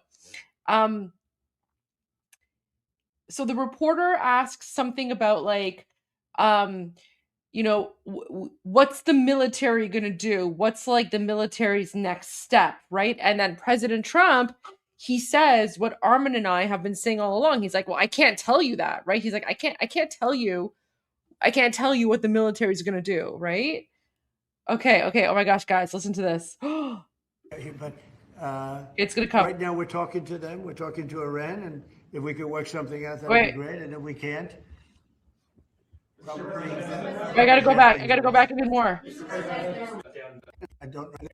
When the reported that the royal family of Abu Dhabi invested hundreds of millions of dollars. It's like after this. Well, of course, and it's like it's very like I'm sorry, it's like stupid for the media to ask like, what's the military gonna do? Like, what President Trump is gonna just like expose like the military plan? Like that's like the most ridiculous thing ever. I guess they get investments from different people, right? Like no one. All I can handle right now with Iran. Ask like, hey, what's the military gonna do? Like what? Like President Trump's gonna give away? I don't know exactly, other than. You know, I'm a big crypto person. I'm the one that probably helped crypto more than anybody because I believe in it. And the reason I believe in it is because if we don't do it, Scott, I think we can say then China's going to do it. Right? Yes, if we don't do crypto, literally, like the reporters, like it's just like Mr. AI. President, We're leading what's the AI bombing by a plan, lot. right? And if we weren't leading, China would have led. You know, they're very capable. They're very good. What do you have to say about that? You've made America the digital asset capital of the world. We did the Genius Act for stable coins.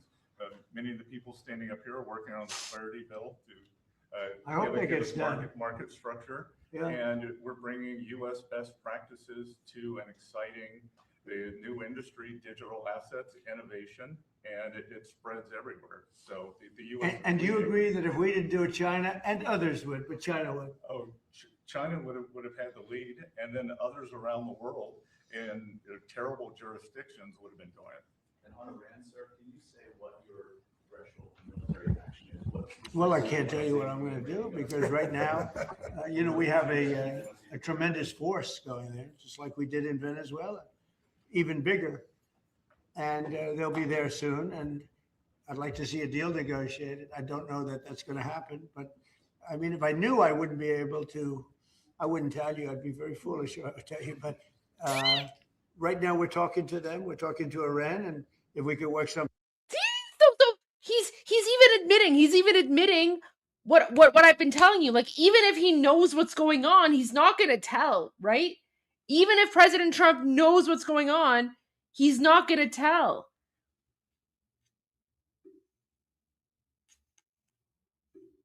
Go back.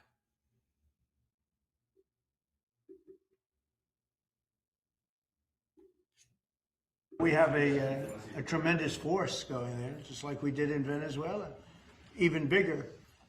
And they'll be there soon. And I'd like to see a deal negotiated. I don't know that that's going to happen. But I mean, if I knew I wouldn't be able to, I wouldn't tell you. I'd be very foolish if I tell you. But right now, we're talking to them. We're talking to Iran. And if we could work something out, that'd be great. And if we can't, probably bad things will happen. Probably bad things will happen. Yeah, please. On the government shutdown, do you think there could be a resolution of this issue?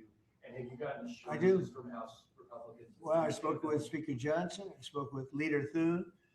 And I think they're pretty close to a resolution. You know, we were at 5.6% GDP, and we lost 1.5 points because of the 42-day shutdown. Think of that. We would have been at 7. Nobody ever saw a number like 7. And I think Howard probably a 1.5 was the number, right? 1.5 for the shutdown. Exactly right. And it's very bad for our country. But despite that, we have the highest numbers we've ever had. You know, we're doing well. We're going right through it. But I will say that I spoke with Senator Schumer numerous times, and I don't think they want to see a shutdown either. Mr. President, are you going to sue Trevor Noah? Last night in a post, you alluded that something could be coming. Yeah, well, he said that I spent time on Jeffrey Epstein's island. I didn't. I mean, he's a lightweight. This guy is a terrible. I think he's terrible. I thought he did a terrible job at the Grammys. I thought the whole Grammys was terrible. I watched part of it. It's not watchable. But he was a lousy host. I'd say not as bad as Jimmy Kimmel, but pretty close. And no, he made a statement about me and Jeffrey Epstein. I have nothing to do with that. I have nothing to do with Jeffrey Epstein. And in fact, if you look at the DOJ, they announced, they released 3 million pages. It's like this is all they're supposed to be doing. And frankly, the DOJ, I think, should just say, we have other things to do, because that whole thing has turned out, I mean, other than Bill Clinton and, Bill Gates and lots of people there are a lot of questions about it, but nothing on me. But it was even sort of better than that, because they found that Jeffrey Epstein and this sleazebag writer named Michael Wolff were conspiring against Donald Trump to lose the election. So Epstein was conspiring with a writer for me to lose the election. So right there, you know that I had nothing to do with this guy. But yeah, it's a terrible thing. The amount of time that's being wasted. When Epstein was alive, like 10 years ago, nobody cared about it. But they're only doing it. But now it's really hitting back on them because Bill Clinton is such a big part of it. The Democrats are pushing it. And the problem is that it's turning out to be the Democrats that were with and conspired with Epstein. So I think you're probably going to see a little pullback from them. But think of it, they were working together to try and help me lose the election. But this is the Oval Office, so I guess that didn't work out too well. Okay, one more question. Mr. President, do you have an update on U.S. troop level in Europe? Are you planning any force reductions? No, we have a great relationship with Europe. We have a great relationship with our troops. One of the best things that I can say is that if you go back a year and a half ago, so I'm running election, they had the worst recruitment numbers in the history of our country. Nobody wanted to join the military, or nobody wanted to join the police. Nobody wanted to join the fire departments. We couldn't get anybody to be a proud member of our country. And now, Doug, as I told you before, now we have the best recruiting numbers that we've ever had in our military. Army, Navy, Air Force, Marines, Space Force, we love, and Coast Guard. I love the Space Force. It's doing great. But now we have waiting lists on everybody wants to join. You know why? Because people are proud of our country, because our country is doing great. I think Mary can say the same thing. You had lots of people not working so well, and now you just wish you could get them in faster. I know that it's hard to get them.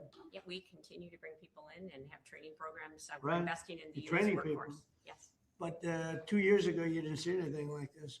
It's amazing what's happened. So we have the number one in the history of our country. We've never had more people that want to join our armed forces than we do right now. And a year and a half ago, nobody wanted to join. They were embarrassed by our country. They were embarrassed by our leadership. And now they're proud of our country, and they're very proud of our leadership. And a lot of the leadership is right behind me. Thank you very much, everybody. Thank you, press. Thank you, press. Thank you. Thank you, press. Let's start out. Thank you, press. Thank you, cameras.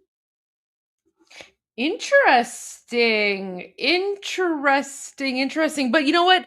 So President Trump basically confirmed everything that Armin and I have been telling you, right? Like we've been telling you, like he's not gonna like reveal his plans to the media, right? So like why would the press even ask? And then President Trump even said, he was like, even if I know what's going on, I'm not going to tell you. Like I would be foolish to tell you what's going on, right? So there you go. There's that's President Trump. Okay. Hopefully Armin will be back soon, because I actually have to leave in about 15 minutes because I have an interview at 5:30. So I need to leave so I can like get ready for that. So I messaged Armin. But here you go.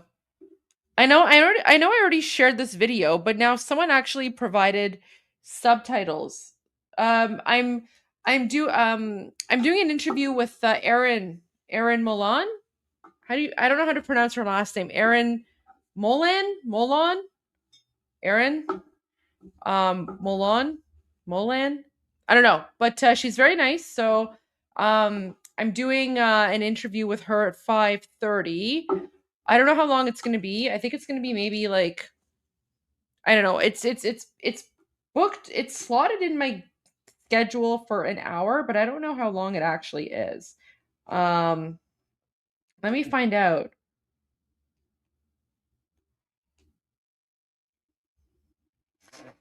Let's see.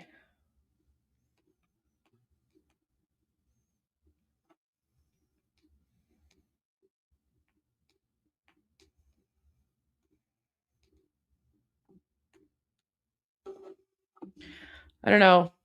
Like when people put in my like I don't know why, like for some reason, like my calendar will have like it'll say like a 10-minute interview, but it's like booked off for like an hour. So I don't know what's going on there, but I have to like fix that.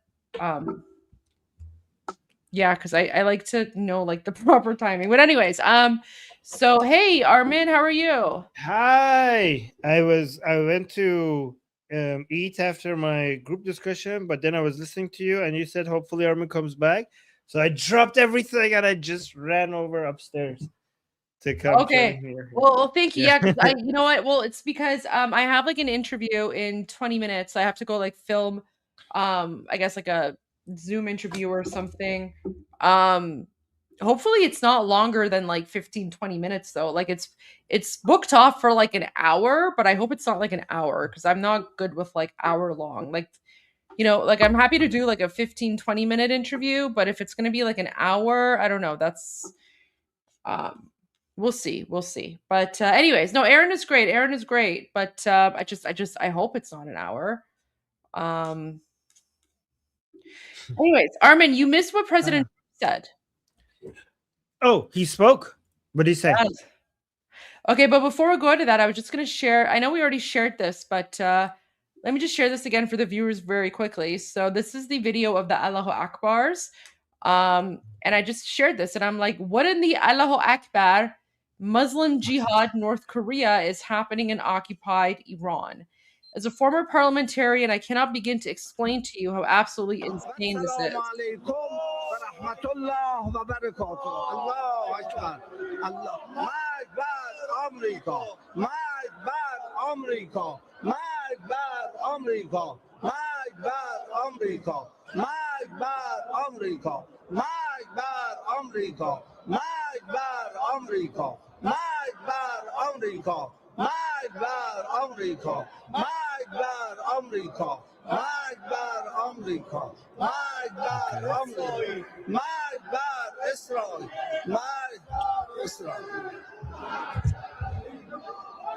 We showed this. I know, but I'm saying this is just with like the subtitles there. So listen, because we just came from President Trump. So okay, where was the President Trump question? Okay, was it here on Iran?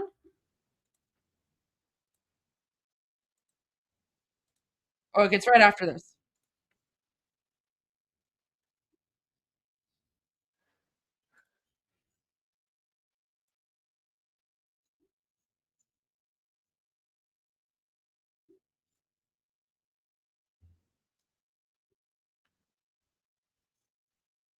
What's happening? Oh wait, stop. Are you Oh, sure? I'm sorry. I forgot to change the screen. Okay. The worst recruitment numbers in the history. I want to get to where President Trump spoke Nobody about wanted to join Iran. the military or Space Force, we love, and Coast Guard. But 2 years ago, you didn't see anything inside our city. They didn't want to mention that. It's how they wouldn't have walked to work. They would have been, they'd make the place look better. Oh, it's a failed nation now, and they're not getting any money from Venezuela, and they're not getting any money from anywhere. It's a failed nation. Mexico is Cuba, that fled Cuba. They're pretty close, but we behind me like it. You get investments from different crypto more than anybody because I believe in it. And the reason I believe in it is because if we don't do it, Scott, I think we can say then China's going to do it. Right? If we don't do crypto, then China's going to do it. And it's just like AI. We're leading AI by a lot. And if we weren't leading, China would have led. You know, they're very capable. They're very good. What do you have to say about that? You made America the digital asset capital of the world. We did the Genius Act for stable coins. Many of the people standing up here are working on the clarity. I think it's like right after this. I hope it gets done. Market structure. Yeah. And we're bringing U.S. best practices to an exciting new industry, digital assets, innovation, and it spreads everywhere. So the U.S. And do you agree that if we didn't do it, China and others would, but China would? Oh, China would have had the lead, and then others around the world in terrible jurisdictions would have been doing it. And on Iran, sir, can you say what your So he's saying on Iran, sir, can you tell us what the military action is? Well, I can't tell you what I'm going to do because right now, you know, we have a tremendous force going there, just like we did in Venezuela, even bigger. And they'll be there soon. And I'd like to see a deal negotiated. I don't know that that's going to happen. But I mean, if I knew I wouldn't be able to, I wouldn't tell you. I'd be very foolish. But right now, we're talking to them. We're talking to Iran. And if we could work something out, that'd be great. And if we can't, probably bad things will happen. Probably bad things will happen. That's amazing. Awesome. There you go. So I want to share that with you. That was great. You know what? These are some of those days that I'm happy that the supreme leader is Khamenei and not Rouhani, because if there was Rouhani, he would probably agree with everything, and that you could trust Khamenei not to agree with that deal. And yeah, Trump is promising that there bad things will happen if they don't agree. Guys, part of the terms of the so-called agreement, which is more of a terms of surrender, to be honest, is accepting the state of Israel, officially recognizing the state of Israel. Yeah, that's not going to happen. That's not going to happen. And also, more importantly than that, the giving up their ballistic missiles, that's not going to happen. That's not going to happen. So yeah, the most they are willing to offer is giving up the 60% enriched uranium that they had from Natanz Fordo. But by the way, guys, to move it maybe to Turkey, that they might agree to that. But honestly, we know that they're continuing to enrich uranium in their other hidden facilities deep inside the mountains, even if they give that up. The only solution is regime change. We all know that. Or else the world has to deal with a nuclear Islamic Republic, which will be impossible to get rid of at that point. I agree. So- Okay, Armin, I need to go because I need to get ready before my interview. So can you take over for maybe the next, I would say hour maximum. Hopefully I'll be back in an hour. Not quite sure how long my interview is, but I'm trying to find that out. But I'll be back in an hour, hopefully. Okay, sounds good. Thank you. And You're while you were gone, aside from this President Trump live interview, I was just sharing footage from the rallies from yesterday. And I also shared King Reza Pahlavi's message from earlier today about the global demonstration happening on February 14th. So other than that, I haven't shared any news. So feel free to go ahead, share whatever news you think is great. And I will see you guys in about an hour. Wish me luck. Yep. Good luck. Well, you don't need luck, but good luck. Thank you so much. All right. Always amazing. Okay, see you soon. Bye. Bye. All right. So, guys, there's Susanna. Yeah, people on the Atheist Republic channel know Susanna, but maybe on the Goldie Ramari channel, you don't know. But she is, a major, my best friend, and she also the CEO of the Atheist Republic.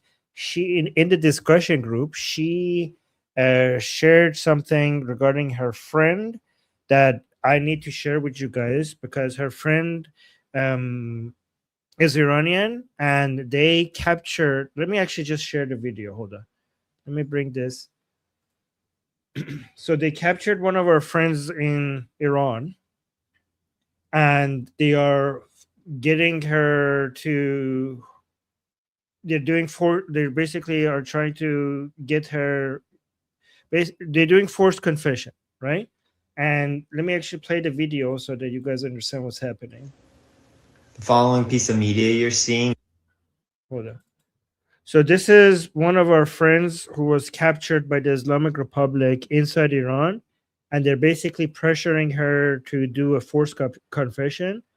And that's why you guys need this is getting really close to home for us right now. These are people we know. So just watch this for a second. The following piece of media you're seeing is propaganda produced by the Islamic Republic. Its intent is to justify the execution of its prisoners by connecting them with Israel, America, and as leaders of this revolution.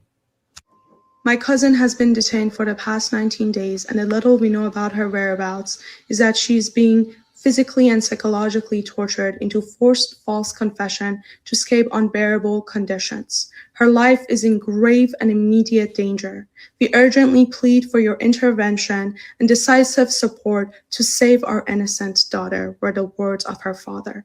Please share this with your local representatives, your senators, your MPs, and anyone who cares. Link to the full video below. It's in Farsi, but let us know if you want it translated. So guys, I'm not going to show the forced confession because YouTube does not allow us to show forced confessions, but I'm going to post the link to this video that I just shared with you. It's on Instagram, so I just put that in the chat, and there you could also go read this letter at the very end.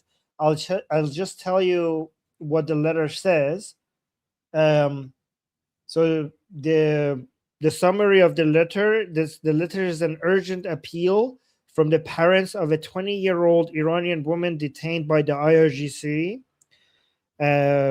She was arrested 19 days ago by the Basijis, plainclothes agents, without a warrant, and she's being held in an undisclosed location.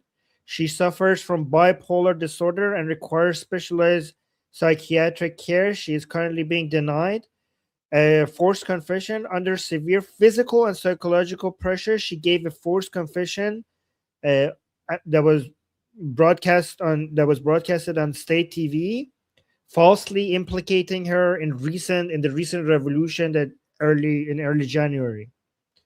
And she basically said that she was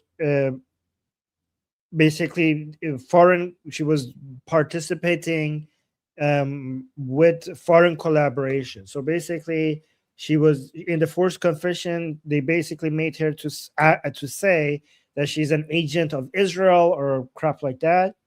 And the letter also talks about immediate threat. Her parents fear she faces predetermined unjust sentences and that her life is in grave danger. They might execute her because she accepted foreign collaboration. She basically under pressure confessed. So they're pleading for immediate international intervention. So again, the link to that Instagram video, I'll put it. There's a follow-up video that they made. Let me just play that as well. My cousin has been detained for the past 19 days, and the little we know about her whereabouts is that she's being physically and psychologically tortured into forced false confession to escape unbearable conditions. Her life is in grave and immediate danger. Urgently plead anybody who has a beating heart to please share my video, to please be the voice of Iranians. Benuz Hosseini Nejad, Payvan, they're all at risk of execution. Please share the videos I have created. Please, we are only their voice and they have nobody else. Please make this go viral. I beg and plead every one of you guys.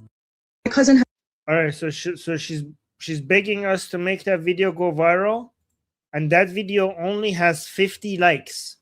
That video that she's begging us to make go viral, it only has 50 likes. So the second video, I'm also going to post a link to that one in the chat as well. Those are from the same accounts. So please, I'm putting the link to the second Instagram video as well in the chat. So please go and let me listen to her one more time.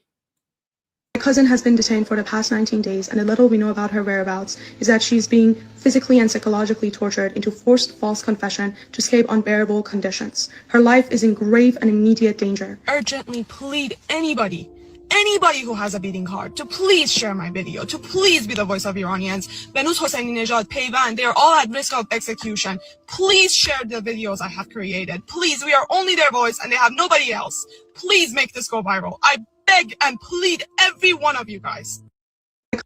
All right, so these are the three people that she's talking about, and the link, again, the link to the video is in the chat. You could read all of these. These are the three people, and please help make this video be seen by more people. Okay, so thank you, Susanna, for sharing this with me. I appreciate you guys helping us out here. Okay. Oh, okay. Susie is in the chat, by the way. Susie is saying, "Thank you, everyone. This means the world to me. Seeing my friends experience this pain is too much." Well, thank you, Susie, for sharing this with us. We wouldn't have known if you didn't share it with us. Okay, so let me go through the second video that I didn't. Let me go through the second video that I was supposed to translate for you guys regarding the teachings of Islam that makes all of this cruelty possible. So let me actually bring this. So this is Hassan Abbasi. He's very famous in Iran. He's a regime propagandist, and he's very popular among regime supporters in Iran, and they take his teachings very seriously. Okay, so let's see what he has to say. So he's talking about the teachings of Quran. Again, guys, this is one of the most important propagandists for regarding Islamic teaching and Islamic Republic, supporting geopolitical analysis in Iran. He has major influence and he has a lot of followers. So here he's going to explain to us that according to Islam, you have to basically continue killing until you have no opposition. Like the killings have to continue until there's no fitna. So fitna translates to division, but in their minds, anything that is against them is basically division. So let's listen to him. حضرت الله وقتی فرموده که وقاتلوهم حتی لا تکون فتنه اینقدر So he's saying when Allah said in the Quran وقاتلوهم, so this is Arabic, حتی, so kill them until there is no fitna. Okay, so guys, I don't speak Arabic, I speak Persian, but I think this is وقاتلوهم حتى لا تكون فتنة. Okay, so basically I think if I remember anything from Arabic, this means just kill them. Anybody speaks Arabic in the chat? Based on what I remember from my Arabic classes, this sounds like it's saying kill them until there is no fitna. Basically keep killing them until there is no division. Check the logo? What do you mean? So let's continue. Oh, check the logo on his cap. Oh, guys. Oh my God. Thank you for noticing that. Thank you for noticing that. Oh, fitna is corruption. Yes. No. Fitna. Well, I mean, yeah, what they mean is corruption. Corruption. But let me see, actually.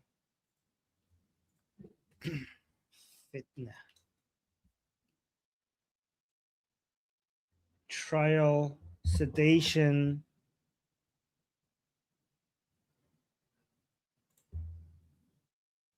Chaos, misguidance. Yeah. Basically, corruption is a good division, chaos, lack of unity. Corruption is maybe a good translation. But guys, look at his hat. Facade. Okay. عاملان فتنه. Sedation, yes. All of that combined. That's fitna. Right, guys, but look at his hat. Anybody recognizes what that is? What is that? Hold on.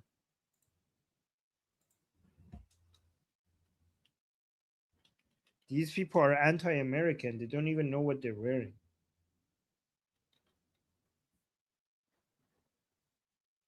Look at this.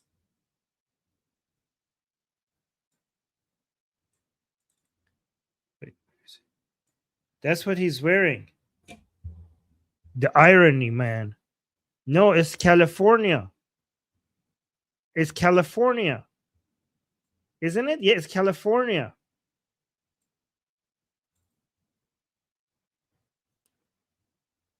He's wearing a hat, a California hat. Does he even know that? California Republic.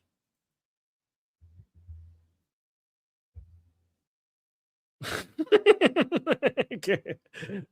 I don't know if these people even know what they're wearing. Oh, Goldie is back. I never got a link to the interview, so I'm back because I don't know what's going on. Oh, Yeah. okay. I don't know, but this is Goldie- this is like the second time it's happened because she wanted to interview me like a few weeks ago, and then like I never heard back from her, and then I guess she booked me for today, but I didn't hear from her either. So I don't know. We'll figure it out. Hopefully, third time is the charm. But yeah, we'll just reschedule. So there you go. I don't know. Maybe something's going on with her, but I hope she's okay. I hope she's okay. Yeah. All right. So what were you sharing here? So I was sharing. This is Hassan Abbasi, which is a very famous pro-regime propagandist and teacher of Islam and Islamically minded geopolitics in Iran. And he's basically teaching us why we should be killing a lot of people according to the Quran. But look at his hat, Goldie. He's wearing a California hat or something. Yeah, that's the California bear. He's wearing California Republic hat. I don't know. He's very anti-American, and yet he's wearing like California hat. Okay, so let's just go and translate this video. حضرت الله وقتی فرموده که وقاتلوهم حتی لا تکون فتنه انقدر مقاتله کنید. Oh, so here the Persian translation is at the bottom. با آنان بجنگین تا دیگر فتنه نباشد. Just okay. This is guys, look at this. This is a Fulad Van translation. Okay, so guys, the Arabic, it says قاتلوهم means kill them, but in Persian, the translation is to fight them. Okay, this is specifically says this is qatala. Qatala means killing, murdering. But Fulad, like guys, you know how in English translations they try to make it seem less violent than it actually is? We have that problem in Iran as well. So this is a full advanced translation of Arabic into Persian. And even in Iran, they try to translate the Arabic text of the Quran in a way that makes it more sellable, right? So the harshest parts of the Quran, they use words to make it seem less, because guys, this is Iran. We're not as barbaric as what the Quran wants us to be. So just basically translating the Arabic into Persian exactly as it should be makes the Quran less sellable in Iran, and that's why they try to whitewash it, but in the Persian translation, right? So this says kill them, murder them. Here it says fight them. This is not a proper translation. Everybody knows. Anybody know? Qatala. قاتلوهم means kill them, not fight them. Okay, but anyway, it's okay because he's giving us the actual proper translation because he's very violent, so he has no problem with the proper translation of the Quran. حتی لا تکون فتنه انقدر مقاتله کنید انقدر بکشید تا فتنه دیگه نباشه. So he's saying, according to Quran, we have to kill so much until there's no corruption. So he's saying that's what we're supposed to be doing as Muslims according to the Quran. So he's actually using the proper translation. Oh, guys, somebody's saying katal also in Hebrew is killed. Oh, really? Okay, so that's interesting. Semitic languages close to each other. و فقط باشد دین کله لله. Oh, look at this. وَقَاتِلُهُمْ حَتَّى لَا تَكُونَ فِتْنَةٌ وَيَكُنْ okay, my Arabic, guys, it sucks, okay? يَكُنَ الدِّينُ لِلَّهِ. Okay? So basically saying, kill them until there's no corruption and until all religion is for Allah. So basically you have to kill until all corruption is gone and until every religion in the world is Allah's religion. So basically until world domination, until the entire world is Islam, you should just be keep killing until the entire world is Islam. فقط دین باشه برای حضرت الله. هر چیز دیگه هر دین دیگه هست بره کنار فقط دین بمونه برای الله. Oh, you're saying all the religions have to go aside? All the religions have to be for Allah. That's how much you should be killing. این فتنه‌ای که بعد وقاتلوهم تا حتی لا تکون فتنه تا این دیگه فتنه نباشد. این فتنه چیه؟ روحانی شهید. So he's saying the fitna, the corruption that you're supposed to be killing until all that corruption is gone. What is that corruption? شهید کردن، بسیجی شهید کردن، پلیس شهید کردن، بچه‌های یکان ویژه رو شهید کردن، بچه‌های امنیتی رو شهید کردن، پاسدارا رو شهید کردن، پرستارا رو شهید کردن، کودک شهید کردن، مردم عادی رو شهید کردن. خباثت. و از اون طرف هم So he's saying like he's talking about the people on our side. So he say like they killed the Basijis, the KRGC forces. He's lying, by the way. He's saying they killed the nurses. That's BS. He's saying they killed children.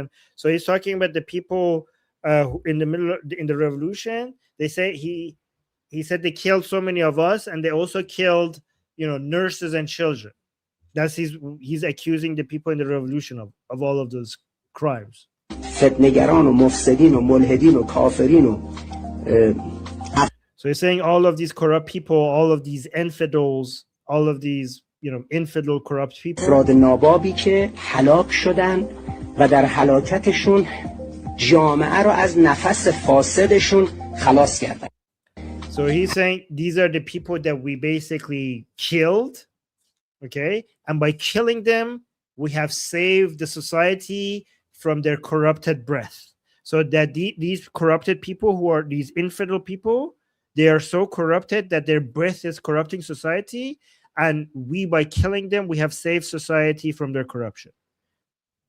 That's what he's saying. So these are the teachings of Islam that teaches us to go kill everything that is non-Islamic. I did want to share this with you guys. Goldie also shared this with me. So let's go through this, guys. Remember, this was shown on Fox News, and Goldie screenshotted it and sent it to me. Yeah. So this is actually very interesting because a lot of people might not understand what's going on here. Guys, only one of these assets here is basically a aircraft carrier, right? Only this one. You see how it's flat? Because planes could take off here. Like none of these other ones. These are not aircraft carriers. This is not an aircraft carrier. We're hoping that, well, I mean, it seems like the George H.W. Bush aircraft carrier was supposed to be here, but apparently it's now back. It's in the US and it's going to be in the Mediterranean in March. I'm not sure if somebody can confirm that. But you can see that other than an aircraft carrier, we have a whole bunch of other assets, right? So let's go through the different kinds of assets that we have around Iran right now. So we have so guys, when we say aircraft carrier, think about it as a floating airport. This is just there's like a floating airport, which means that it's basically kind of works like the air bases that United States has in the Al Udeid Air Base, for example, in Qatar. But now we have, well, it seems like they're not going to let the U.S. use that. So this is basically just works like an airport. So that's what this is. So from the floating airports that we have, this is the USS Abraham Lincoln, and this is the biggest ship on this whole map.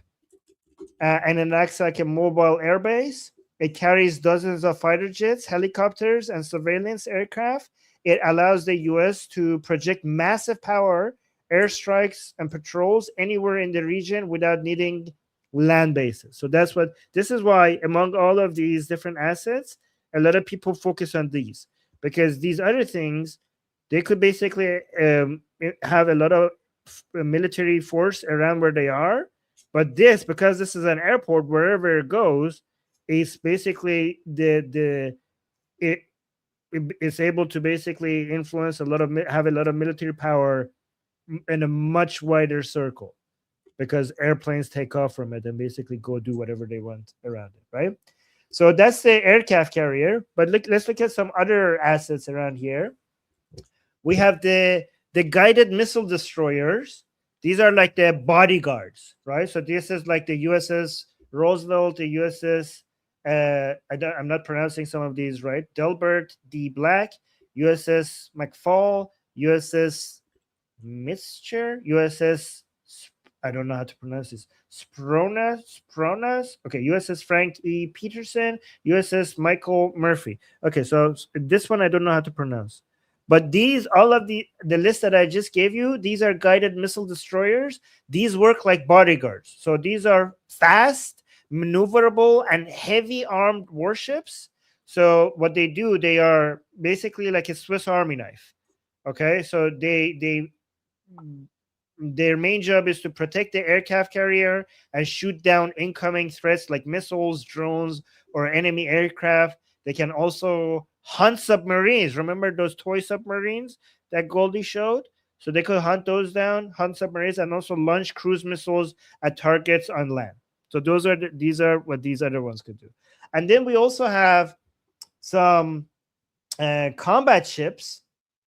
So these are like coastal scouts. So that's like the USS Tulsa. Where is that one? This one over here. There's a whole bunch in the Persian Gulf. Armin, I didn't know this. There's a whole bunch of ships in the Persian Gulf. Yes. None of them are an aircraft carrier, but yes. No, but there's still ships. Like there's still ships there. Yep. Yeah, they're usually there because this is the world, the entire 20% of the world oil market comes through here. That's why they need to be there. Yeah. So the combat ships are the USS Tulsa, and then the USS Santa Barbara, and then where's that one? Oh, this one over here. And also USS Canberra, if I'm pronouncing that right. So those are the 3 combat ships. So what these are smaller, faster, and more agile ships designed to operate in shallow waters near the coast. That's why they're here, because that's what they're designed to do, right? And they're a lot more agile. So what they do, they handle specialized missions close to shore, such as hunting for sea mines, fighting small, fast attack boats, or chasing submarines in waters that are too shallow for the bigger destroyers. So, by the way, these people are going to probably stay around here, because they're not going to come. They're going to be probably staying around here because they don't need to. Like the USS Abraham Lincoln requires like a lot of security around it, so they're going to be around it to defend it, but they don't need to get too close into the Persian Gulf, because the planes could just take off and just go do whatever they need over here, right? So, guys, apparently in March, another carrier group might come over here in the Mediterranean. I'm not saying that we need to wait until March until all of this happens, but some people might suggest that maybe they're waiting because maybe they're waiting for the. So let me see. Where is the George H.W. Bush? So current location, the naval station in Norfolk, Virginia. So that's where it is. The carrier strike group recently returned to port on February 2nd after conducting routine operations and training exercises in Western Atlantic. But where it's heading, it is currently in port, likely for final preparations. Upcoming deployment reports indicate the strike group is scheduled to deploy on the Mediterranean Sea around March 2026. So to basically to join these other assets in the region, but it's currently parked, but getting ready to head towards the Mediterranean. But again, if that joins, I don't think they need that. They already have enough military assets around the region to basically do whatever they want. But if some people are thinking that maybe we have to wait until March until that carrier strike groups arrives as well over here. We don't know. We have to see. So that was that. Let me see. There's another thing I wanted to share with you guys. Armin, I have an update on that like evil like TV show producer. Remember the one who did like that disgusting survey yesterday about like Yes, they found his address. Oh yeah, well they have his address, but he put out a video today apparently. Okay, let's share that. So why don't we first play let me find his video. So I can play it for you guys to give you some context. So yeah, they definitely found his address. Let me send you his address as well. Or you know what? Let me just add his address here so I can share this with you guys. And yes, I know 2C TV is coming on. We'll go to 2C TV, I promise. Okay. So let me just share my screen so you guys can see how disgusting this like evil Muslim Nazi is, right? Okay.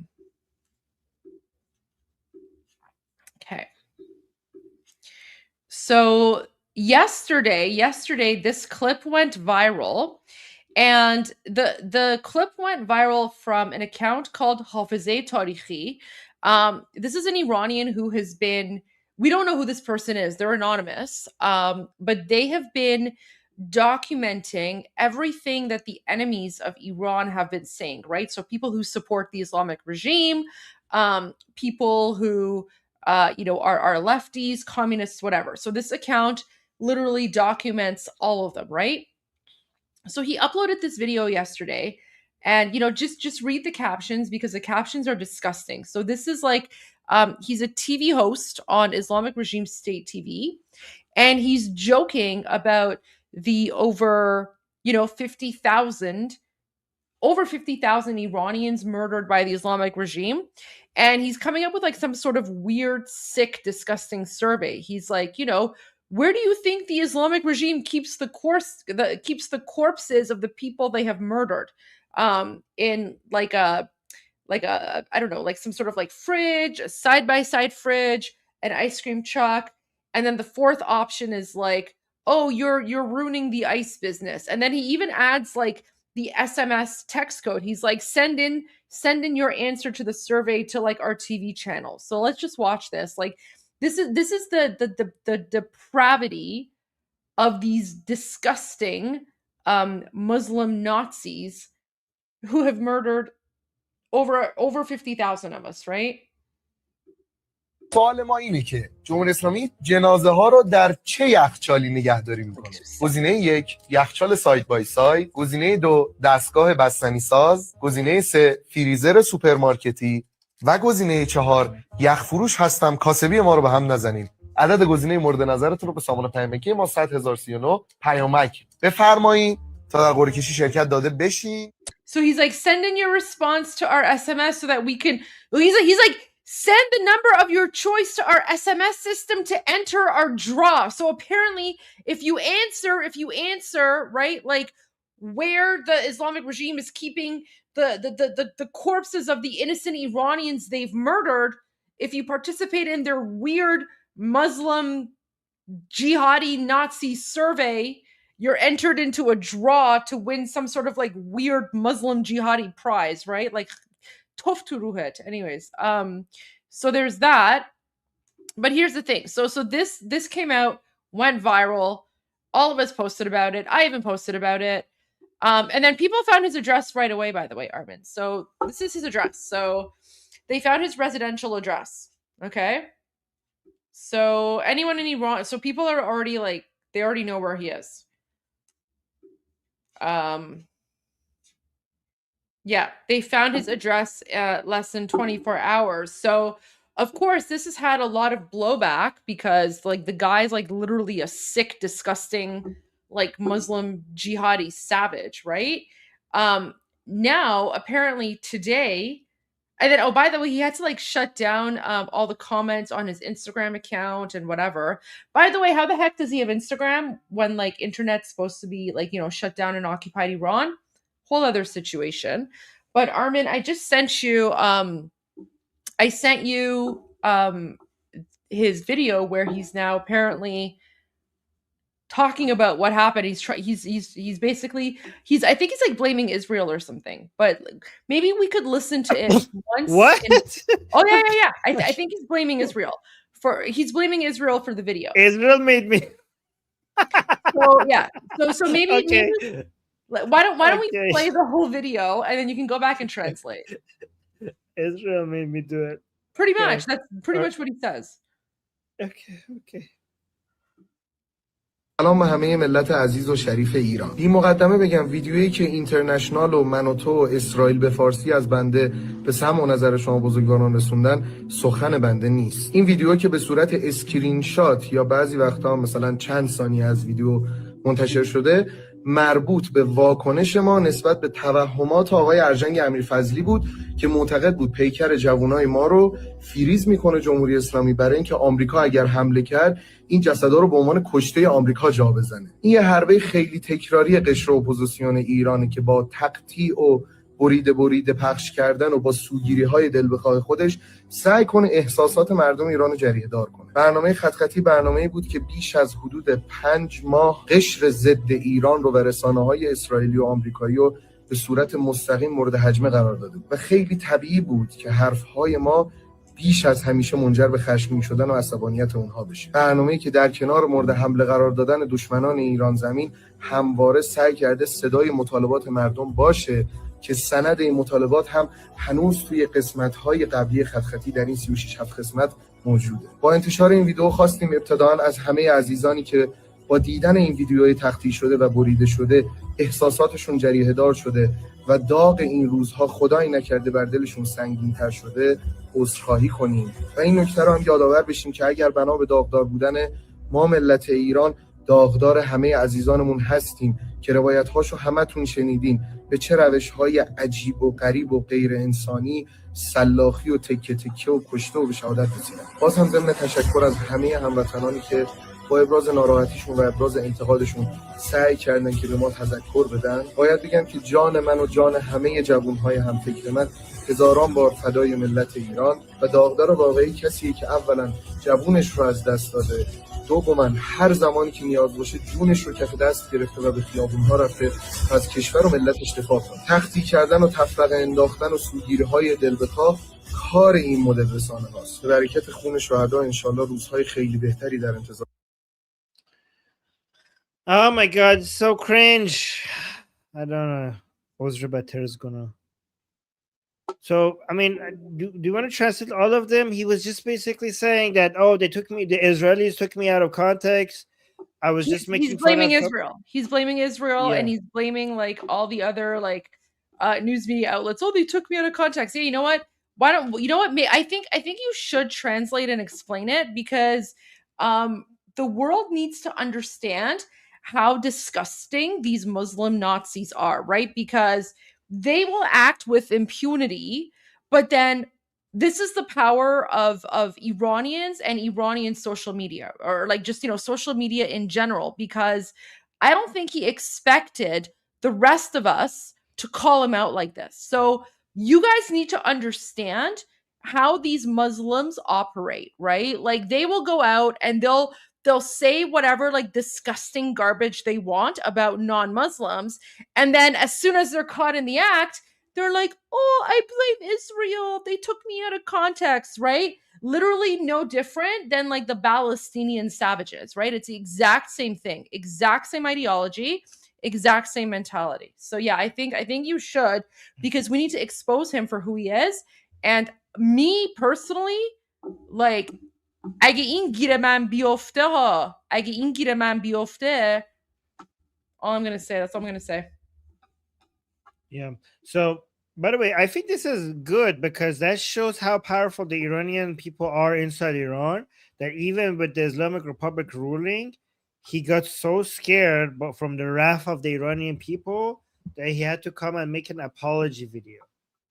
But he's not even apologizing. But he's but he's not apologizing. Backtrack. He's blaming Israel. Like, no, he's blaming Israel. Yeah, you know, I know. You know what I mean. You know what I mean. I'm know. just saying he made a video showing how scared he is. Yeah. It just shows how powerful the Iranian people are and how they are not safe, even with the Islamic Republic on their side defending them. These people are not safe. But he's blaming Israel. Let's see. Let's see what he said. سلام همه ملت عزیز و شریف ایران. بی مقدمه بگم ویدیویی که اینترنشنال و من و تو و اسرائیل به فارسی از بنده به سمع و نظر شما بزرگواران رسوندن سخن بنده نیست. این ویدیو Like the video that Manoto or these other media have put out there of me, that's not my. And Israel, also, but they consider all of these to be Israeli agents, right? They're saying, and Israel, they put out of me. That is not really what I said. Like, by the way, if that will then show us the full version. Then show us the full version. Give us the context. What context would that make it? Like, guys, he was making fun of the bodies of our fallen. There is no context that could explain that. But now he tries to give us context. Let's see if the context justifies it. به سمع و نظر شما بزرگواران رسوندن سخن بنده نیست. این ویدیو که به صورت اسکرین شات یا بعضی وقتا مثلا چند ثانیه از ویدیو منتشر شده مربوط به واکنش ما نسبت به توهمات آقای ارجنگ امیرفضلی. So first of all, he's saying that this video was shared in the form of a screenshot or in the format of just few seconds of it being shared. Like, what are you talking about? Screenshot is not for videos. Screenshots, like what? Screenshot in the format of a screenshot? Like, we played the entire segment.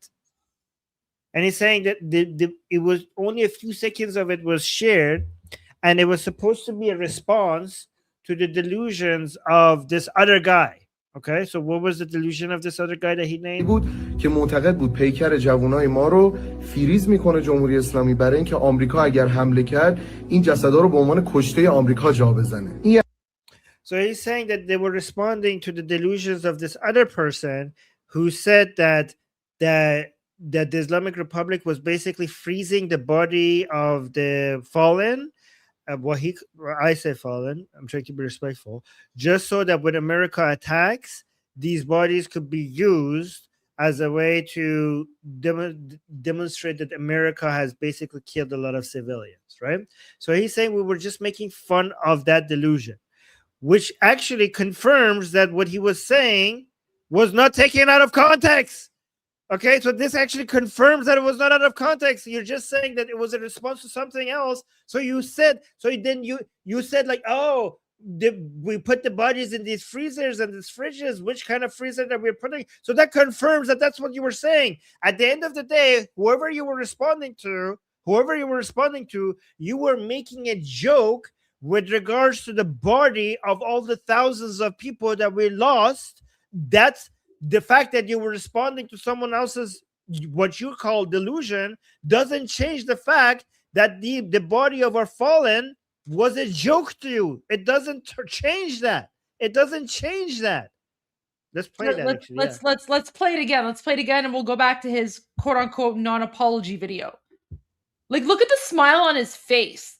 سوال ما اینه که جمهوری اسلامی جنازه ها رو در چه یخچالی نگهداری میکنه؟ گزینه 1 یخچال سایت بای سایت، گزینه 2 دستگاه بستنی ساز، گزینه 3 فریزر سوپرمارکتی و گزینه 4 یخ فروش هستم کاسبی ما رو به هم نزنید. عدد گزینه مورد نظرتون رو به سامانه پیامکی ما 100039 پیامک بفرمایید تا در قرعه کشی شرکت داده بشید. Like to set it. Sorry. Yeah. So he's like, please answer our survey to be entered into a draw. Yeah. Yeah. Oh my God. حربه خیلی تکراری قشر اپوزیسیون ایران.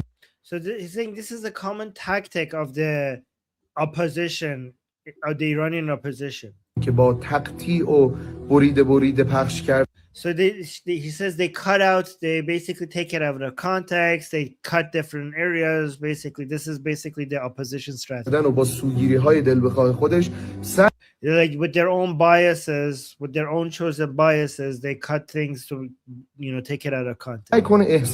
Guys, if that was the case, then he would show us a not edited and not cut version of the video to make his point, if that was the actual case. مردم ایران رو جریحه دار کنه. برنامه خطی برنامه‌ای بود که بیش از حدود 5 ماه قشر ضد ایران رو و رسانه‌های اسرائیلی و آمریکایی رو به صورت مستقیم مورد هجمه قرار داده بود.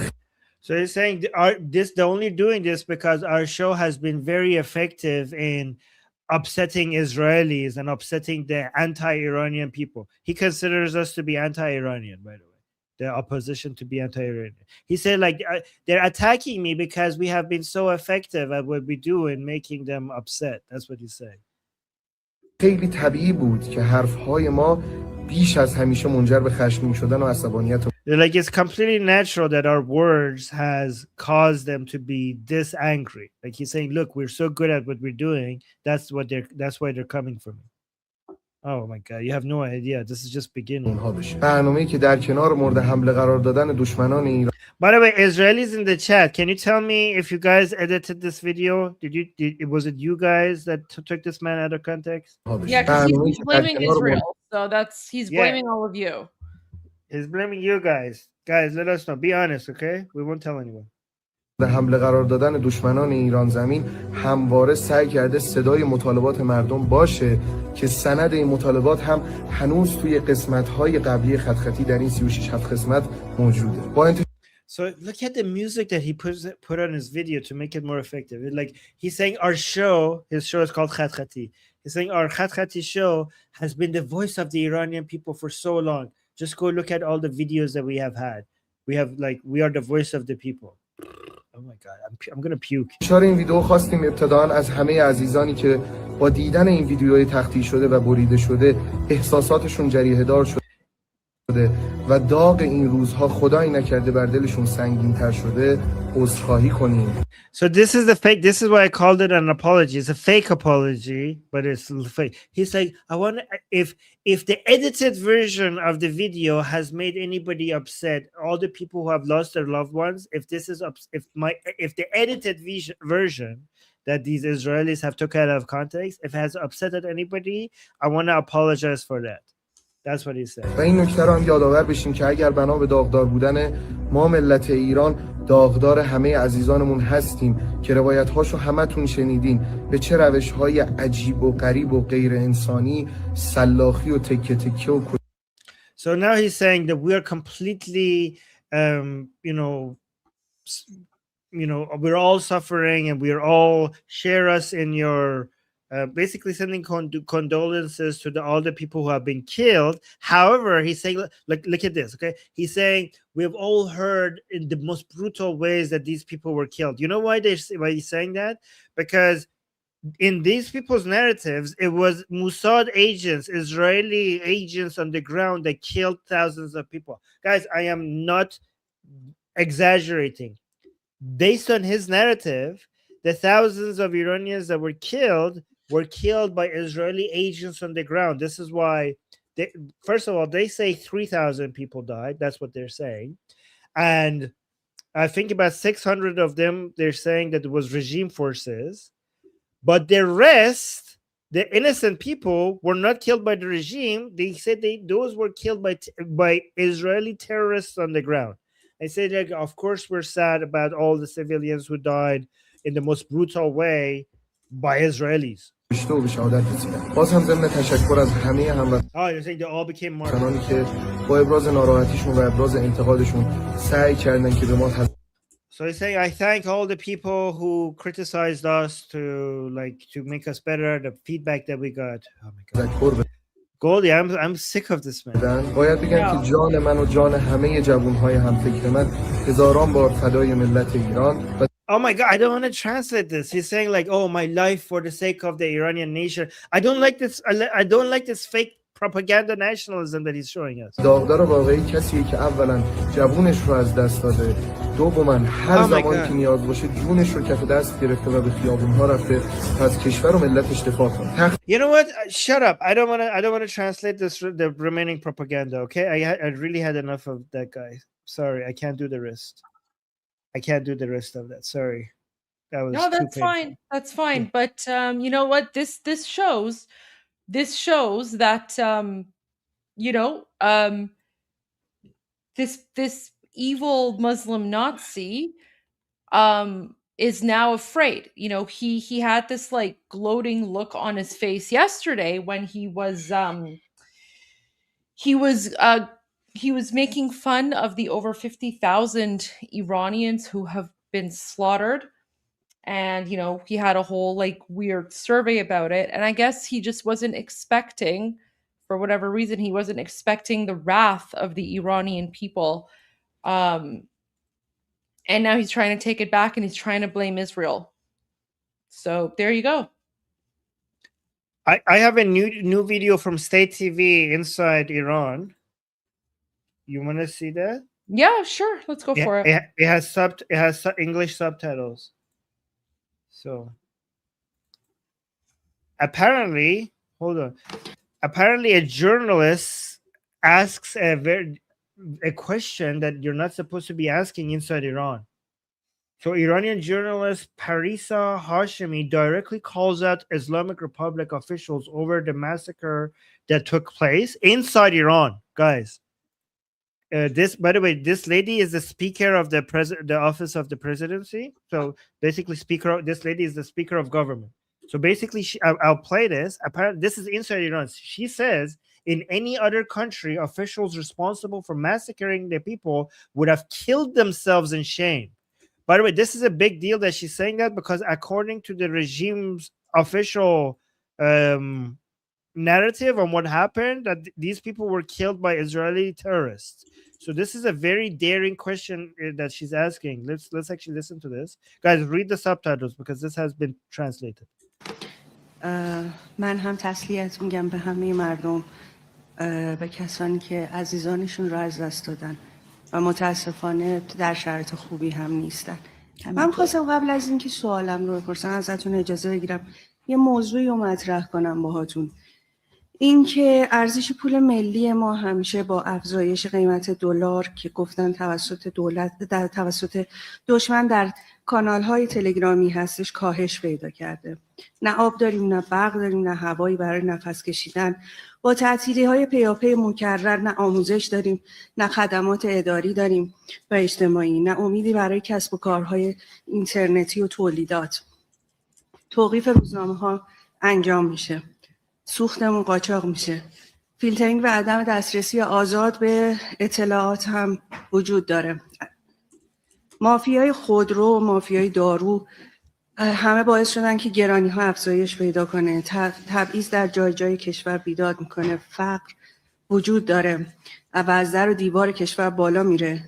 تا این لحظه که من دارم صحبت میکنم شاید 1 ساعت دیگه بیشتر بشه و نمیدونم چقدر قرار. Goldie, is it okay if I remove the chat so people could read the translation better? Yeah, of course. Go for it. Sorry. که بیشتر بشه. هر کارگری باید 2 میلیون تومان رو حقوقش بذاره تا بتونه 1 گرم طلا بخره. و حالا ما میگیم که دشمن اومده اعتراضات مردم کشور ما رو خراب کرده، جوی خون راه انداخته، قتل عام کرده. حتما کسی که به سوی جوانان ما، کودکان ما، زنان و مردان ما شلیک کرده دشمن این مرزوبومه، در این شکی نیست. اما در مقابل این وضعیت اسفناک مسئولان باز هم با وعده برخورد و حقیقتیابی در دولت 14 اون هم با چاشنی همدردی دارن کار رو پیش میبرن. تا این لحظه فقط عذرخواهی شد و همدردی. هیچ کدوم از مسئولین استعفا ندادن. هیچ کدوم، هر کشور دیگه بود بالاخره مسئولینش یا از شرم میمردن یا از سر غیرت خودکشی میکردن. اما این تشنگی همیشگی خدمت در مدیران ما که هیچ وقت هم سیراب نمیشه باعث شده که باز هم با همون وعده ها ما روبرو باشیم. من خواستم این رو مطرح کنم. سوال من این هست با توجه به بیانیه‌تون رو خوندید؟ بله خوندم، مرسی که اجازه دادید. با توجه به این که به نظر میرسه تورم کنونی از دست دولت خارج شده، میخوام بپرسم که پیشبینی دولت از تورم سال آینده به ویژه بعد از اینکه عوارض 30% رو آقای ترامپ اعلام کردن چقدر خواهد شد و راهکار دولت برای کاهش تورم و مهار سرعت اون چی هست؟ خب خیلی متشکرم. اولا عرض بکنم که همونجور که قبلا هم گفتم امید مادر بشریته. امید رو ما میسازیم نه اجنبی. امید رو ما باید بسازیم. Anyways, that was very brave of her because she's supposed to only ask a question, but she basically gave her opinions and basically she told the government officials that you should all go kill yourselves. So Armin, so I'm a little bit skeptical about that. How do we know that this isn't like چطوری میدونیم که این پروژه نیست؟ Like, do we know who that reporter is? How do we know that this isn't like fake or a plant? Because, you know, the regime does this a lot, right? The regime, they will put out like fake controlled opposition, right? So do we know who this reporter is? Do we know if this is legitimate or not? Like, you know, I don't know. You should completely, no. That's a very solid position. So I'm reporting on what happened. So you're right. This is either a brave journalist or a controlled way of allowing some voices to be heard just to remove the pressure a little bit. It could be either or. We don't know what's happening. I thought it's good to show that it happened, but you're completely right to be skeptical. We don't know, but that is a very fair point, Goldie, and I'm glad that you made it. We have to be skeptical, but I think it was still worth showing it because it is news. Do we know for a fact that it's news? Well, it's news that it happened, but it could be the fact that it's controlled opposition and we have to be skeptical. Yeah. But we know, so it's news to the point that it happened. Okay. I'm not saying we should trust it. Yeah. It is an event. Yeah, it is an event that happened, but you're completely right that it is. We have to be skeptical. That's completely correct. Yes.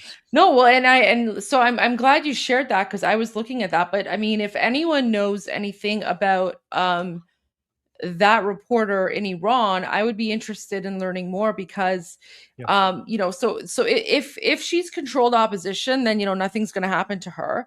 I mean, the thing is that we also know that the regime puts controlled opposition in jail anyway, right?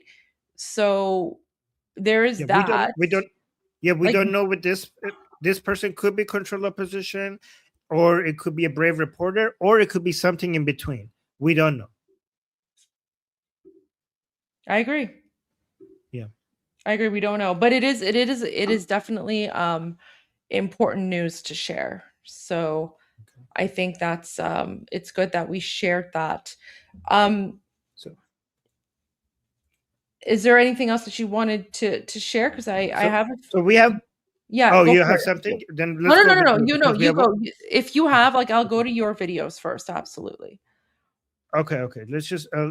This is 36-second. Pro-Palestinian crowd crashed a peaceful event organized by the Iranian diaspora in Spain. They came filming and laughing about dead Iranians who they labeled Zionist agents. They showed middle finger to images of dead Iranians. They shouted Khamenei to antagonize Iranians. So let's just look at how vile these Free Palestine people are one more time. So this is a person on the Palestinian side. He came here to make fun of the Iranians who were protesting. This was in Spain. So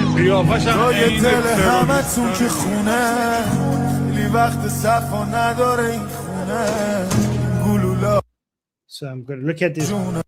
I'm just gonna stop.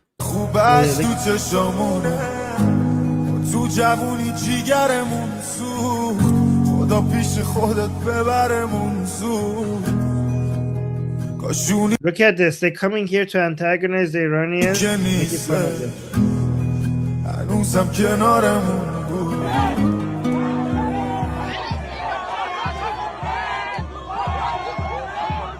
So they're shouting again. I'm going to give the polite version. Okay, put the Palestinian flag up your, bum bum. And then this one, a newly released. Oh, this is actually very interesting. This is a newly released videos from the revolution inside Iran, and one of the chants was against religion, against Islam. People, let's listen to this chant.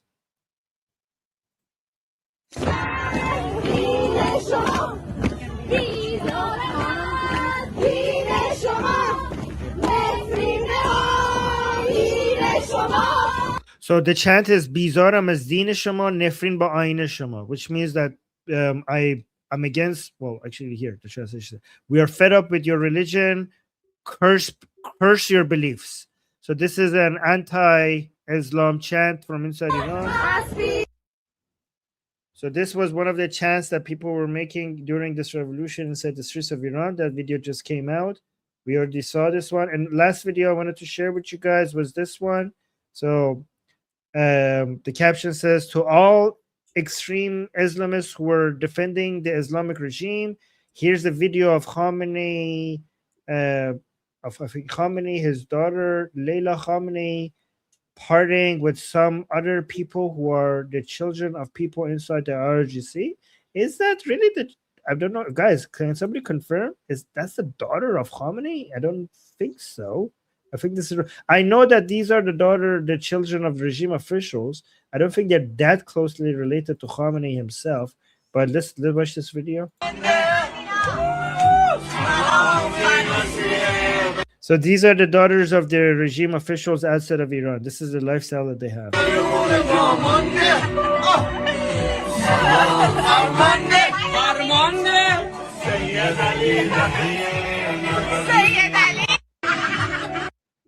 All right, so there's that. Okay, Goldie, I'm done with a couple of things I wanted to show you. Thank you. Appreciate that. So, oh wait, shoot, 2C starting. Wait, isn't 2C starting soon? Yep. Yeah, 5. That's why I wanted to went through it fast because I know 2C was starting in a few seconds. Oh yeah, okay. Oh my gosh, thank you so much for that. Thank you for reminding me. Okay. All right, so guys, we'll go to 2C then. And then Armin, are you gonna stick around or are you gonna call it a night? So I have to go take care of other things. Because I need to prepare for my Persian show tomorrow as well, and a whole bunch of other things. So I'm gonna go do that. So guys, I'm not gonna see you guys. I'm Israel Chai, Javid Shah, Payande Iran. Love you guys. See you again, same time tomorrow. All right, so we'll see you guys tomorrow. We're gonna start our live stream again. We're gonna start at 12 noon, but the news is gonna start at 1 p.m. Eastern. So there you go. Thank you so much, Armin. See you guys. All right, take care. Bye. And then for myself, guys, I'm going to take a quick break. All right, we're starting. I'll be back in a bit.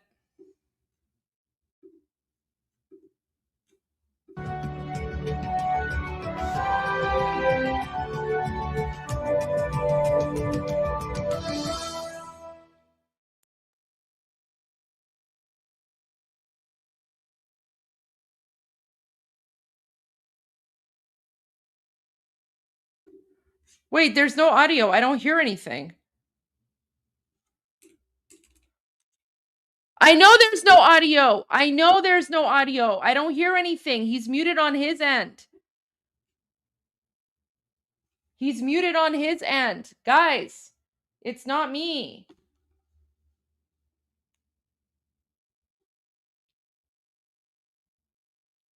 Wait. Let me just double check. I might have to call him.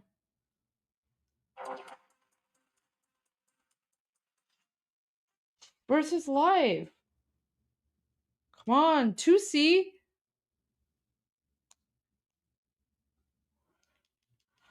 Yeah, there's no audio. Okay, let me call him. Jeez.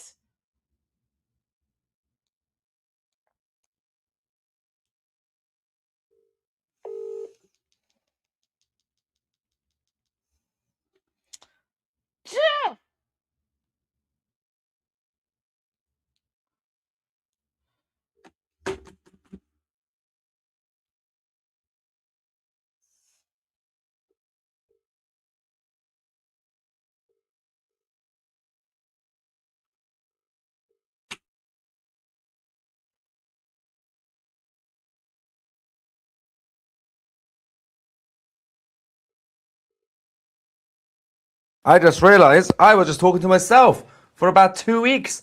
Oh my God, that was the most embarrassing start to live streams in history of live stream. I wasn't even muted. People kept saying you're on mute. I wasn't on mute. This thing died. Anyway, welcome back to 2C TV. This is your global news channel. I'm Maya Tosi, and we have technical difficulties as usual. Anyway, so 2 minutes and 25 seconds into the live stream, we are now officially starting. So if you joined us late, doesn't matter. We are back. Where was I? All right. The talks between the US and the Islamic occupation are not going too well. The IRGC, before the talks have even started, which is supposed to be Friday, the IRGC are shooting themselves in the foot. And if you haven't seen our previous report earlier today, we obviously talked about how Friday is going to be the talks, but the US government didn't confirm it. And the Islamic Republic state media have now deleted that report as well, that in terms of the talks, Friday. But they've done a bit of a boopsie. I think they have the upper hand. But we're going to talk about all this in this live stream. Hopefully the sound will continue. Before we begin, as I promised every day, I try to debunk the biggest fake news of the day on social media or mainstream media before we begin our main report.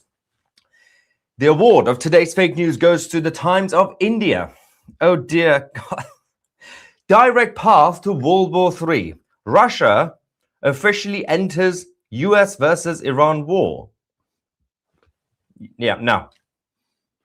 That's just a lie. We also had all these other weird nonsense on social media saying, oh, we've just heard the Americans have just attacked Iran. Like, calm down. Show me the evidence. In fact, it's the exact opposite, because the Russians have already withdrawn direct support.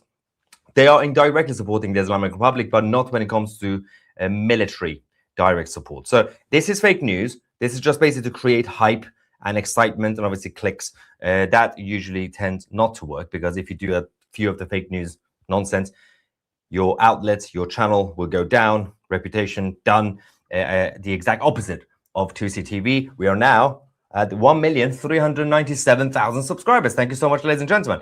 Let's talk about what the Islamic Republic are now talking about, despite the announcement that there will be talks on Friday. Now, of course, as things stand, the Americans have still not confirmed the Friday talks, and we are still expecting the discussions to happen on Friday, but it doesn't seem to have a good start right now.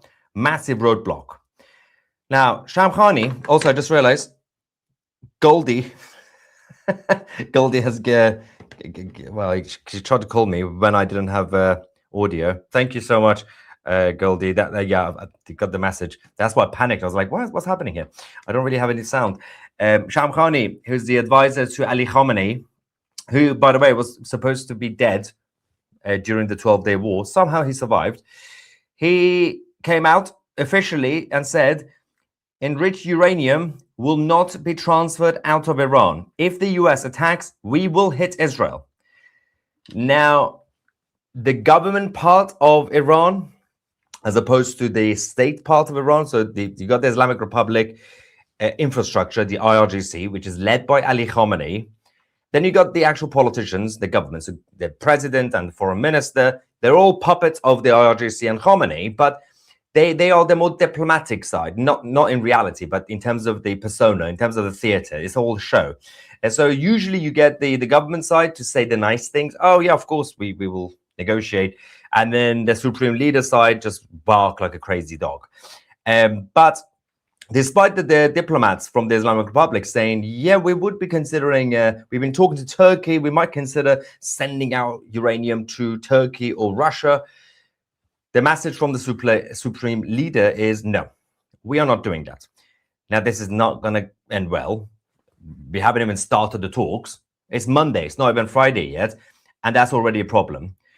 The Israelis, who will continue to have emergency meetings inside the government and the IDF, have now placed their private ambulances on a nationwide standby for the next few months, 5 months.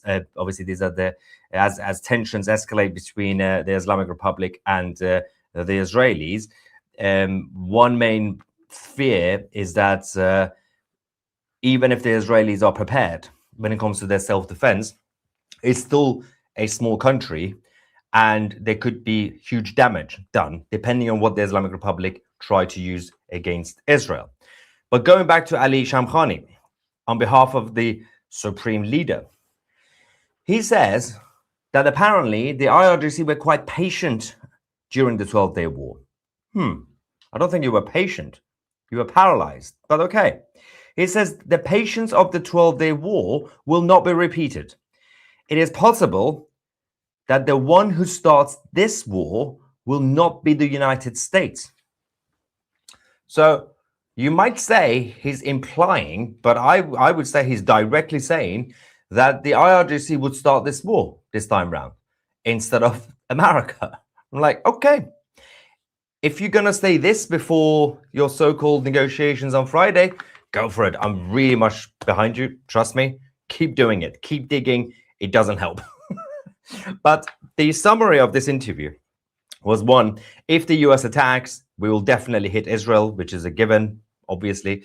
Enriched uranium will not be removed from Iran. That is a bit of a whoopsie.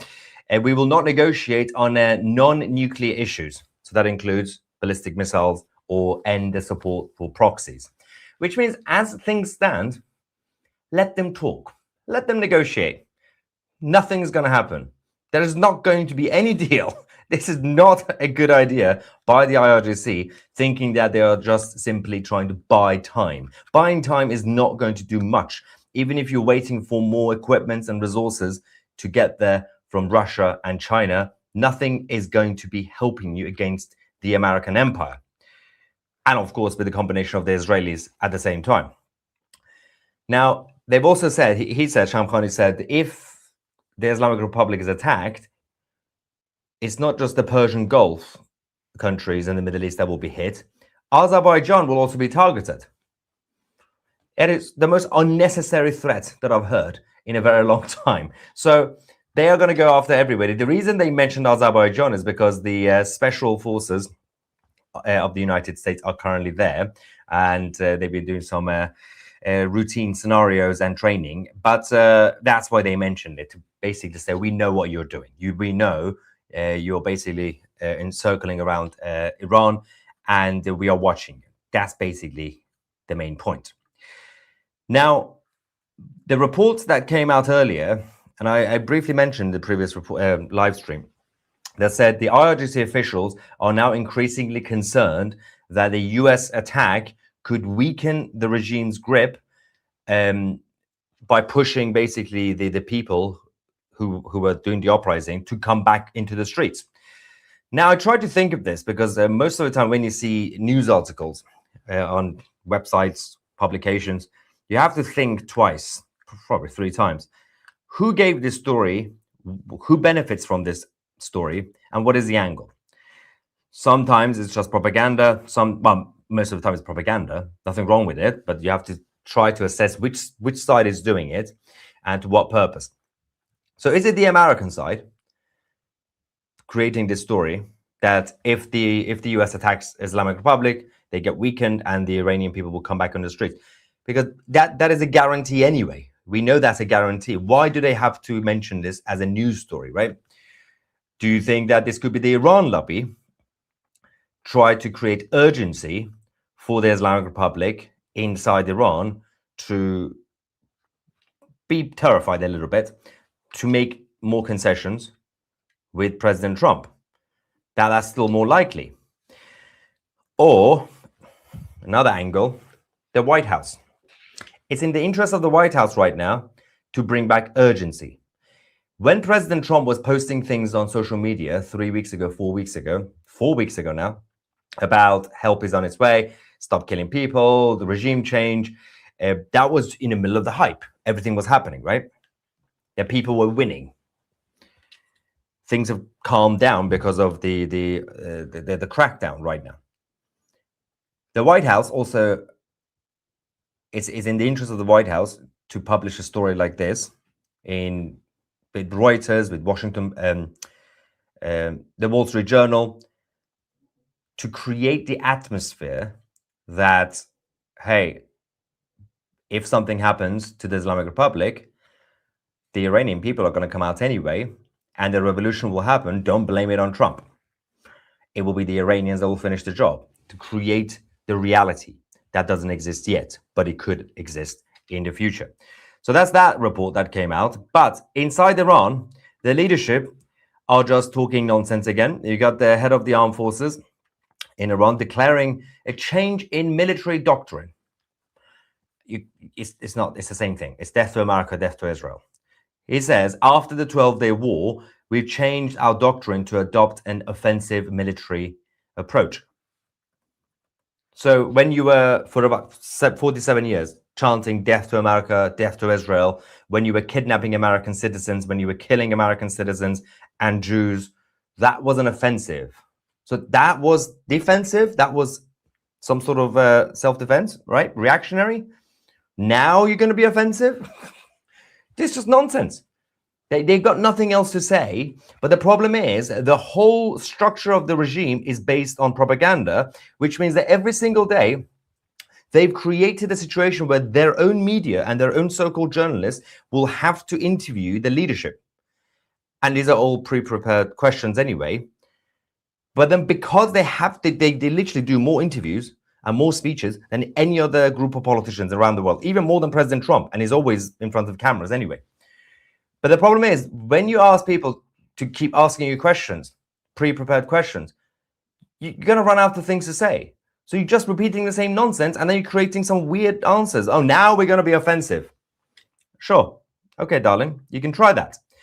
In terms of the movements by the Americans, the latest that we have towards the Middle East, resources are still being sent. Another transport aircraft by the US is now making its way towards the Middle East. It's actually it's near Jordan right now. So that came from Europe, RCH 222, and we are keeping an eye on that. President Trump also subtly posted things again on social media, which we'll talk about this in a second. But before we do that, let's go to Pete Hegseth, Secretary of War, who said, reminded the Islamic Republic of what happened to Nicolas Maduro. Now, this is quite funny. He said, do you remember when Maduro was saying, come and get me? And we did. That's basically the message. The most sophisticated single raid in the history of the planet. No other president before President Trump would have had the guts to make that call. And no other military in the world has the ability to do it. I remember when Nicolas Maduro mocked us and said, I'm right here, come get me. Well, he found out.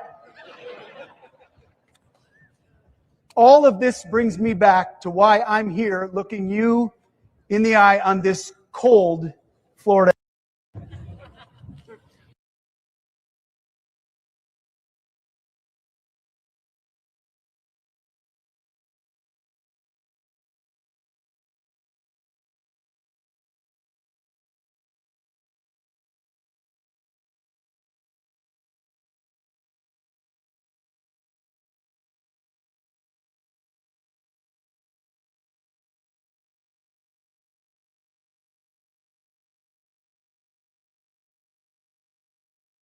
Oh, I just lost my own voice again. What is going on tonight? That wasn't even me. Why was I on mute again? It's not going too well. It's only Monday. It's all falling apart. That was actually the glitch because of the video. Anyway, where was I? I was just talking to myself like a crazy person. Oh my God. Anyway, as I said, it doesn't matter what the Islamic Republic are trying to do, because they want you to think that they are buying time. All these cargo planes, aircrafts from China going to Iran, from Russia. I can assure you, most of these equipments coming from China, for example, are for defense. So air defense systems and everything else. They're not going to be able to give them any sort of high-tech weapons for the offensive strategy, because the Islamic Republic would not know what to do with them anyway. And also, they're going to get the biggest blame by the Americans that you helped the Islamic Republic with your weapons to hit us. Now, that is basically a very semi-warm war that you have to deal with. But as I said, President Trump posted this subtly on social media, on Truth Social. Iran is turning into the North Korea of the Middle East. Now, he's been doing that for the past couple of days, subtly keep posting things. And he doesn't even say anything himself. He's just posting screenshots of other people saying things. And it's all about Iran. Now, these are just subtle messages. He's doing his own thing to buy time. The Islamic Republic out there doing their own thing to buy time. Let's just see who's going to be able to buy more time and run out of time as well. He did mention earlier about the Islamic Republic and the negotiations, said that we are talking to Iran. If we can work something out, that will be great. If we can't, probably something bad will happen. Now, also, this is repetitive, right? President Trump has been saying that for days now. But the way he's saying it is basically becoming too casual, too, yeah, if it works, if it works out, if it works out, it doesn't, something's going to happen. He keeps preparing the mindset. Let's go. Right now, we're talking to them. We're talking to Iran. And if we could work something out, that'd be great. And if we can't, probably bad things will happen. Probably bad things will happen.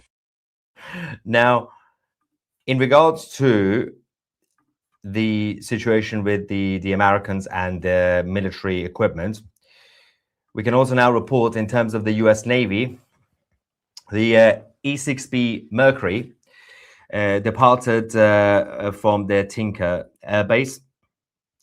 And obviously these guys serve as the airborne command post for the US nuclear forces, for the submarines. It's essentially, it will help them communicate with each other and the bombers as well. And these things are crucial in case you need to take a wider military action, not necessarily limited airstrikes. If you need to be able to communicate between the submarines, the aircraft carriers, the bombers and everything else, these guys would be the main hub to communicate. But that aside, people in Iran are still trying their best to stay focused, to keep calm and carry on. Things are not looking too good, not just because obviously the fact that every family at this point in Iran has someone or knows someone who's either been murdered or kidnapped, whatever's happened to them. Not just that, on a daily basis, things don't look good. People are at the same time, the message from Iran is, we are ready to come back out the first opportunity that we find. Right now, obviously we can't because there are tanks all over the streets, and it will be helpful if President Trump could come and help, or Netanyahu. But at the same time, it's important for us not to forget the heroes, the fallen heroes of this revolution. This is another one. Ali Raza Mousavi, Mousavi Noor. This was his final message that he posted online. If I don't come back online, don't forget me. Know that I didn't die for nothing. Say my name too at the celebration of freedom. He was murdered on the 9th of January in Baharistan in Esfahan, alongside his close friend, Behruz Bigdeli. There are many of these names, many of these voices, many of these fallen heroes who will not be forgotten after the revolution is completed. But as I said, the Islamic Republic, it was them that mentioned earlier about the Friday being the beginning of the talks. The interesting thing about that is that the Americans didn't confirm the day. The Americans said, yeah, we are preparing to start negotiations. And when the FAST agency, which is the Islamic Republic news outlet, and Tasnim initially reported this and said that President Pezeshkian has ordered the government to start negotiating with the Americans on Friday, they have now deleted that report. Now, it's difficult to tell if they actually messed up. They tend not to completely, even though the regime is all over the place, nobody knows who's actually giving orders. And I think the mixed messaging from the government side and the IRGC side is a little bit confusing, even for people who are the minions. But this seems a little bit coordinated, that they probably wanted to test the waters. They prematurely announced the Friday talks, and the whole world believed it. And now they wanted to create the reality again, basically. Then they had to delete the reports.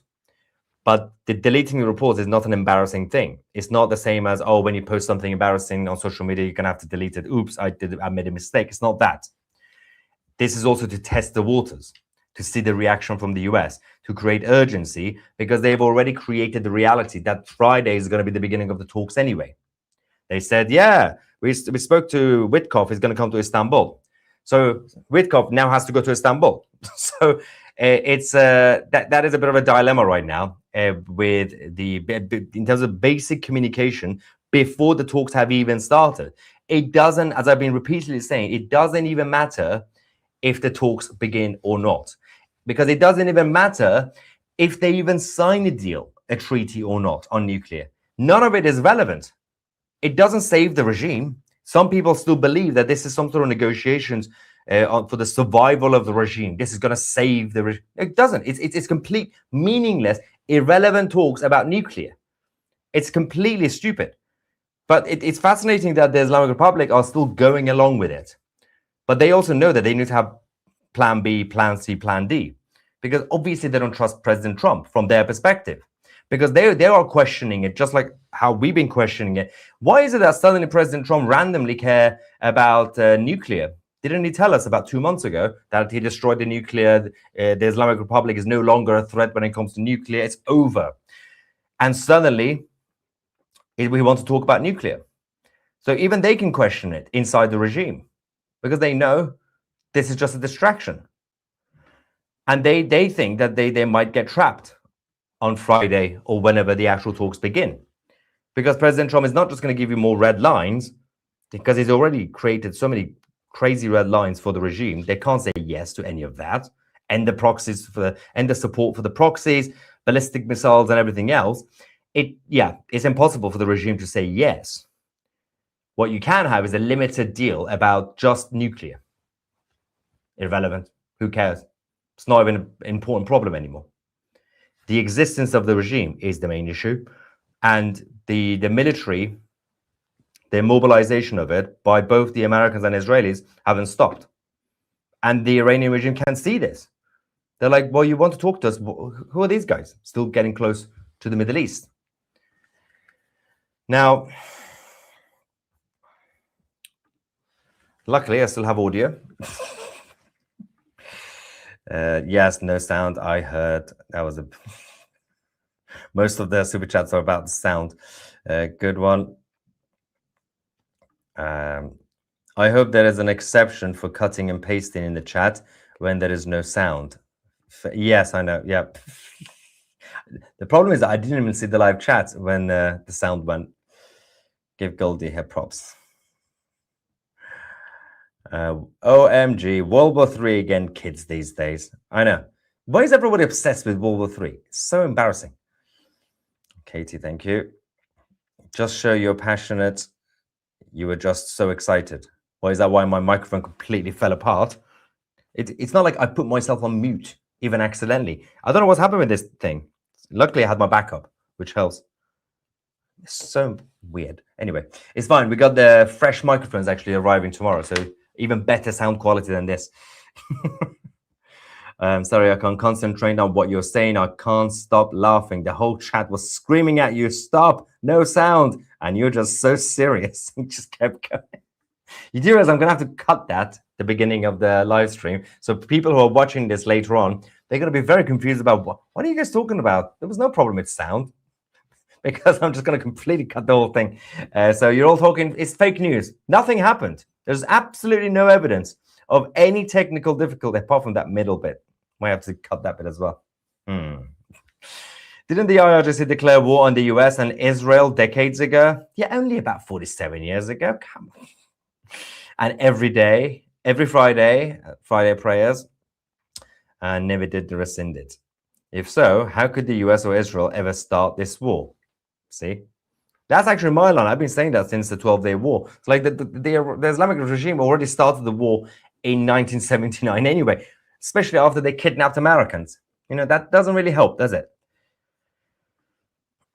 Did you know the wise men from the East were from Persia?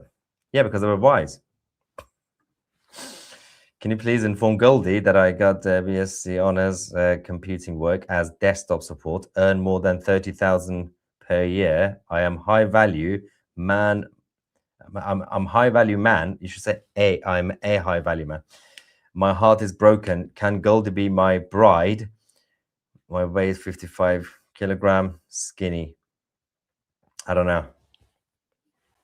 Nah, she could do better. Goldie, say no. Stop proposing to Goldie on my channel.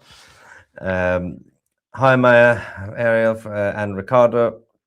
From Ariel Ricardo, is there any particular reason that King Reza Pahlavi is recently less present?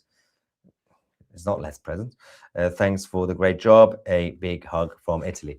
Well, he's not involved in the actual military war right now. He's doing his own thing anyway because he's the leader of the opposition, and there's a lot of work in behind the scenes. Of course, there is going to be major international rallies on the 14th of February in Munich, LA, and Toronto, I believe.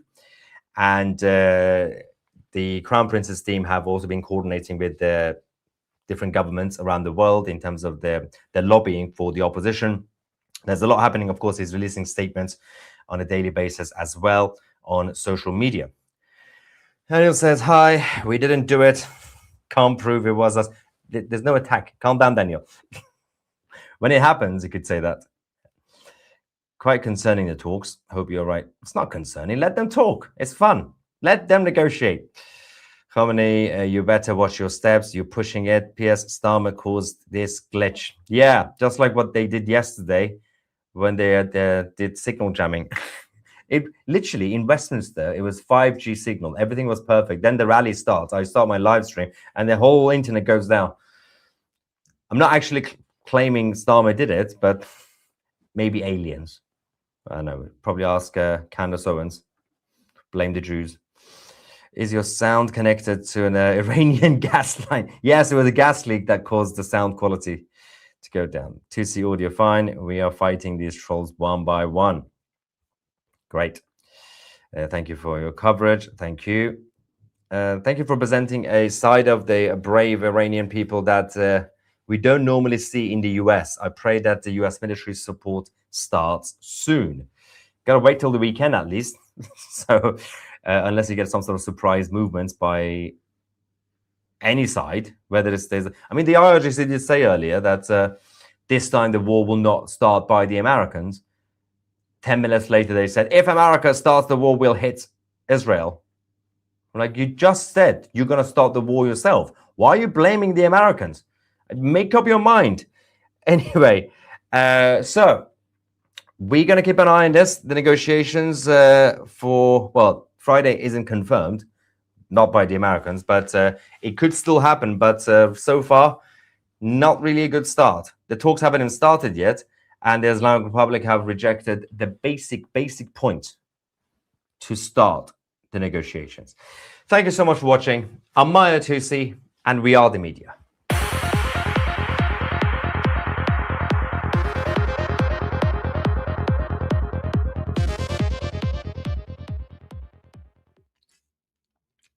Yeah, I don't know what that was.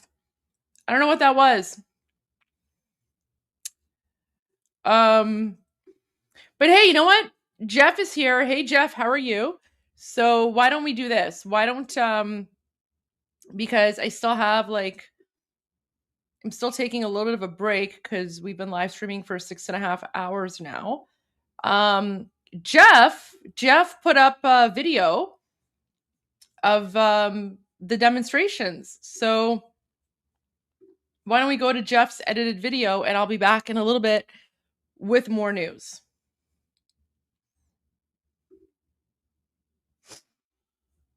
Oh my gosh, that was so weird.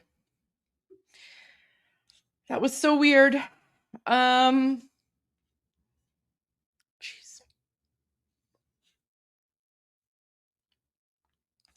Where is... Let me just fix this. Sorry, guys.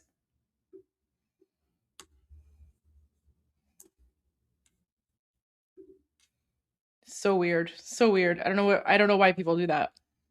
No idea why people do that. All right. Okay. Let's go to Jeff's footage. Everyone make sure that you're following Jeff and you're subscribing to him. And here we go. Here we go.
Okay, sorry. I was... Okay, my sister messaged me. She's like, you're going to the next video. Okay, thank you guys. All right, let's continue. Sorry, I'm literally on my phone checking messages. So there you go. That was Travel Fun 69. Let's see what else he has. So that's the one. Okay, so we're done with that. Thank you, Rose. Thank you, Rose, for letting me know. It's been a long day, and I'm just rescheduling. I'm rescheduling my interview with Aaron, and I'm dealing with stuff in the background. So thank you so much for that, Travel One. Really appreciate that. Okay, let's go to some more news. Give me one moment here. And I can only be with you guys for a little bit longer. Oh! Whoa! Oh my gosh! Look at this, guys. Toronto police. Toronto. Okay, so guys, so Toronto police literally just posted. Wait, I don't know. I don't know if the music's okay. I don't know. I don't know what the music is. Okay, so it's like Toronto police video. So Toronto police posted this. Guys, I've never seen Toronto police do something like this. They're like 150,000 demonstrators and 0 incidents. Thanks to the meticulous planning, effective on-the-ground work, and professionalism of our members and specialized units, yesterday's event in the heart of our city remained safe. I mean, yeah, sure. I mean, the police had had something to do with it, but I mean, honestly, it was more because we're Iranian and we're not like the pro-Palestine jihadi savages, right? So, I mean, yes, the police professionalism had something to do with it, but it was more because we're Iranian and we're not savages and we're peaceful. But you know what? That's fine. I'll take it. Guys, okay. I have never seen police. No, I don't care if they take credit. That's fine. That's not the point. The point here is that no, but the point is I've never seen police post a video like this. I've never seen Toronto police post a video like this. Right? Yeah, they are. They totally are. Listen, you know what? Let's give it to them. We're good. Guys, for those of us who are Iran, ببین ما ایرانی هستیم. بذار اینو به پلیس بدیم. چون که فکر کنم پلیس یه کمی الان شاک شدن که چقدر مثلا ایرانیا با نظم بودن. میدونی ایرانیا با نظم بودن. ایرانیا هیچ مثلا وحشی نبودن، از این وحشیگری‌ها نکردن or anything like that, right? So Toronto police is like in shock right now. Guys, I've never seen them do anything like this with like the pro-Palestine or like the trucker convoy or anything, right? Oh my gosh. Okay, let's watch this. Wow. Okay.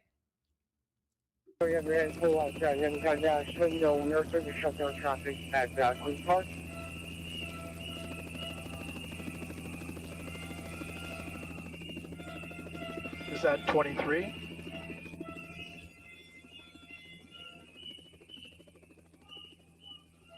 Seems to be a bunch of security guards and paramedics are with her.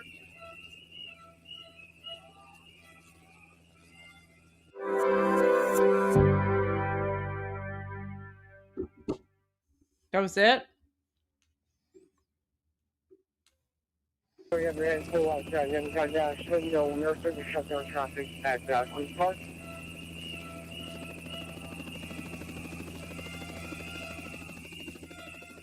Is that 23?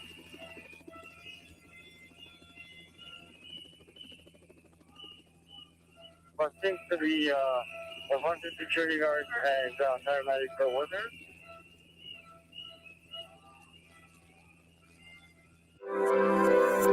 Has anyone ever seen like Toronto police release drone footage? I've never seen this before. I've never seen this.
All right, there we go. I'm going to post this. Over 150 demonstrators and 0 incidents, right? Even the Toronto police are impressed. Look at that. Wow.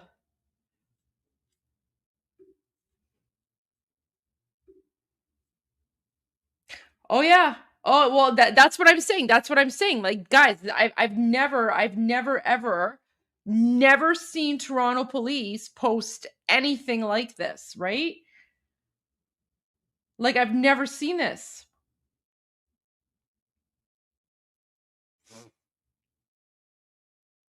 Guys, this is huge. Like, we have made the Shah of Iran very, very proud, because, guys, remember his message? Okay. I have to pull up the Shah's message again, because this is so critical, right? This is so critical. Wow.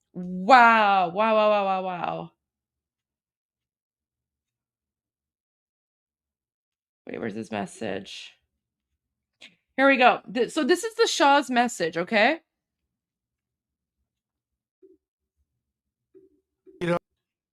عزیز خارج از کشور، ایرانیان عزیز خارج از کشور، راهپیمایی‌های بزرگ و پرشکوه شما در روزهای گذشته در 4 گوشه جهان، از استرالیا تا سراسر اروپا تا کانادا و آمریکا، به هم‌میهنان شجاعمان در میهن اشغال شده نیرو و امید داده است. صدای شما صدای ملت ایران است.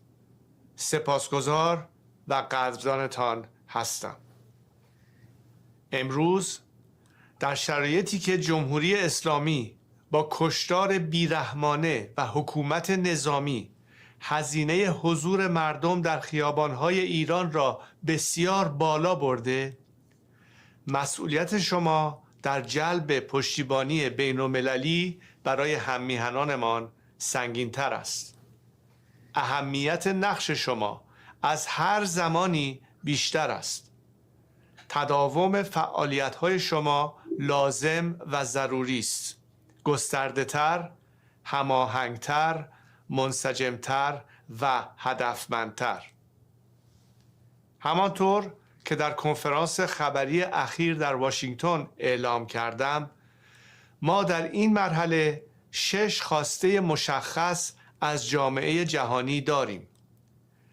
همه فعالیت‌های ایرانیان خارج از کشور، از تجمع و تحصن و راهپیمایی تا گفتگو و نامه‌نگاری با تصمیمگیران و قانونگذاران و تا اطلاع رسانی در رسانه‌ها و شبکه‌های آنلاین، میبایست پیرامون این 6 خواسته متمرکز شود.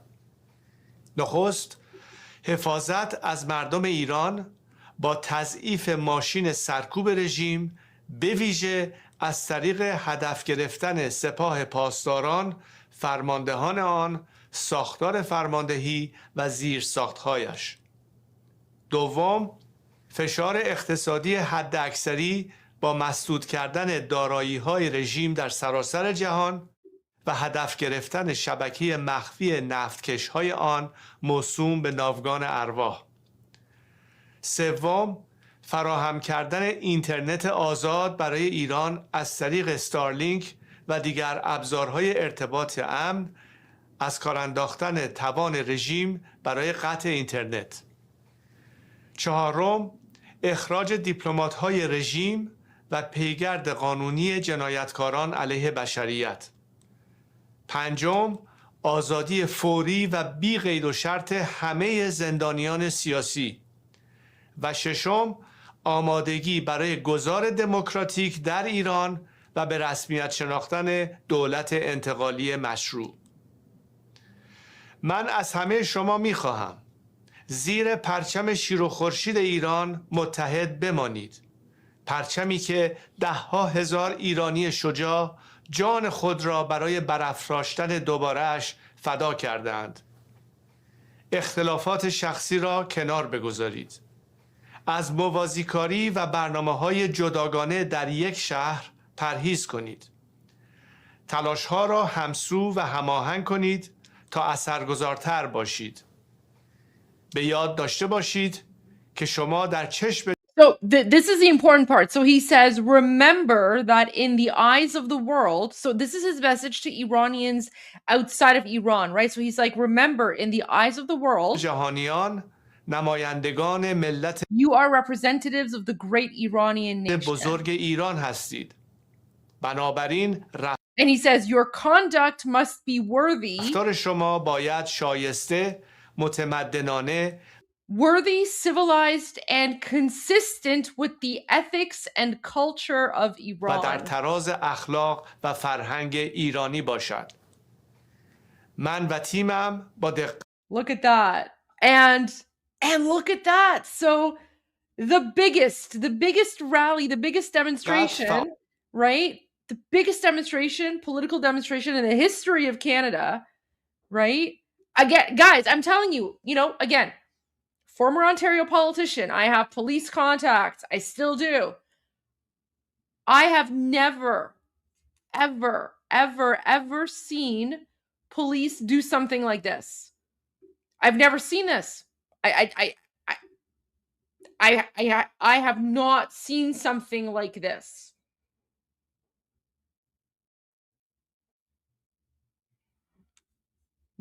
Not once. We are going to shut down traffic at Queen's Park.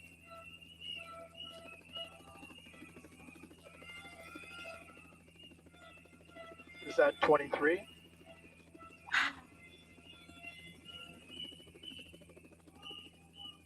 But thanks to the 100 security guards and paramedics that were there.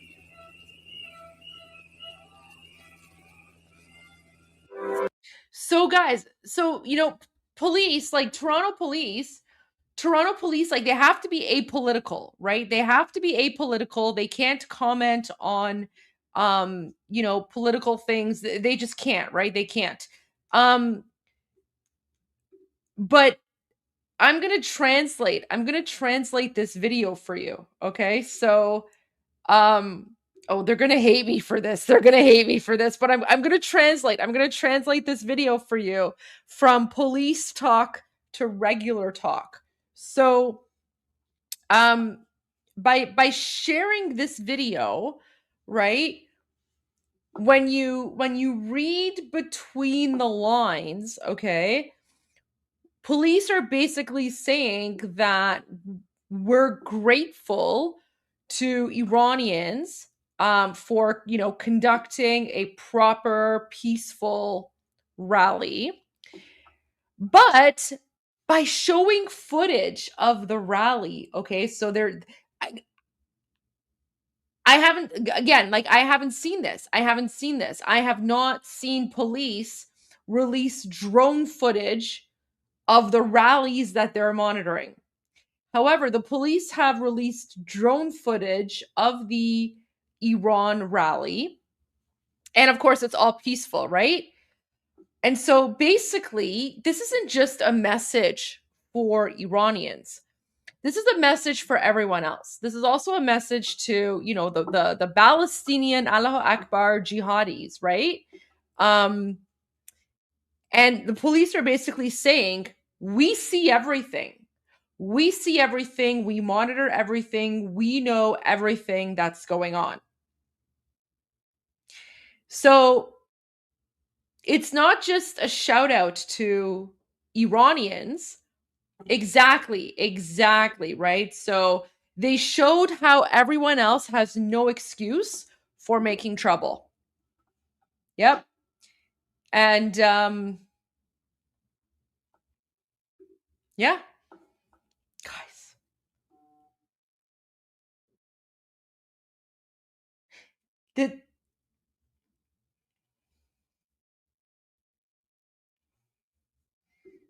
Yeah. Guys, this is big. No. Like, this is big. I have not seen something like this before. I literally have not.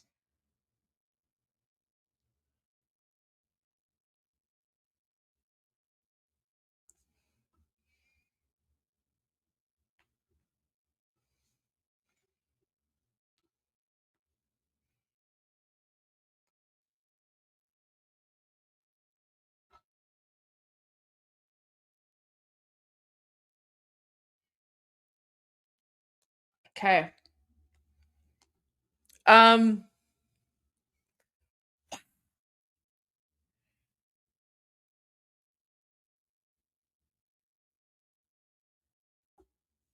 Look at that. I'm doing great. Thank you for asking. I'm doing fantastic. No, guys, like I'm telling you, police do not put out drone footage like this. Like, this is not something they do.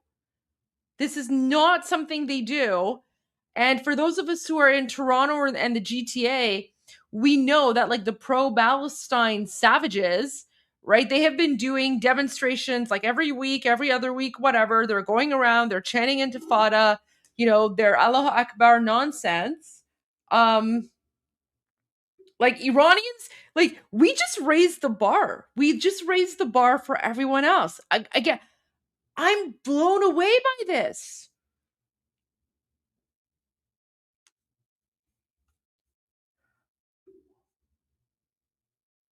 And guys, this drone footage is so clear. I mean, this is like military level stuff, right? I guess. I mean, I don't know, but it's like this isn't just like some, you know, this isn't like the dinky drone footage from just like, you know, some regular like $300, $400 drone. These are like the huge police drones. You know, we are starting to shut down traffic at Queen's Park. Like they're monitoring everything. And you can see like the crowd is huge, right? Like the crowd is unending.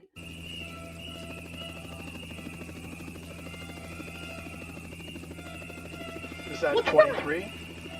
I mean, and guys, I can guarantee you the police were probably freaking out. They were like, because, you know, like crowd control as well, right? Yeah, there's like a, you know, there's a police, like there's a chopper there as well. But it's like, I mean, guys, I understand how like crowd control works with police.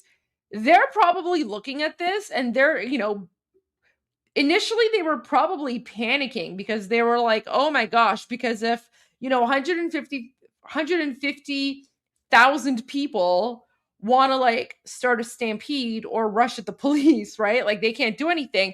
But when you look at the footage, there's very minimal police presence, right? Like the police presence is basically there just to like, you know, maintain traffic and just be there if like someone needs something, right? But look at this. Look at this. And you know, we are starting to shut down traffic at Queen's Park. And they're like zooming in on everyone. Is that 23? Like I'm telling you, this crowd here, like this crowd, normally this would be like this would be a nightmare for police normally, right? Like if police saw something like this, they would be like all hands on deck, right? Because who knows what's going to happen there. Yeah, this is Toronto yesterday. These are all the Iranians, right? So police are like, oh my gosh, like this is an insane crowd. What's going to happen? But they confirmed 0 incidents. Is that 23? Everyone's peaceful. Everyone's just chilling. Look at that. To the 100 security guards and paramedics are with her.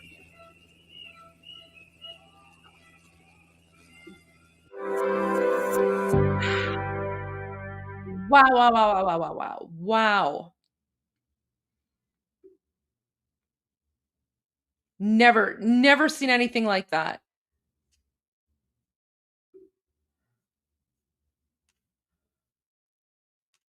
Oh, and then Newt Gingrich turned out to be a Bisharaf, but that's fine. Like, look at this. So I responded to Newt, and I'm like, why are you promoting a Marxist Islamist terrorist cult that murders Americans? And then he responded, he's like, the podcast episode is here. Like, what a loser. So, guys, Newt Gingrich has sold his soul to Marxist Islamist cult that murders Americans. So there you go. So I posted, I'm like, wow, Newt Gingrich doubling down on promoting a Marxist Islamist anti-American death cult that murdered Americans in the 1970s was not on my Iran Revolution bingo card.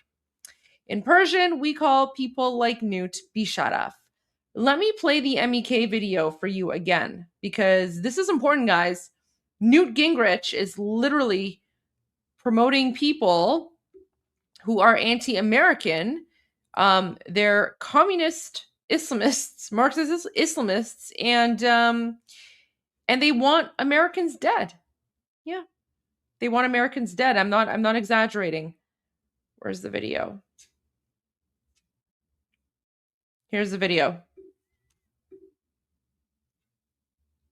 You would think it's disappointing about Newt, but guys, like, people are willing to sell their soul for anything. Oh yeah, Giuliani as well. Giuliani, Mike Pence, and Pompeo, and Newt Gingrich. Look at this. Washington, they are sold as freedom fighters, the democratic alternative for Iran. But before we buy the packaging, we need to read the receipts. Founded in 1965, the MEK combined Islamic theology with Marxist ideology. Their mission? To destroy the Shah's government and drive American imperialism out of Iran. From the start, they followed 2 tracks: armed struggle and propaganda. In the 1970s, they used bombs to target American personnel.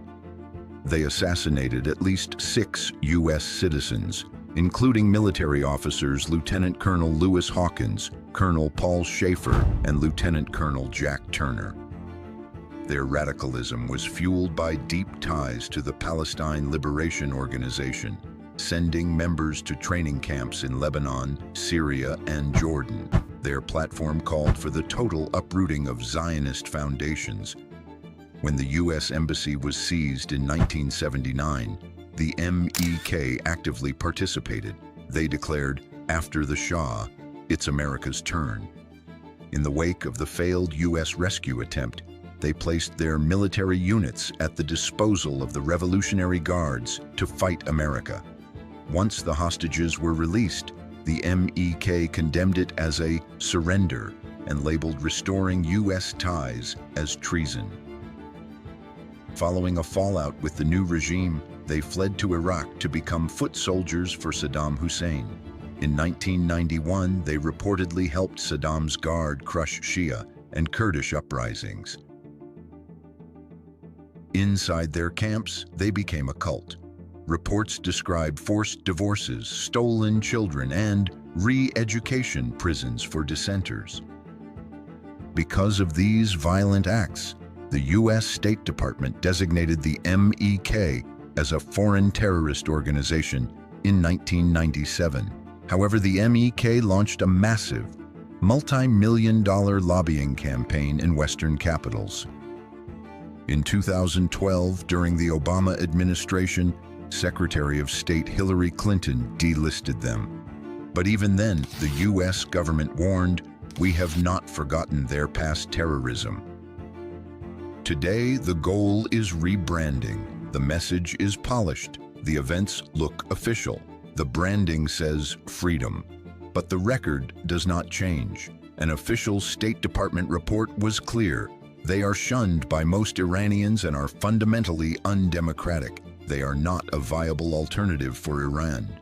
However, some prominent US political figures and advocacy networks have tried to rebrand the MEK. But make no mistake, these are paid appearances. And MEK is leading the way to a free Iran. Is there an alternative to the mullahs, to the dictatorship? And the answer is yes. It's the resistance. It's the MEK. It's Mrs. Rajabi. The MEK has funneled massive sums into speakers' fees, but they are not buying legitimacy. They're renting it. Today, they hide behind shell groups like the Organization of Iranian American Community to appear popular. They can still push the same narrative through lobbying and legacy media, and they even disable comments across their digital platforms because they cannot handle public feedback. But we've seen the history. We're not buying the packaging. We're reading the receipts. So there you go. That's the MEK explanation video. I have a video that I want to share. It's from one of your favorite Iranians. But in this video, she doesn't swear. I wonder if it's this one. Wait. No, it's not that one. It's a very cute one. Where is it? Wait, let me find it. You're going to like this one. This one's really cute. It's from your favorite Iranian woman. But she doesn't swear. So this one's okay to share. Let me find it. Okay, yeah, I found it. All right. Let me copy link. Okay, let me download the video for you guys.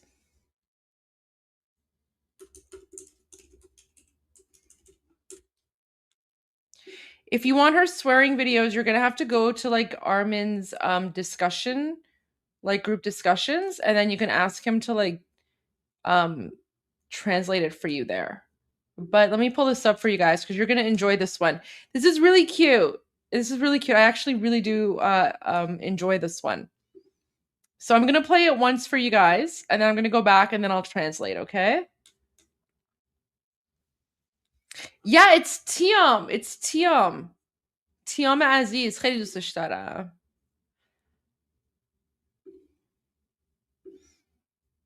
Okay. گما خیلیا بهم میگن تیام چرا بلاگری نمی کنی؟ چرا محصولات مثلا برندا رو نمیگیری تبلیغات کنی؟ چرا یه راه دیگه ای واسه دیده شدن پیدا نمی کنی؟ چرا محصول برندا رو نمیگیری بیاری جلوی گوشی، جلوی دوربین آنباکسینگ کنی؟ عزیزم من یک دختر لور هستم و طرفدار پهلوی هستم و تنها آنباکسینگ که داخل زندگیم به من حال میده و یک روزی جلوی این دوربین انجام میدم کندن قبر خمینیه. تنها آنباکسینگ که میتونم واسهتون انجام بدم قبر خمینی رو بکنم. چطوره؟ تو دوست داری یا نه؟ من بخوای تا من سری آزادی رو فراهم کنیم تا براتون جلو دوربین یک آنباکسینگی بکنم براتون که استخوناش از تو گور در بیارم برینم روشون. Oh my gosh. Okay. So she only swears once, and it's at the end. It's right at the end. So I can actually, guys, I can share this one and I can translate this one because she doesn't say like a lot of no swear words, no swear words. So very, very rare, very rare, very rare. Yeah, of course, the Iranians, of course, Irania, they love the last comment, of course, but I love her so much. I love her so much. Okay, so let me translate for you now what she said. Don't tell Armin, guys. Don't tell Armin, because he's gonna be like, "What?" But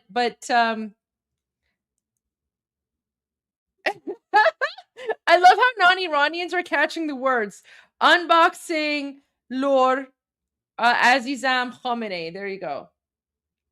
Yeah, you guys are catching on. Okay, all right. Let me go back and I will translate this for you. میگم So migama is like I'm telling you, like I'm telling you, I'm saying to you, okay?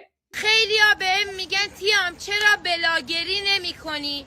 She's like خیلیا بهم میگن تیام چرا بلاگری نمی‌کنی? Like a lot of people ask me, like her name is Tiam. She's like, a lot of people ask me, like, why don't you do like blogger work? Like, why don't you do what bloggers do?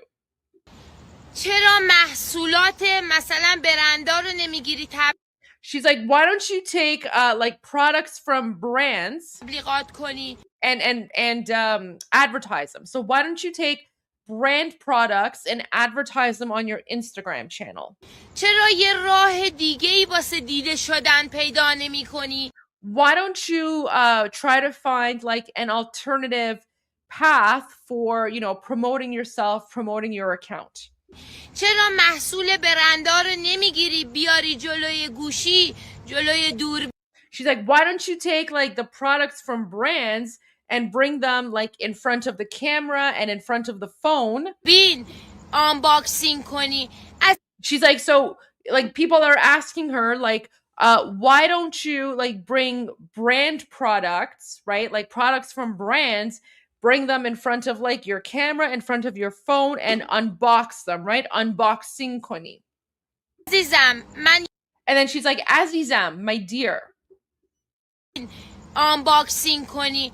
عزیزم من یک دختر لور هستم. She's like, Azizam, my dear, like I am a Lor woman. Lor is one of the ethnicities in Iran, right? So she's like, I'm a Lor. و طرفدار پهلوی هستم. And I support Pahlavi. So she's referring to King Mirza Pahlavi, right? و تنها آنباکسینگ که داخل زندگیم به من حال میده و Okay. Let me go back. حال میده و یک روزی جلوی این دوربین انجام میدم کندن قبر خمینیه. Oh my gosh. Okay. So she says, the only unboxing that I ever want to do, and the only unboxing that is ever going to like be meaningful to me is digging up Khomeini's grave. So Khomeini is the not Khamenei, Khomeini. Khomeini is the founder of the Islamic regime, right? He's like the original one. So she's like, the only unboxing that I ever want to do is digging up Khomeini's grave and unboxing him. این که داخل زندگیم به من So let's go back.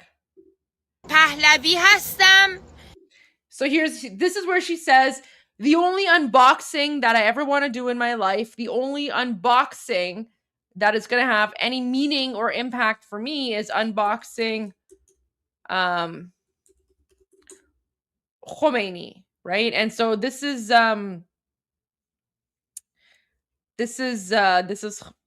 ew, I don't even know if I want to show Khomeini. Like قیافش خیلی چرته. قیافش خیلی الکیه. This guy, ugh. All right. You know, I'm just showing this for showing this for educational purposes. So this is Khomeini. This is Khomeini. This is the disgusting pedophile Muslim founder of the Islamic regime, right? So Tiam is saying the only unboxing that I ever want to do as an influencer is digging up Khomeini's grave and unboxing him. Okay. Let's continue. و تنها آنباکسینگ که داخل زندگیم به من حال میده و یک روزی جلوی این دوربین انجام میدم کندن قبر خمینیه. She's like, so the only unboxing that's going to give me life is kandan qabr Khomeini, which means digging up Khomeini's grave. تنها آنباکسینگ که میتونم واسهتون انجام بدم قبر خمینی رو بکنم. She's like, so the only unboxing I can do, is digging up Khomeini's grave. چطوره؟ تو دوست داری یا نه؟ And she's like, how is that? She's like, how is that? Do you like that or not? من بخواد تا من سریع آزادی رو فراهم کنیم تا براتون جلو دوربین یک آنباکسینگی بکنم براتون که Okay. So I got to go back and translate this. یا نه من بخواد تا من And then she's like, if okay, wait. اینی رو بکنم. چطوره؟ تو دوست داری یا نه؟ چطوره؟ تو دوست. So she's like, is that okay? Do you like that? Do you want me to go unbox his grave? نه من بخواد تا من سریع آزادی رو فراهم کنم. She's like, if you want, like, let's get to freedom sooner. کنیم تا براتون جلو دوربین یک آنباکسینگی بکنم. She's like, so if you want, let's get to freedom sooner. And then she's like, yak unboxing. She's like, I'm going to do such an amazing unboxing for you in front of the camera.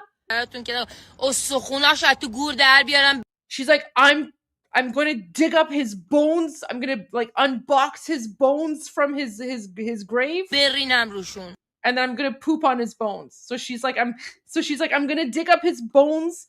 Like, so she's like, during the unboxing, I'm going to dig up his bones from his grave and I'll shit on his bones. جلو دوربین یک آنباکسینگی بکنم براتون که استخوناش از تو گور در بیارم برینم روشون. So that's probably the most family friendly video I've ever seen from her, where she literally does not swear, except for right at the end. She just says she's going to poop on Khomeini's bones. But yeah, I just wanted to share that with you. So yeah, so you know, I commented under her post and she responded. But yeah, like we love her so much. And I personally cannot wait for that unboxing. Yeah, I wouldn't cross her either. But I just thought that you guys would appreciate a little bit of Iranian humor. There you go. So, and look, no swearing, right? So I was actually pretty proud of her for that one, because it takes for her, I guess it takes a lot of restraint. But I personally would love for her to do an unboxing. So there you go. So I'll play the video again for all the Iranians here who are watching. But so the gist of the video is that no, she's not in Iran. The gist of the video is that, you know, she says a lot of Iranians have said, Tiam, like, why don't you grow your account? Why don't you work with like brands? Why don't you do like a brand partnership? Why don't you unbox products, you know, to help your, you know, account grow, make more money? And then she says, my response to them is that she's like, my response to them is like, I'm a lore woman. I support King Reza Pahlavi. And the only unboxing that I'm interested in is digging up Khomeini's grave and unboxing that for you. And if you're interested in me digging up Khomeini's grave and doing that unboxing, let's work towards making Iran free. And when Iran is free, I will unbox Khomeini's grave, I will dig out his bones, and I will poop on his bones during the unboxing. That's the summary of the video. So let me play. I'll play that for you from the beginning now. میگم خیلیا بهم میگن تیام چرا بلاگری نمی کنی؟ چرا محصولات مثلا برندا رو نمیگیری تبلیغات کنی؟ چرا یه راه دیگه‌ای واسه دیده شدن پیدا نمی کنی؟ چرا محصول برندا رو نمیگیری بیاری جلوی گوشی، جلوی دوربین آنباکسینگ کنی؟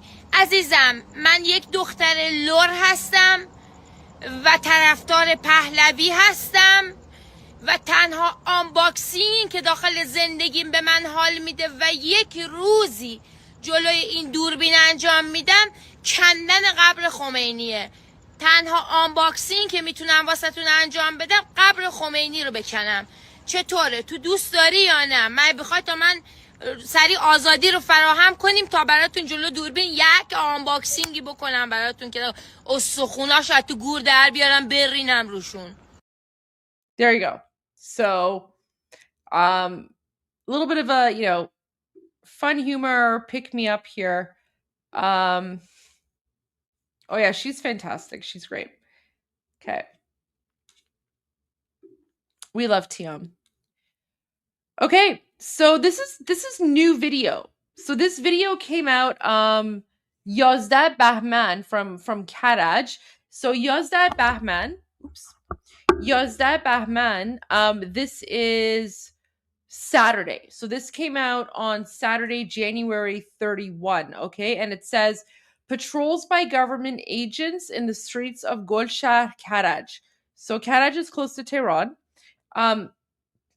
So you guys want like latest footage, new footage? Here you go. So this is like recent footage from occupied Iran. So you can tell that the country is still under a state of martial law, right? So it's very, very dangerous there right now.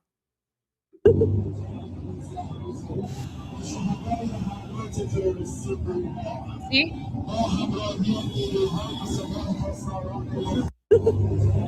So it's like a motorcade of people that are driving by, and they're waving like the Allahu Akbar jihad terrorist flag, and it seems like they also have like a sound system with them, and they're just like broadcasting to people as they're driving by, right?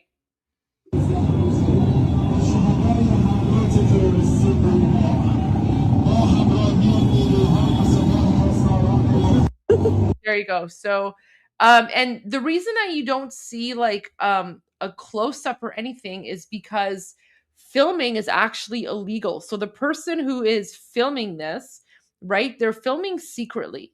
So they're like, you know, probably pretending like the phone is just down below in the hand or something. Right? So that's how it's working. That's why you don't see like a better quality. Okay. Oh, remember we were advertising the pro-Iran, free Iran demonstration in Bulgaria? Here's footage. By the way, the organizers from Bulgaria already sent me their poster for the February 14.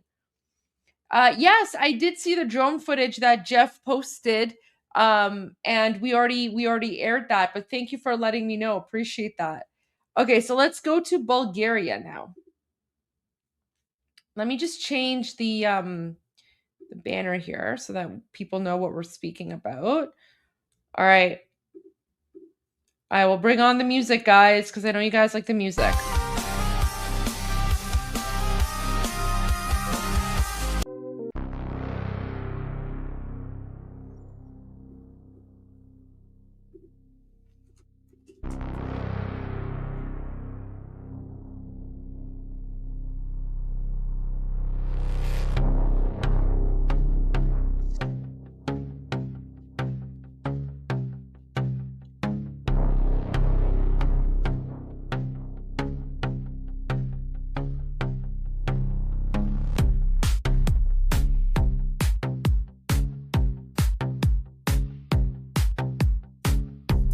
Yep, this is Sofia, Bulgaria.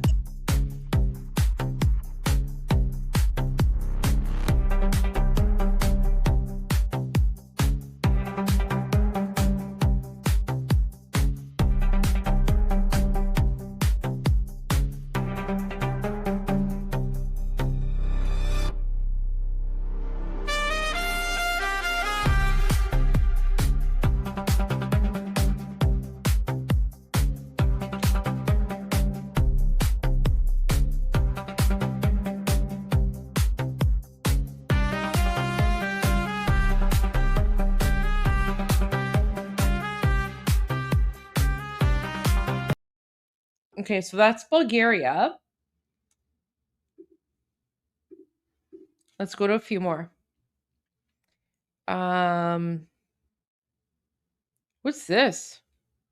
Oh, that's President Trump and Modi. Okay. So guys, just, when I'm scrolling through like all these images of people in black and white, these are people who have been slaughtered by the Islamic regime. There's so many. There's so many. Here's one person, for example. So his name was Amir Masood Ahmadi. He was born on October 12, 2002. So, he was 24. He was 24 years old, killed by gunfire at the hands of the Islamic Republic. So, I mean, here's one example, right? I generally tend to just scroll by these videos because it is very difficult, but here's one example. So he died of a gunshot wound to the neck.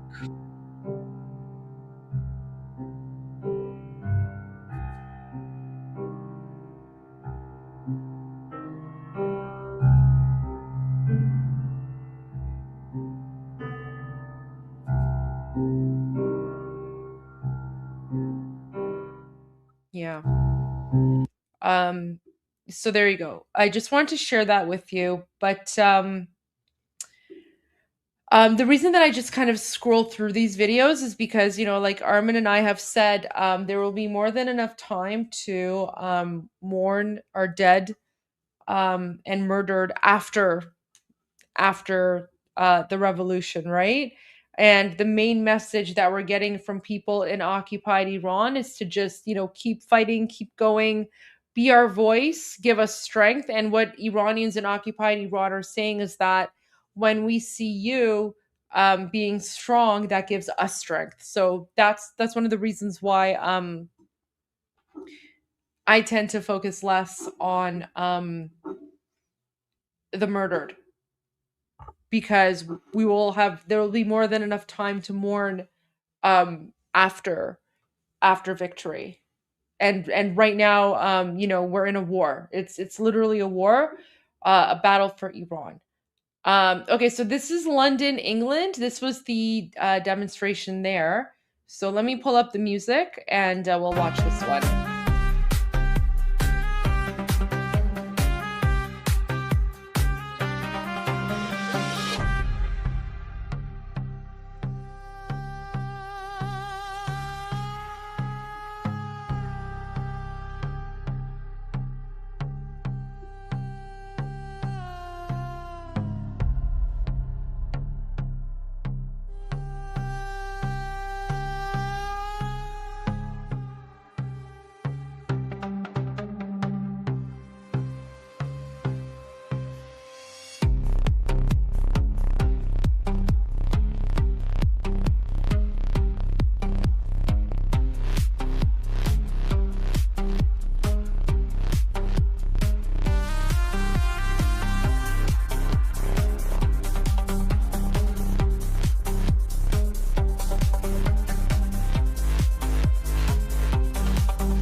that's wonderful. I'm so happy she did that. That's lovely.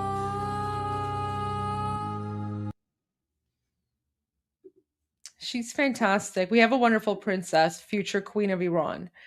Okay. Oh, guys, where are my Texans? This is Austin, Texas. So this was the demonstration happening in Austin, Texas yesterday. Or this weekend. I think it was yesterday.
You can see the American flag. Look at that. Oh, it goes by quickly, but you can see it.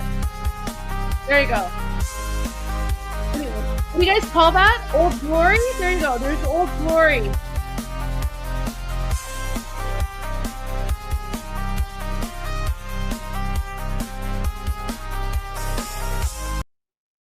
Okay, let's find you more videos so I can play more of that music for you, because I know you guys like the music, but I have to find like long videos, right? Okay.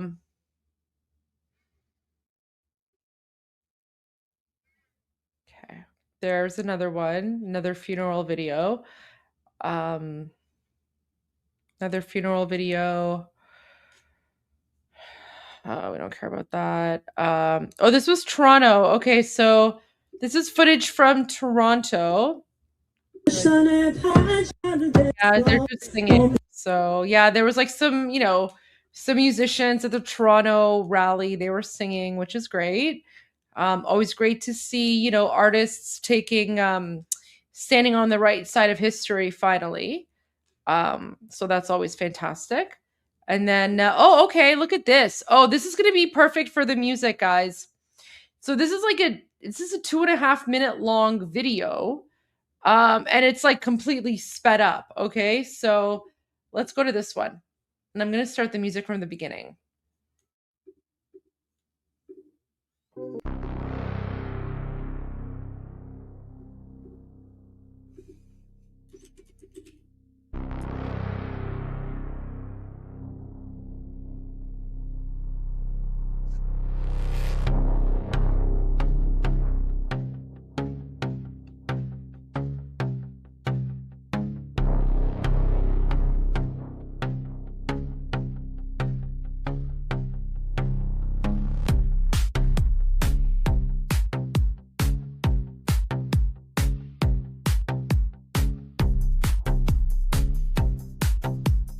American flag.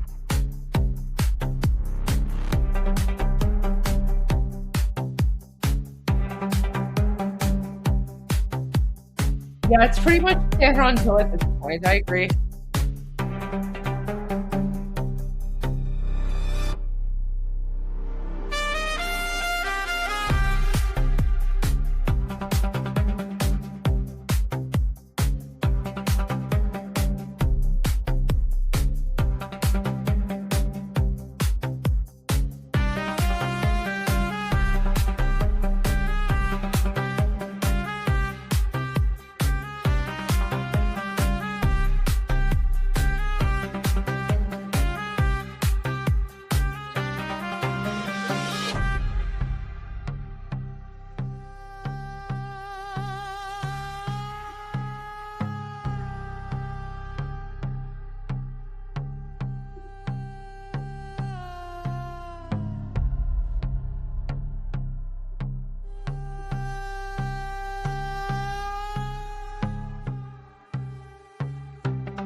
Okay, so that's Toronto. Let's continue on.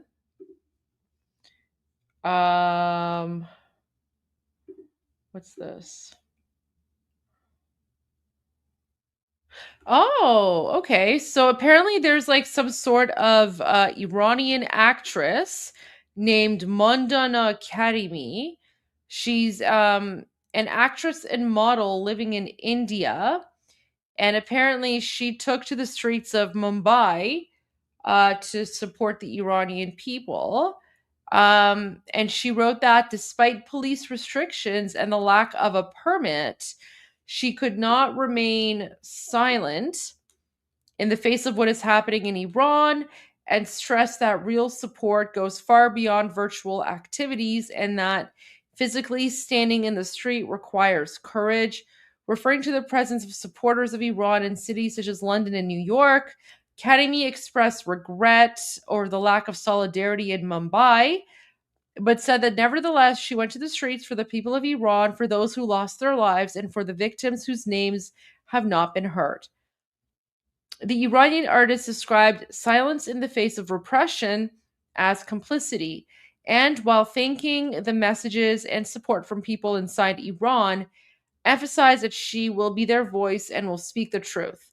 She wrote that this stance is not political for her, but a personal matter connected to home, family, and human dignity, and reaffirmed her commitment to the freedom of Iran. She ended her message with Javid Shah. Okay, so apparently Iranians in India, Iranians in Mumbai, India, were also demonstrating. Look at that. That's pretty cool.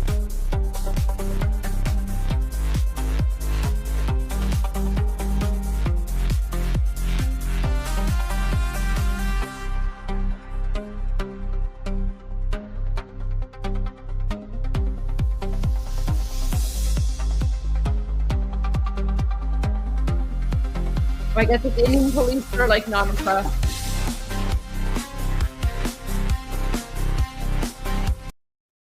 Okay, so that was India. This is okay. So these are Iranian freedom fighters. This is a new video, and Iranian freedom fighters are spray painting on the wall Javid Shah. Javid Shah means long live the king, of course.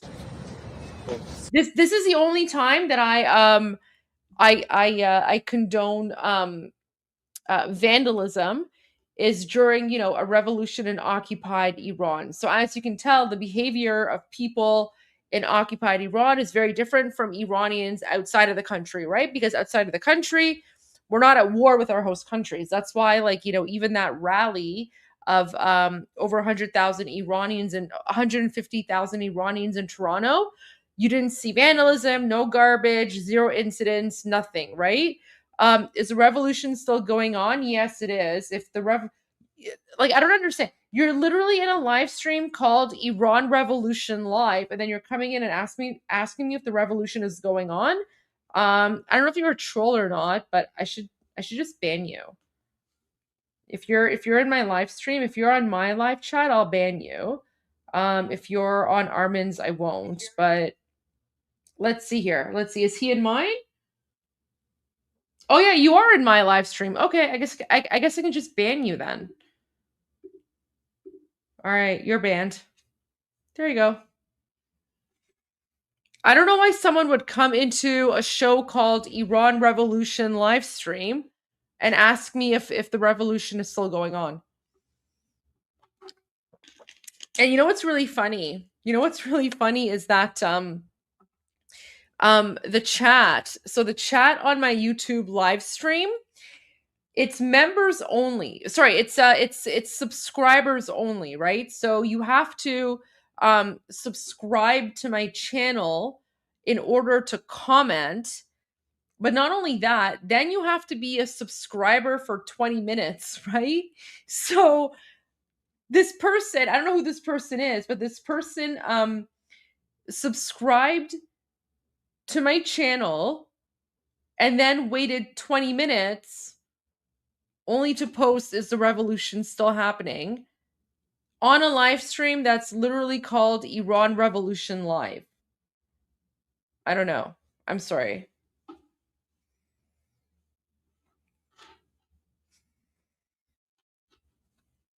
Is the Iran Revolution still happening? I don't know. You tell me. Okay. Sorry, guys. If that was Armin's chat, I wouldn't have done anything, right? But there you go. By the way, guys, fun fact, the 1979 Islamic coup d'etat didn't happen overnight. It took about 8 months. Somewhere between 8 months to 11 months for it to happen, right? So there you go. There you go.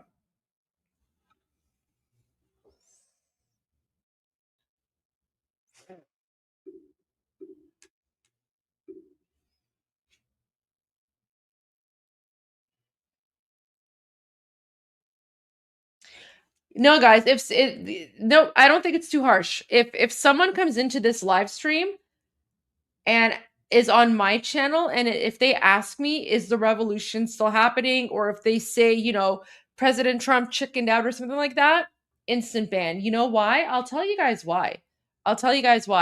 Because there are a lot of Iranians who are watching from both inside Iran and outside of Iran.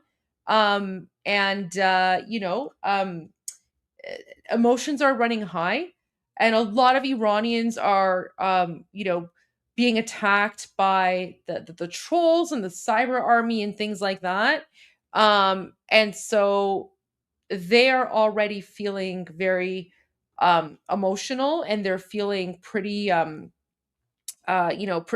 pretty raw, right? So I'm just not going to tolerate, someone coming in and saying like, oh, President Trump chickened out, or help's not coming, or, oh, is the revolution still going on? We know the revolution. You're literally in a channel called Iran Revolution Live. I mean, why would this be happening? Like, why would I be like spending my time raising awareness about the revolution if it wasn't happening? So there you go. Just block them.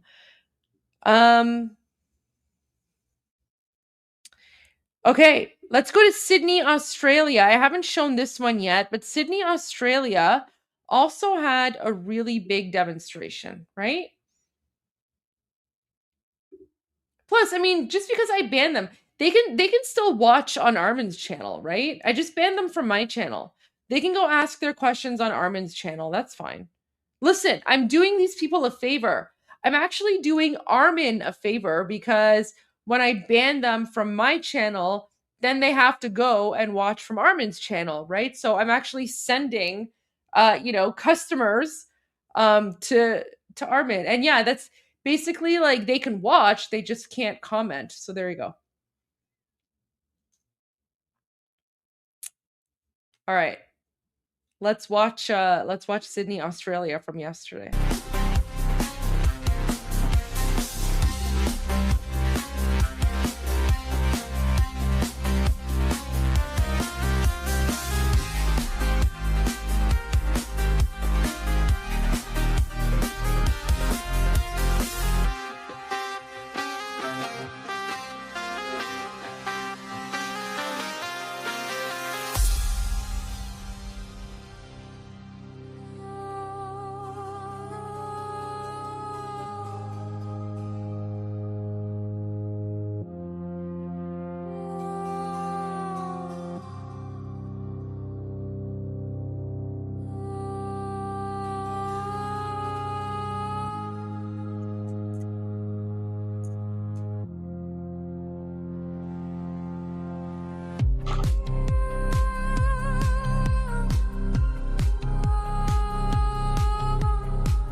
So that was Sydney, Australia. We're going to get more footage as well.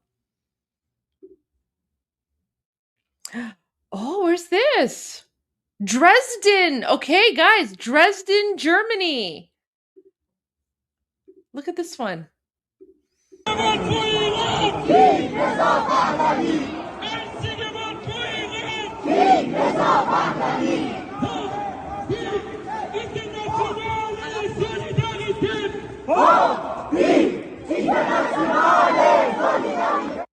Okay, I feel like they're chanting something in German, but okay. Okay, more footage from Toronto. More footage from Toronto. Here we go.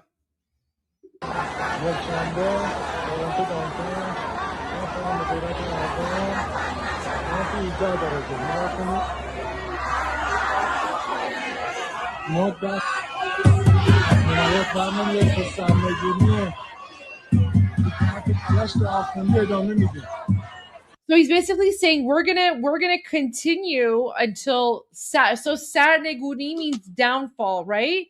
We're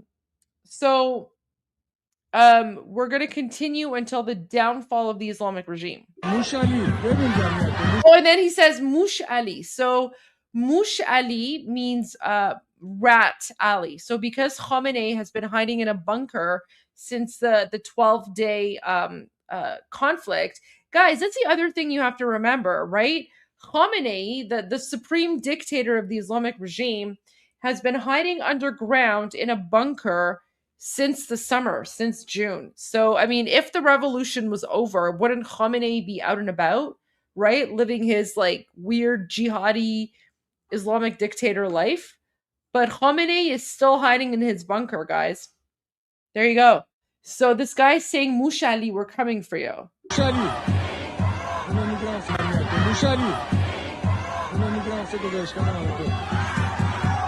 like Mushali, Mushali, you see this crowd? They're coming for you. And then the crowd's chanting King Reza Pahlavi. Okay, Los Angeles. Here's another video for 3-minute long video from LA. This is perfect opportunity for the music. All right, let's go.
Wait, you want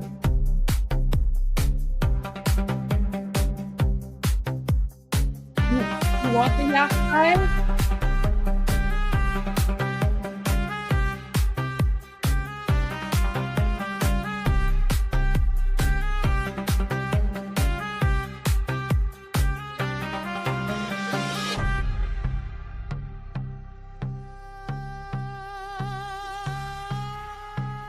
So I guess these are like all the people getting ready to go to like Los Angeles, right? All the buses.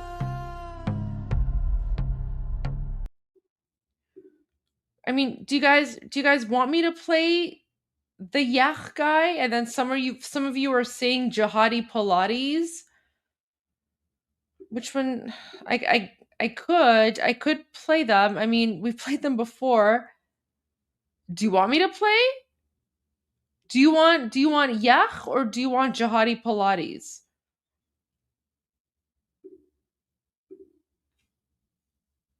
Yeah, I'm seeing no.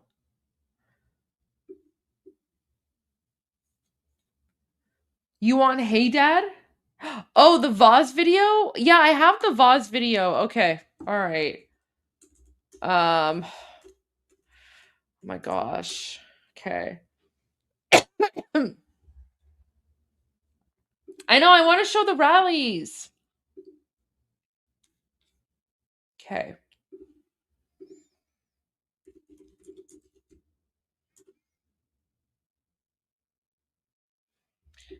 All right. I will. Okay. I'll show the Vaz video and then we'll go back to the rallies. Okay. How about this?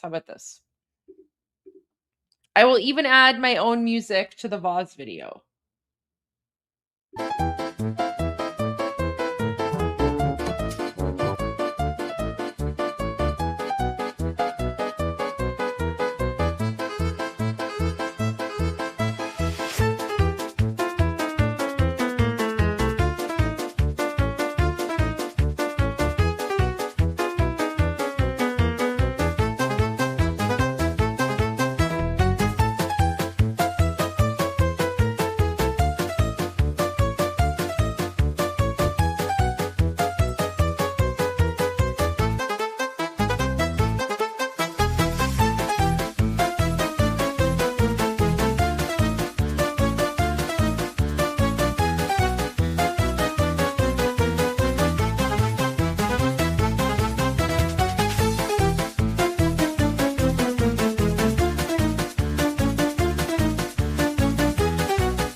Okay. That was your commercial break. That was the Vaz video. Let's go back to the footage of the rallies now. Okay. I can't do Benny Hill because Benny Hill is copyrighted. So if I do Benny Hill, then I'm going to get a copyright strike. So I can only play like non-copyrighted type of music. So that's why you get like the royalty-free non-copyright circus music that I found online. So yes, the Vaz is the greatest enemy of Allah. Yeah. I am drinking water. I have my bubbly. It's apple flavored tonight. So thank you. All right, that was the Mossad vase. Okay, let's go back to the rallies now. So this is Los Angeles again.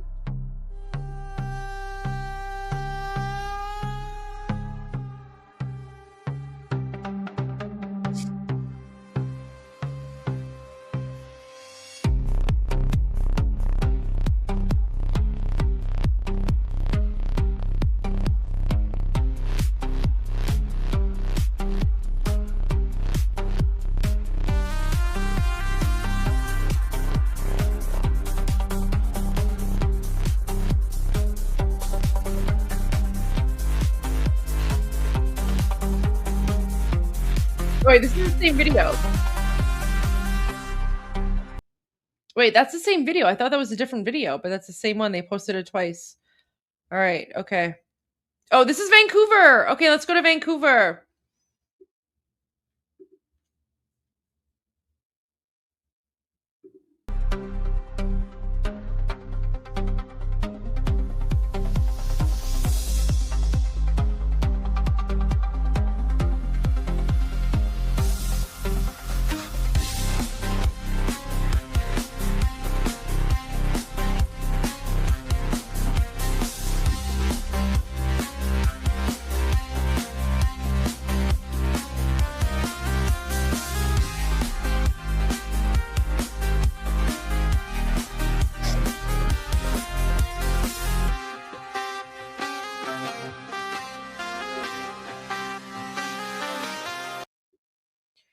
And guys, keep in mind, like all of these rallies, not just in Toronto, but around the world, like we're showing you footage of, you know, so many rallies. Okay, so here's more footage from Los Angeles. But guys, like I think like over 100 cities, almost like 150, 200 cities had pro-Iran, free Iran rallies, and yet we haven't heard of a single incident in any city, right? Not even one incident in any city. So there was a demonstration for Calgary this weekend. I actually haven't checked my email yet for future rallies, but I will be putting out a call later tonight when I'm done the live stream, asking people to send me posters and info for upcoming rallies that are happening this weekend. And of course, the big one is happening on Saturday, February 14. Okay, let's go to this one from Los Angeles.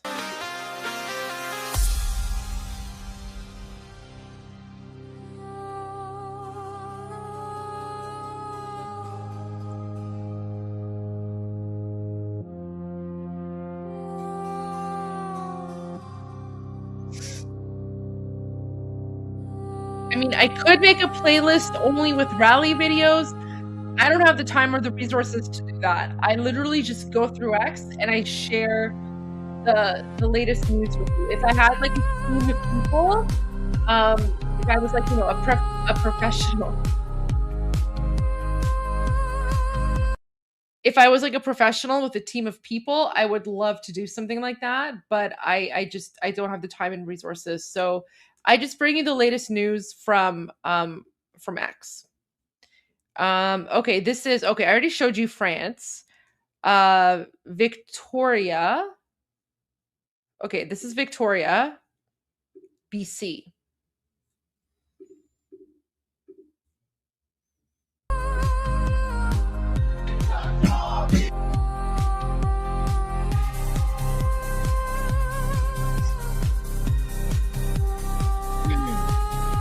Oh.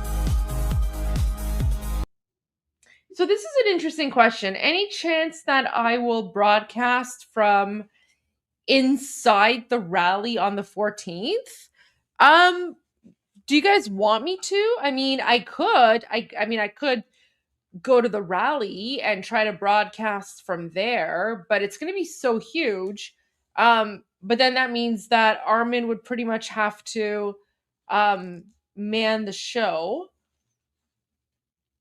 Please show the smaller cities and countries too. I'm trying. Like, guys, I'm going through the news feed of Manoto News. So I'm just showing whatever they've shown, and I've already shown a lot of smaller towns and countries and cities. I've shown Bulgaria, I've shown Tokyo, I've shown Nice, France.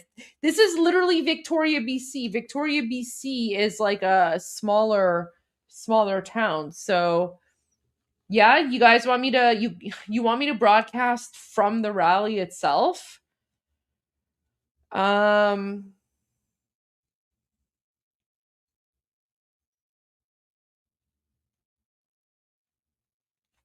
Okay, I mean, I'll think about it. I'll have to reach out to the organizers.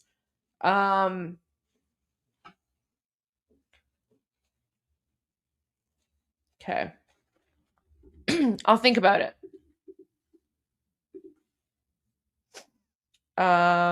Okay, now we have Ottawa. Look at this. Okay, my Ottawa people. These are my Ottawa people. This is the demonstration in Ottawa.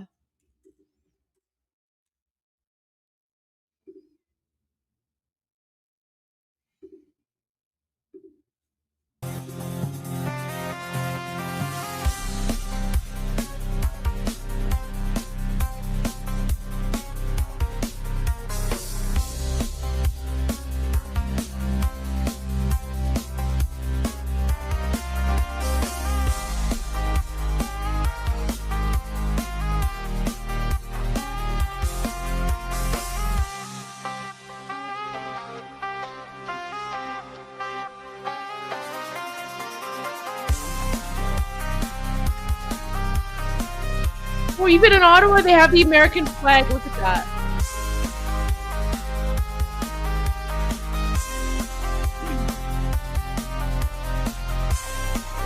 I'm so proud of my Ottawa people. I miss you guys.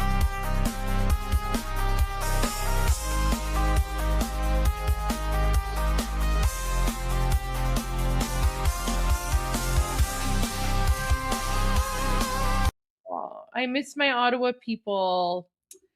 Oh, I used to attend and speak at all the Ottawa rallies, and they're so amazing. Like the Ottawa community still invites me, but unfortunately, like I can't go because you know, I'm doing the live stream. But okay, whoever requested the smaller cities, here you go. Here's Edmonton, Canada, this past weekend.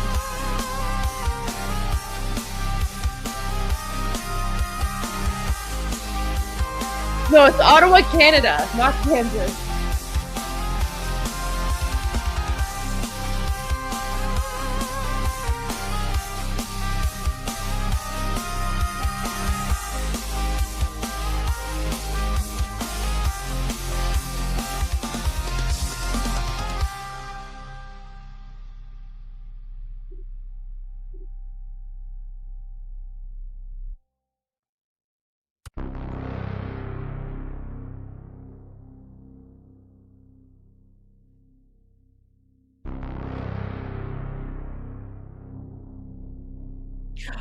Who said Edmonton Oilers? No. It's all about the Leafs.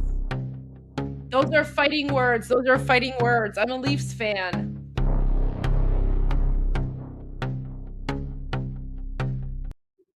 No, the weather didn't stop. I think, didn't the big mall shut down or something? I thought like Edmonton had a big mall, but it shut down, right?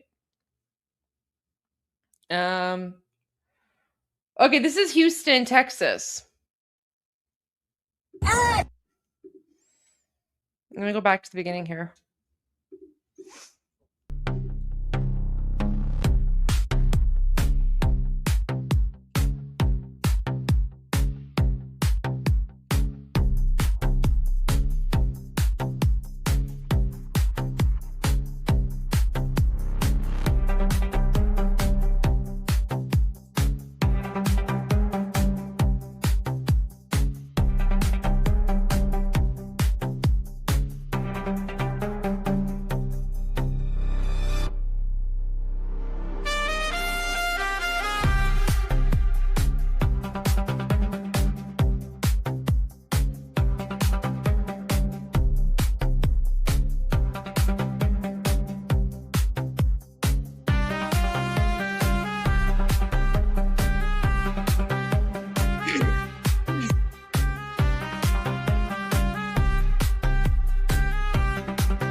All right, I'm bringing up some new ones for you. Let me just do a quick search. I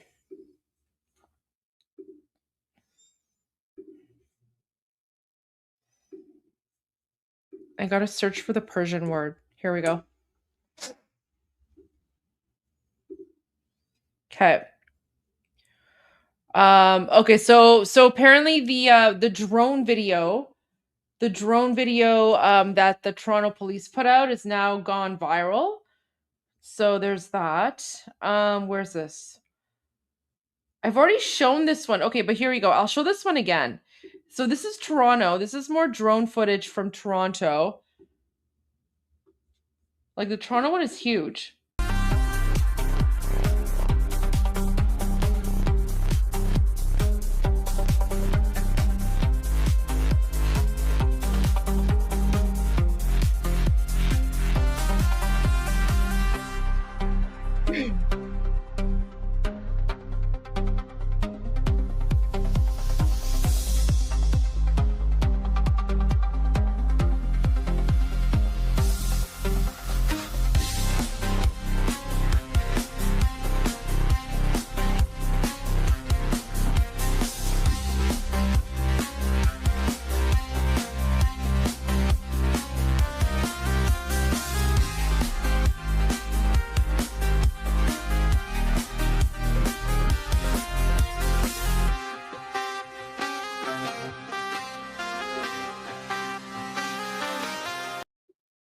So that was kind of cool how someone even brought like a plane that had the banner "Make Iran Great Again."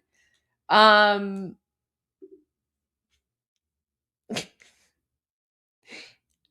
see people putting comments about, oh, this guy, that was so nice. I see people putting comments in the chat about hockey. I'm not gonna take the bait. I'm not gonna take the bait. All I'm gonna say is I'm a Leafs fan, and I'll leave it at that. I'm just leave it at that. So,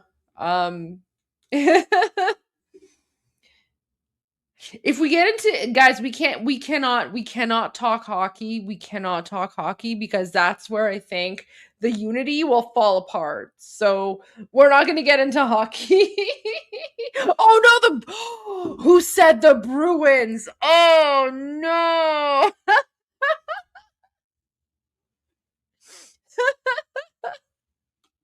I can't believe the Bruins. Oh, I hate the Bruins so much. But it's like a love hate. It's like a love hate, right? Yeah. Like, listen, hockey politics, way too extreme. Way too extreme. Oh no. See? Look what you guys did. Even my sister is like, ban the Bruins fan.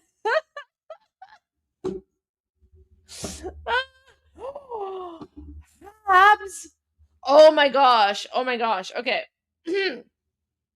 Let me tell you something, guys. Let me tell you something. So, you know, I'm originally from Toronto, so I'm a huge Leafs fan. But when I was in Ottawa, you know, I had to say that I liked the Senators, you know, because I was an elected official and my area was in Ottawa. But I didn't want to betray my home team. So I actually came up, guys.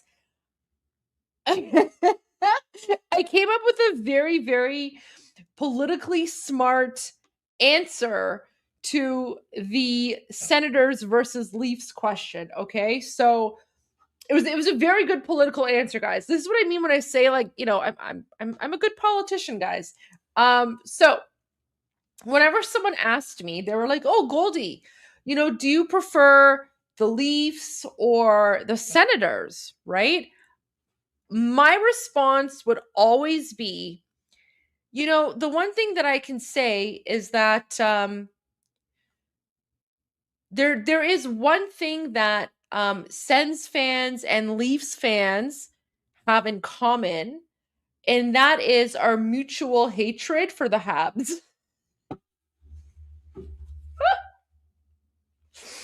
that answer got me through every single question about whether or not, like, you know, and then I that way I would like avoid having to answer as to whether or not I like the Leafs or the Sens, because people would be like, yeah, we hate the Habs. So there you go. There was my political my politically correct answer to you know, whether I prefer the Leafs or the Sens. I would just say, you know what, it doesn't matter, because Leafs and Sens fans, we're united. We're united against the Habs. So, I know, of course it's a great answer. Yeah, thank you. That is a great answer.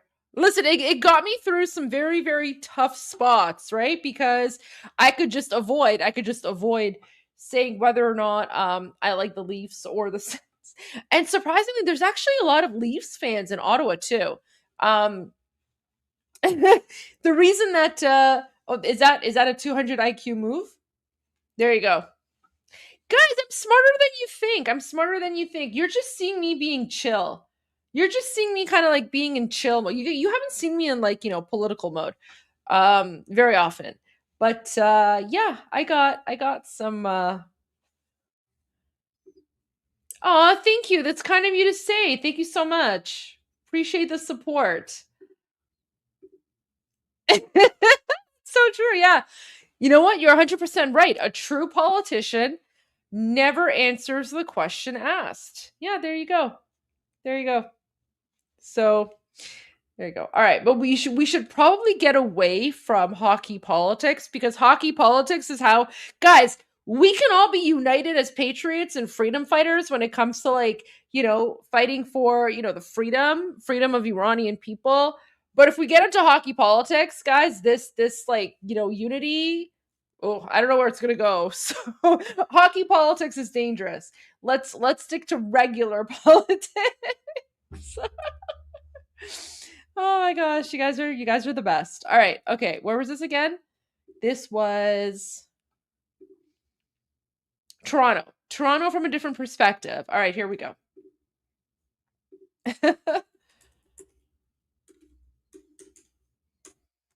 Yeah. Oh my gosh. Hockey is way too divisive. Way too divisive.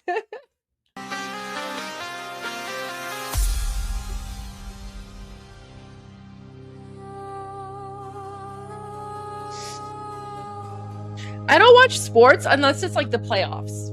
Like, I actually don't care about hockey until my team makes it to the playoffs. No, Iran has no hockey teams.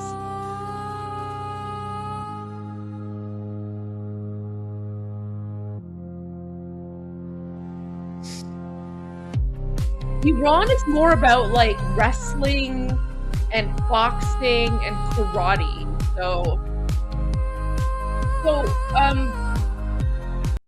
like Iran is more about like the classical sports, right? Like wrestling, boxing, martial arts, things like that.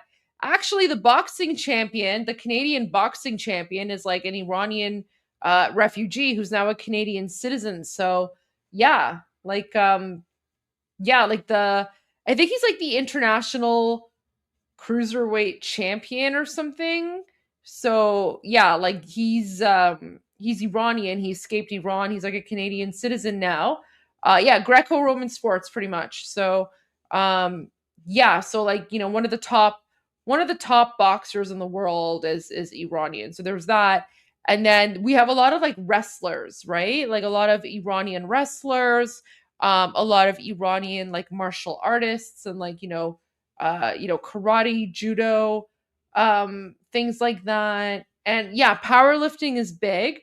That's because we have something called Zurkhune. So Zurkhune is like the original, think of it as like a gym, right? It's kind of like a gym. But it's like from thousands of years ago.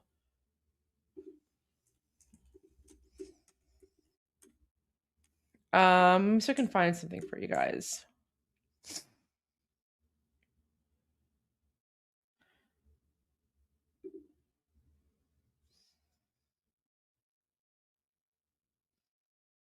Like, do you guys want to see this?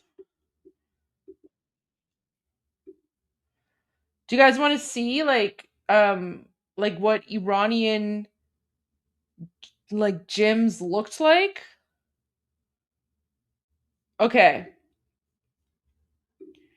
So this is called a Zurkhune. Zurkhune means powerhouse. Okay, so Zur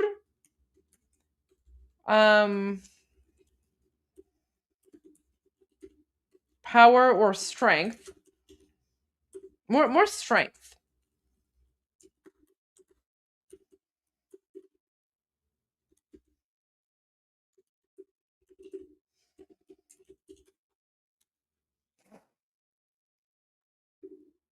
So you have Zurkhune.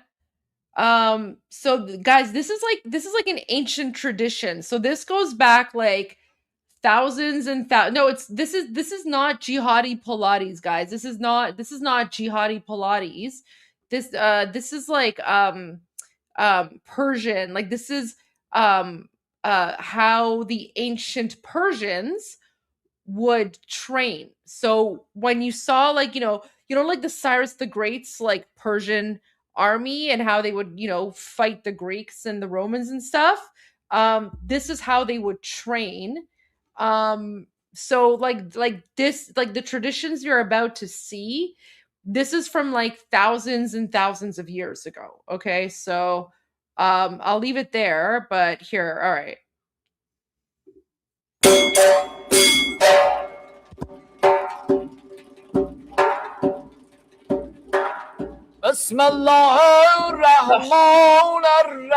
Oh my gosh. Okay, you know what? The one thing I hate about this, I can't share this video because so it's powerlifting and this tradition goes back like thousands and thousands of years. But now the Islamic Republic, they've like Islamized it. So now it's like now they start with like, I don't know, Bismillah and like Allahu Akbar and stuff. So gosh. I wish I could find like a non-Muslim version of this, right?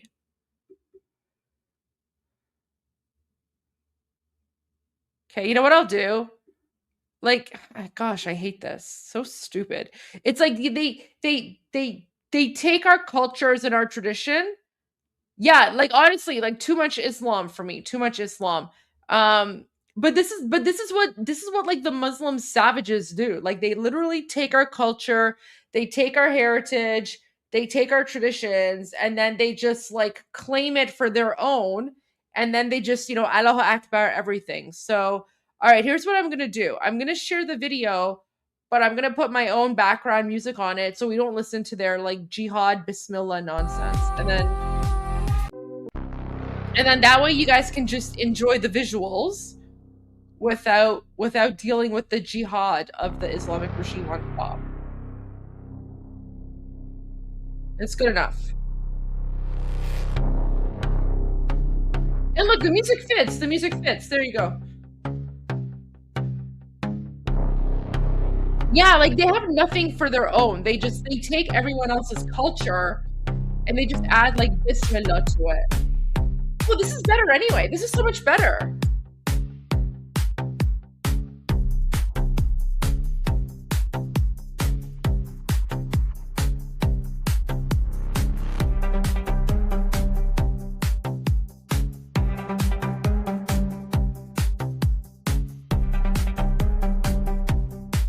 So this is how like the like Iranian soldiers used to train like thousands of years ago, right?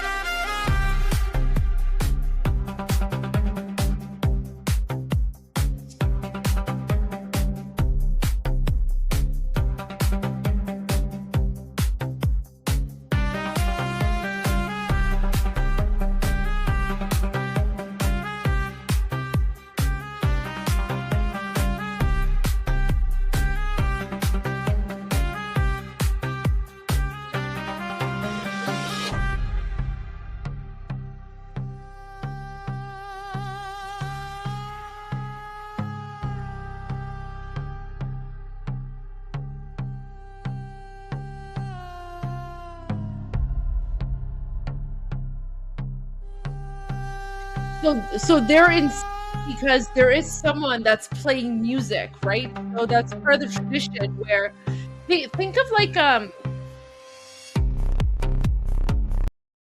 think of like like in the military, right? So like even in the military they have marching bands, right? And the marching bands, the music helps the military keep in sync, right? So that like so it's like the rhythmic, the drum rhythms and things like that helps keep the military in sync.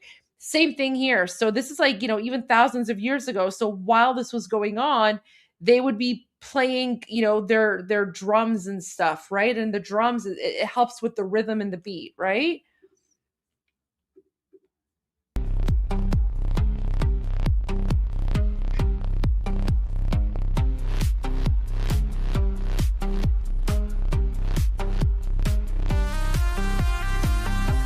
No. This is traditional. So this is how ancient Persians used to train.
That's really hard to do, by the way, these things. And then so you see the guys like, you know, beating the drums or whatever.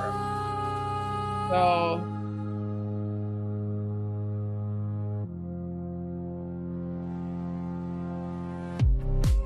yeah, the wooden shields are pretty cool, right?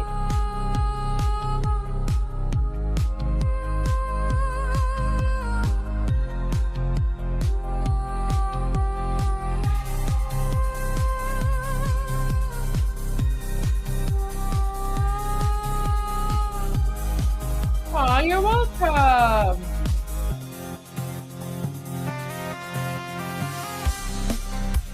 Guys, so have you seen the video? Have you seen the video of the Iron Shake?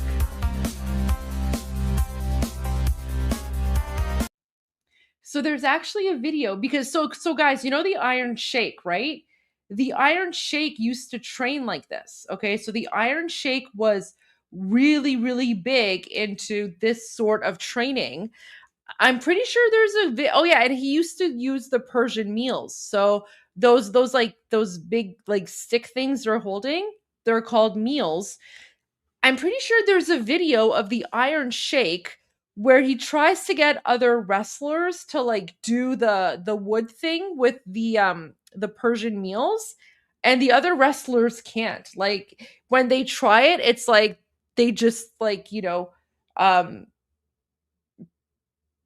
like the meals just like fall from their hands, right? I'll see if I can find that for you guys. Like, look at this. This is like weapons. This is basically like weapons training, right?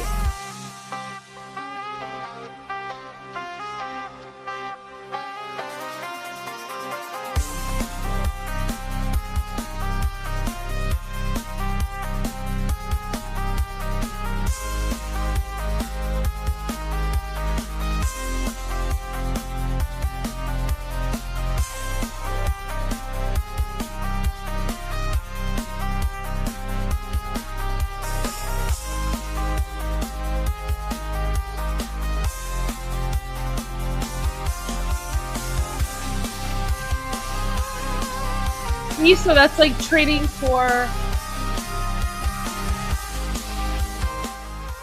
Okay, I found the Iron Shake video.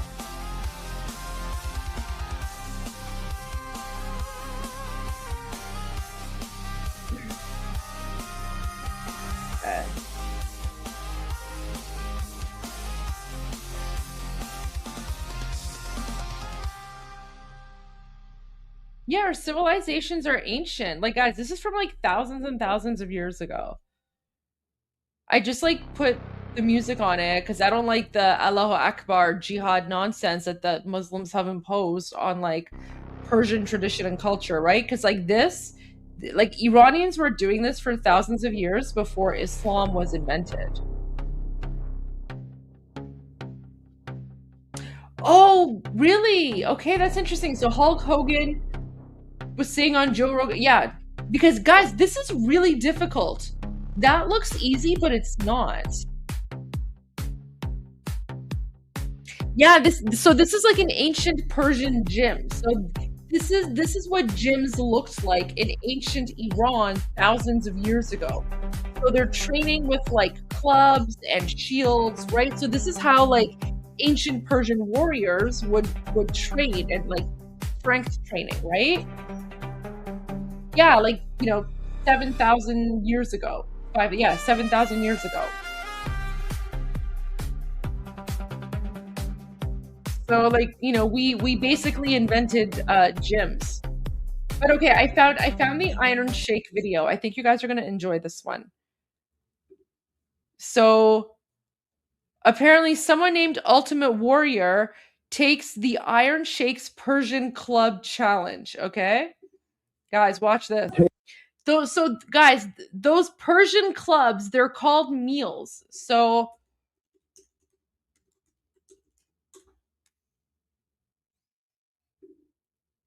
right? So it's called a meal, right? And like guys, it's really hard because it's not just strength, it's coordination.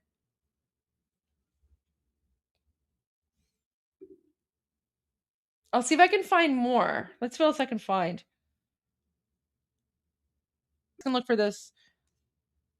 Okay, here we go. Here's 71. So here's the $2,000 Persian Club Challenge Iron Shake versus Precious Paul.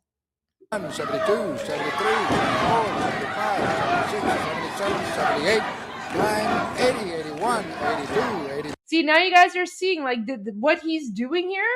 This isn't like Arab. This is Persian culture. This goes back like thousands and thousands of years.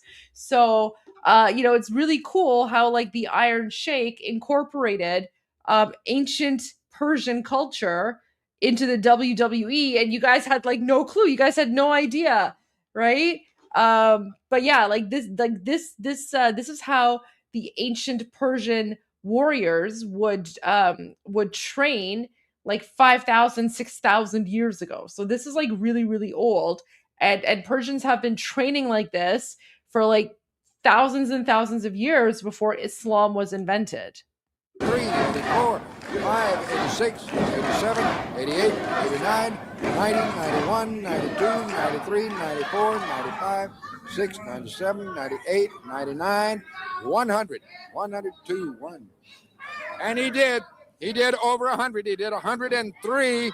So there you have it. Precious Paul Ellering has been defeated with that Persian Club exercise. You know something, Racer? Last week, Precious Paul did 50, right? Right. And this is this week, right? Right. And Precious Paul has made a lot of people happy in a week, right? Well, I don't know now. Can you dig it, though? The Sheik did 103. All right. Last week was last week. This week is this week. Precious Paul wants to do them again this week. Well, that would be up to General Skandor Akbar to... Let's hear what Blender Brain has to say. Well, there you have it. He's issued another challenge. He wants... He's man enough. It's all right with me. Okay. Let's see how many you can do this week. He did 103. And Precious Paul for 444 days. I had to drink 444 glasses of water. I had to dance with 444 girls, and I had to listen to Tie a Yellow Ribbon Around the Old Tree 444 times. I just may go for that. Well, let's see if Precious Paul can do 444 repetitions. Count along with me, and let's see how many he can do.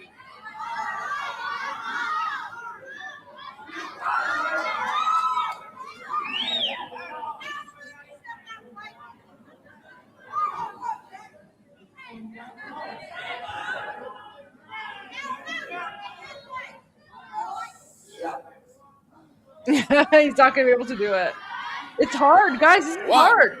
2, 3, 4. He's not 5, doing it. Six, you're supposed to like 7, circle. 8, 9, 10, 11, 12, 13, 14, 15, 16, 17, 18, 19, 20, 21, 22, He's not doing it properly. 23, 24, 25, 26, He's supposed 27, to, like, circle. 28, 29, 30, 31, 32, 33, 34, 35, 36, 37, 38, 39, 40, 41, 42, 43, 44, 45, 46, He's cheating. 47, Totally cheating. 48, 49, 50, 51, 52.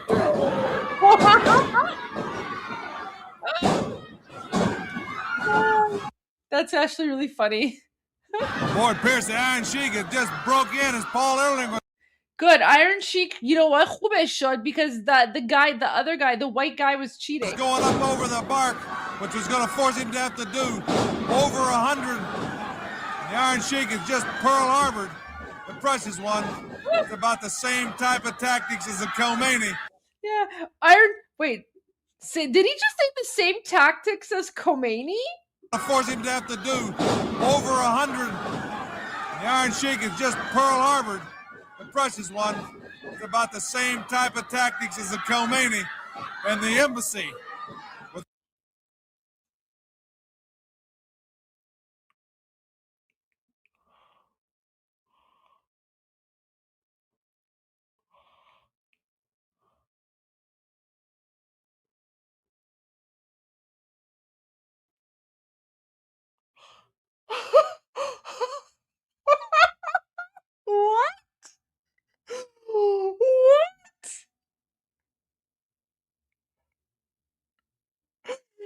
that is a crazy statement to make in the 1980s. No, guys, I know it's all staged. No, not that part. The part where the referee guy is like, he just Pearl Harbored the white guy, and then he's like, these are the same tactics that Khomeini used at the embassy. What? What? Oh my god!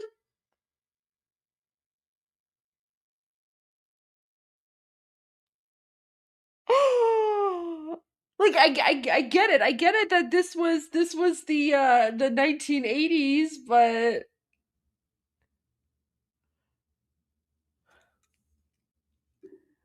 that is a wild statement to make. Here's the Iron Sheik had just broke in as Paul Ehrling was going up over the bark, which was going to force him to have to do over 100. The Iron Sheik is just Pearl Harbored. The precious one. It's about the same type of tactics as the Khomeini and the embassy. Without warning, they struck a defenseless person at the time. The crowd is shouting, USA, USA. The Sheik puts the camel clutch on Precious Ehrling with Akbar. www.universe. That was wild. That was wild statement by the commentator.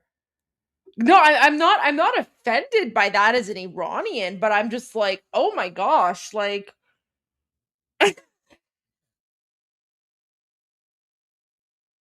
wow, that was actually really funny. Okay. That was too funny.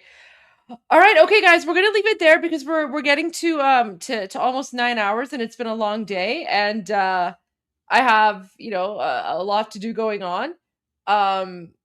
But yeah, thank you all for joining. Really appreciate all of you being here. Oh no, the 80s were fantastic. I just was not expecting the commentator to say that the Iron Sheik just Khomeini'd. He's like, he just Khomeini'd the guy, like Khomeini and the US embassy, right? Because that's yeah,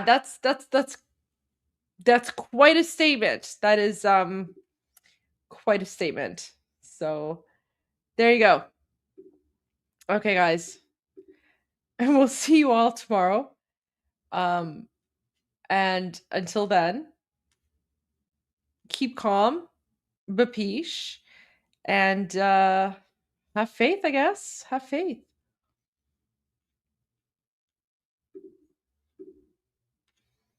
پاینده ایران جاوید شاه غرق انقلاب است.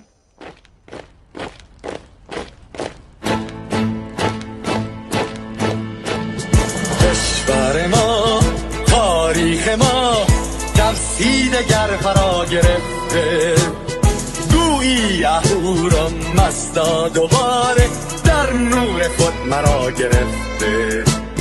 اکنون سرودی سر میدهم باز فارغ از رنج و تشویش. ایران غرق انقلاب است، به پیش به پیش به پیش. ایران غرق انقلاب است، به پیش به پیش به پیش. هن ای پدر، هن ای پسر، برخیز و باماش و هنگام، درد آن تجربه تلخ ما را نکشیده در خواب. بگذار هر دم بغرند گرگ‌ها دم لباس میش. ایران غرق انقلاب است، به پیش به پیش به پیش. ایران غرق انقلاب است، به پیش به پیش به پیش. ای کارگر، ای برزگر، راحت کنون ادامه دارد در این زمان که پرتو یزدان از هر سو بر تو میبارد. پس پیش به سوی آزادی از بحر خزر تا کیش. ایران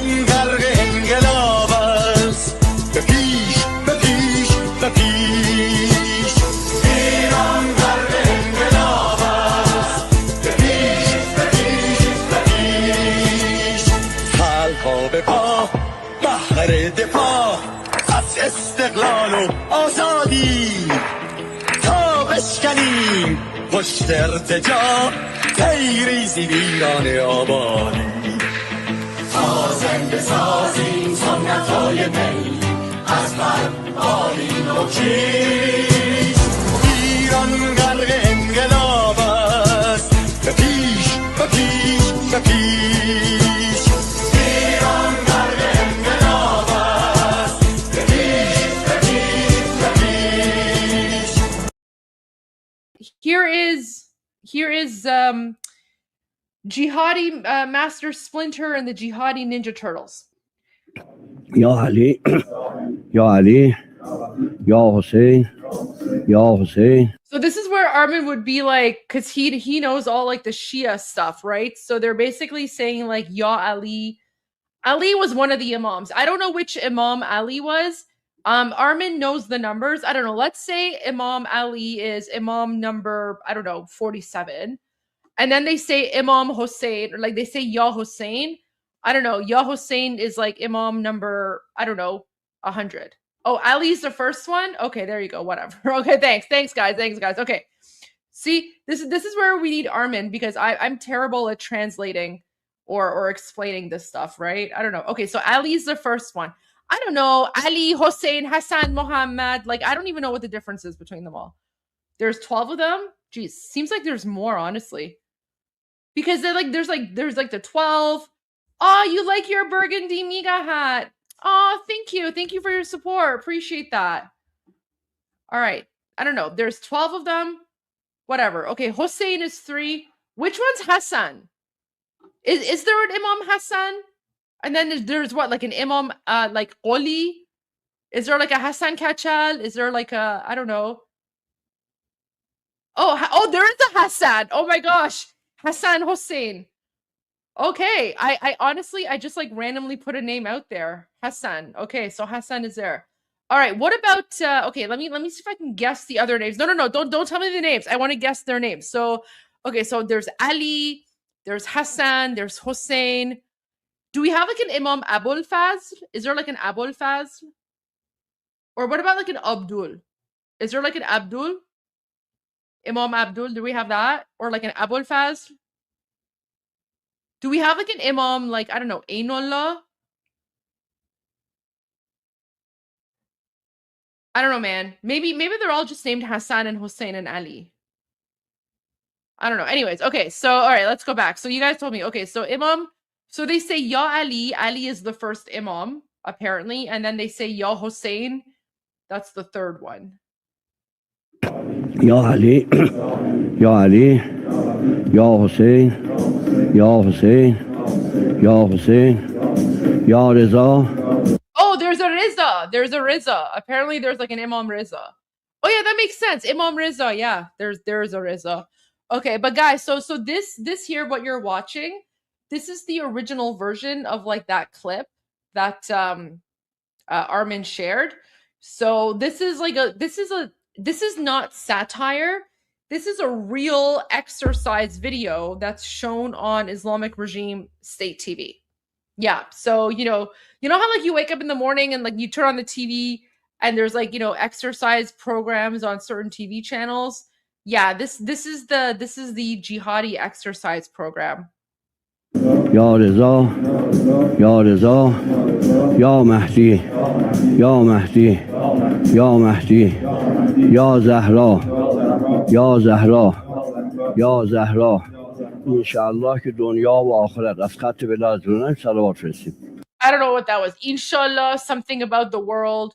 So like Allah willing, something about the world. I don't know. Durka, Islamic something. I don't know, man. No. And then they're also talking about Zahra, but Zahra isn't one of the imams because I know she's a woman.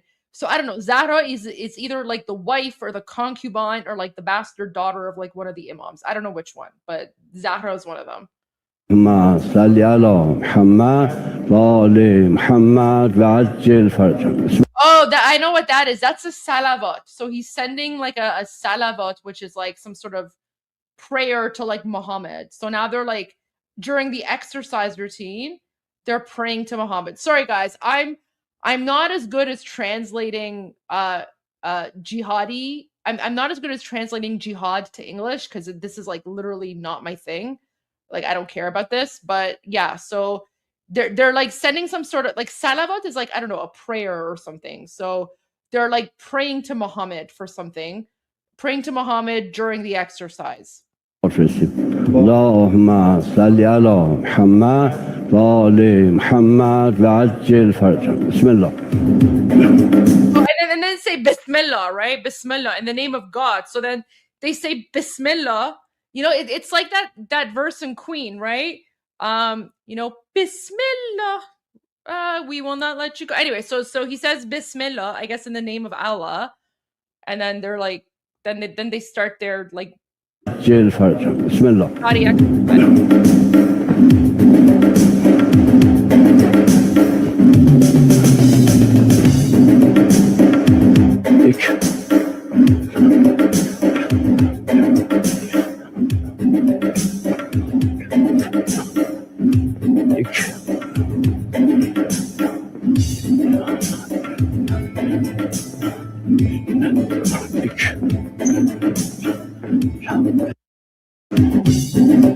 Oh my God, what is this?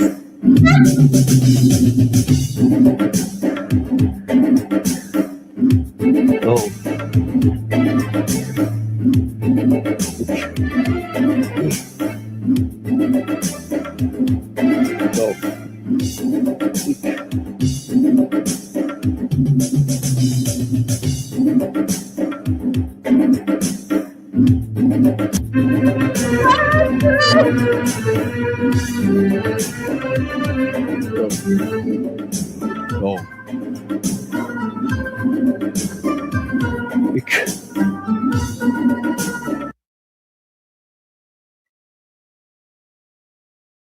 That so this is an exercise show. So you know Armin showed like the he showed like an edited version which had like I guess the Hokey Pokey song on it.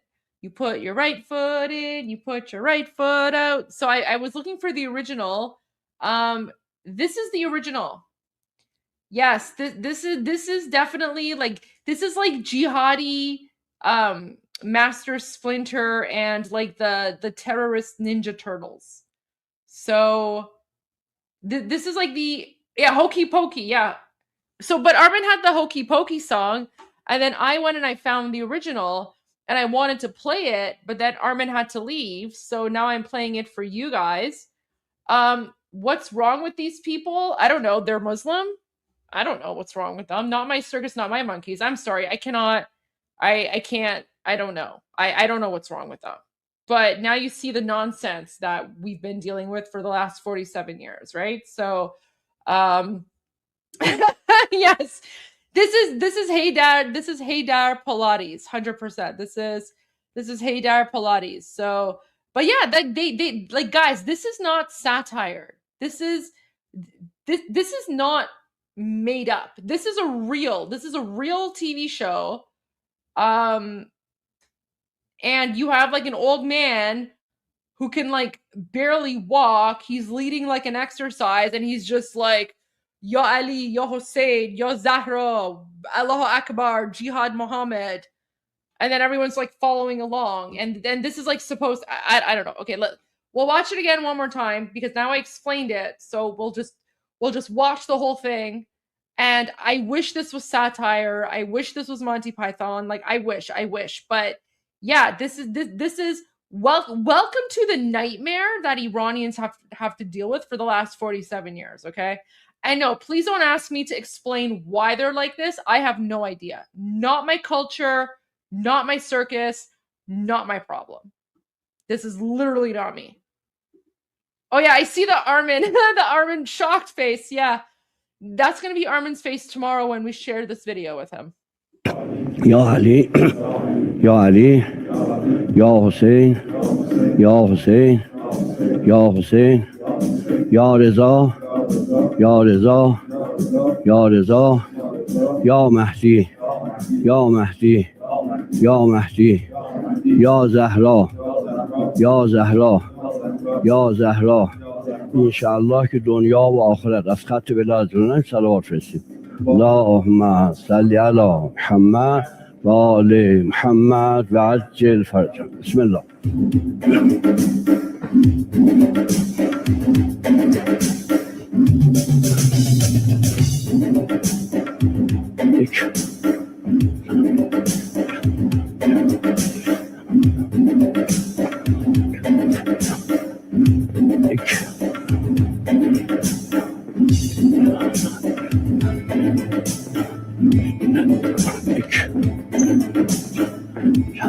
Like, they're not even coordinated. They're not even coordinated. Like, are you so stupid? Like, are you like, look, honestly, I feel like they just like took random people off the street, like just probably a bunch of like random people walking by, and then the Islamic regime probably like pointed a gun at their head and like, you come to the TV studio and you're gonna be part of this like weird jihadi like Haydar Pilates class, and then the people can't say no. Like, they're not even coordinated. They're not even coordinated. What is it? Like, look, they're not even like, at the very least, like exercise videos. People are coordinated. They're in sync. They practice. This is just like, I don't know. They're just like doing it on the spot. I don't know, man. They're not coordinated. They're not even coordinated.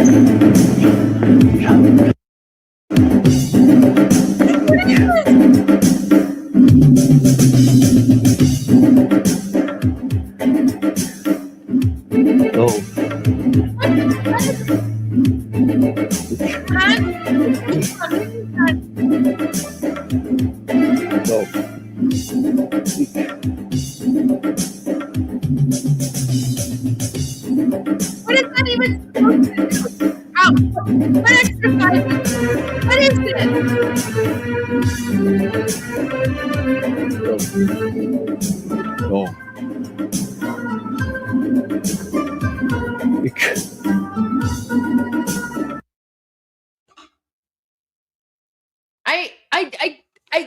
they're not even coordinated. My gosh.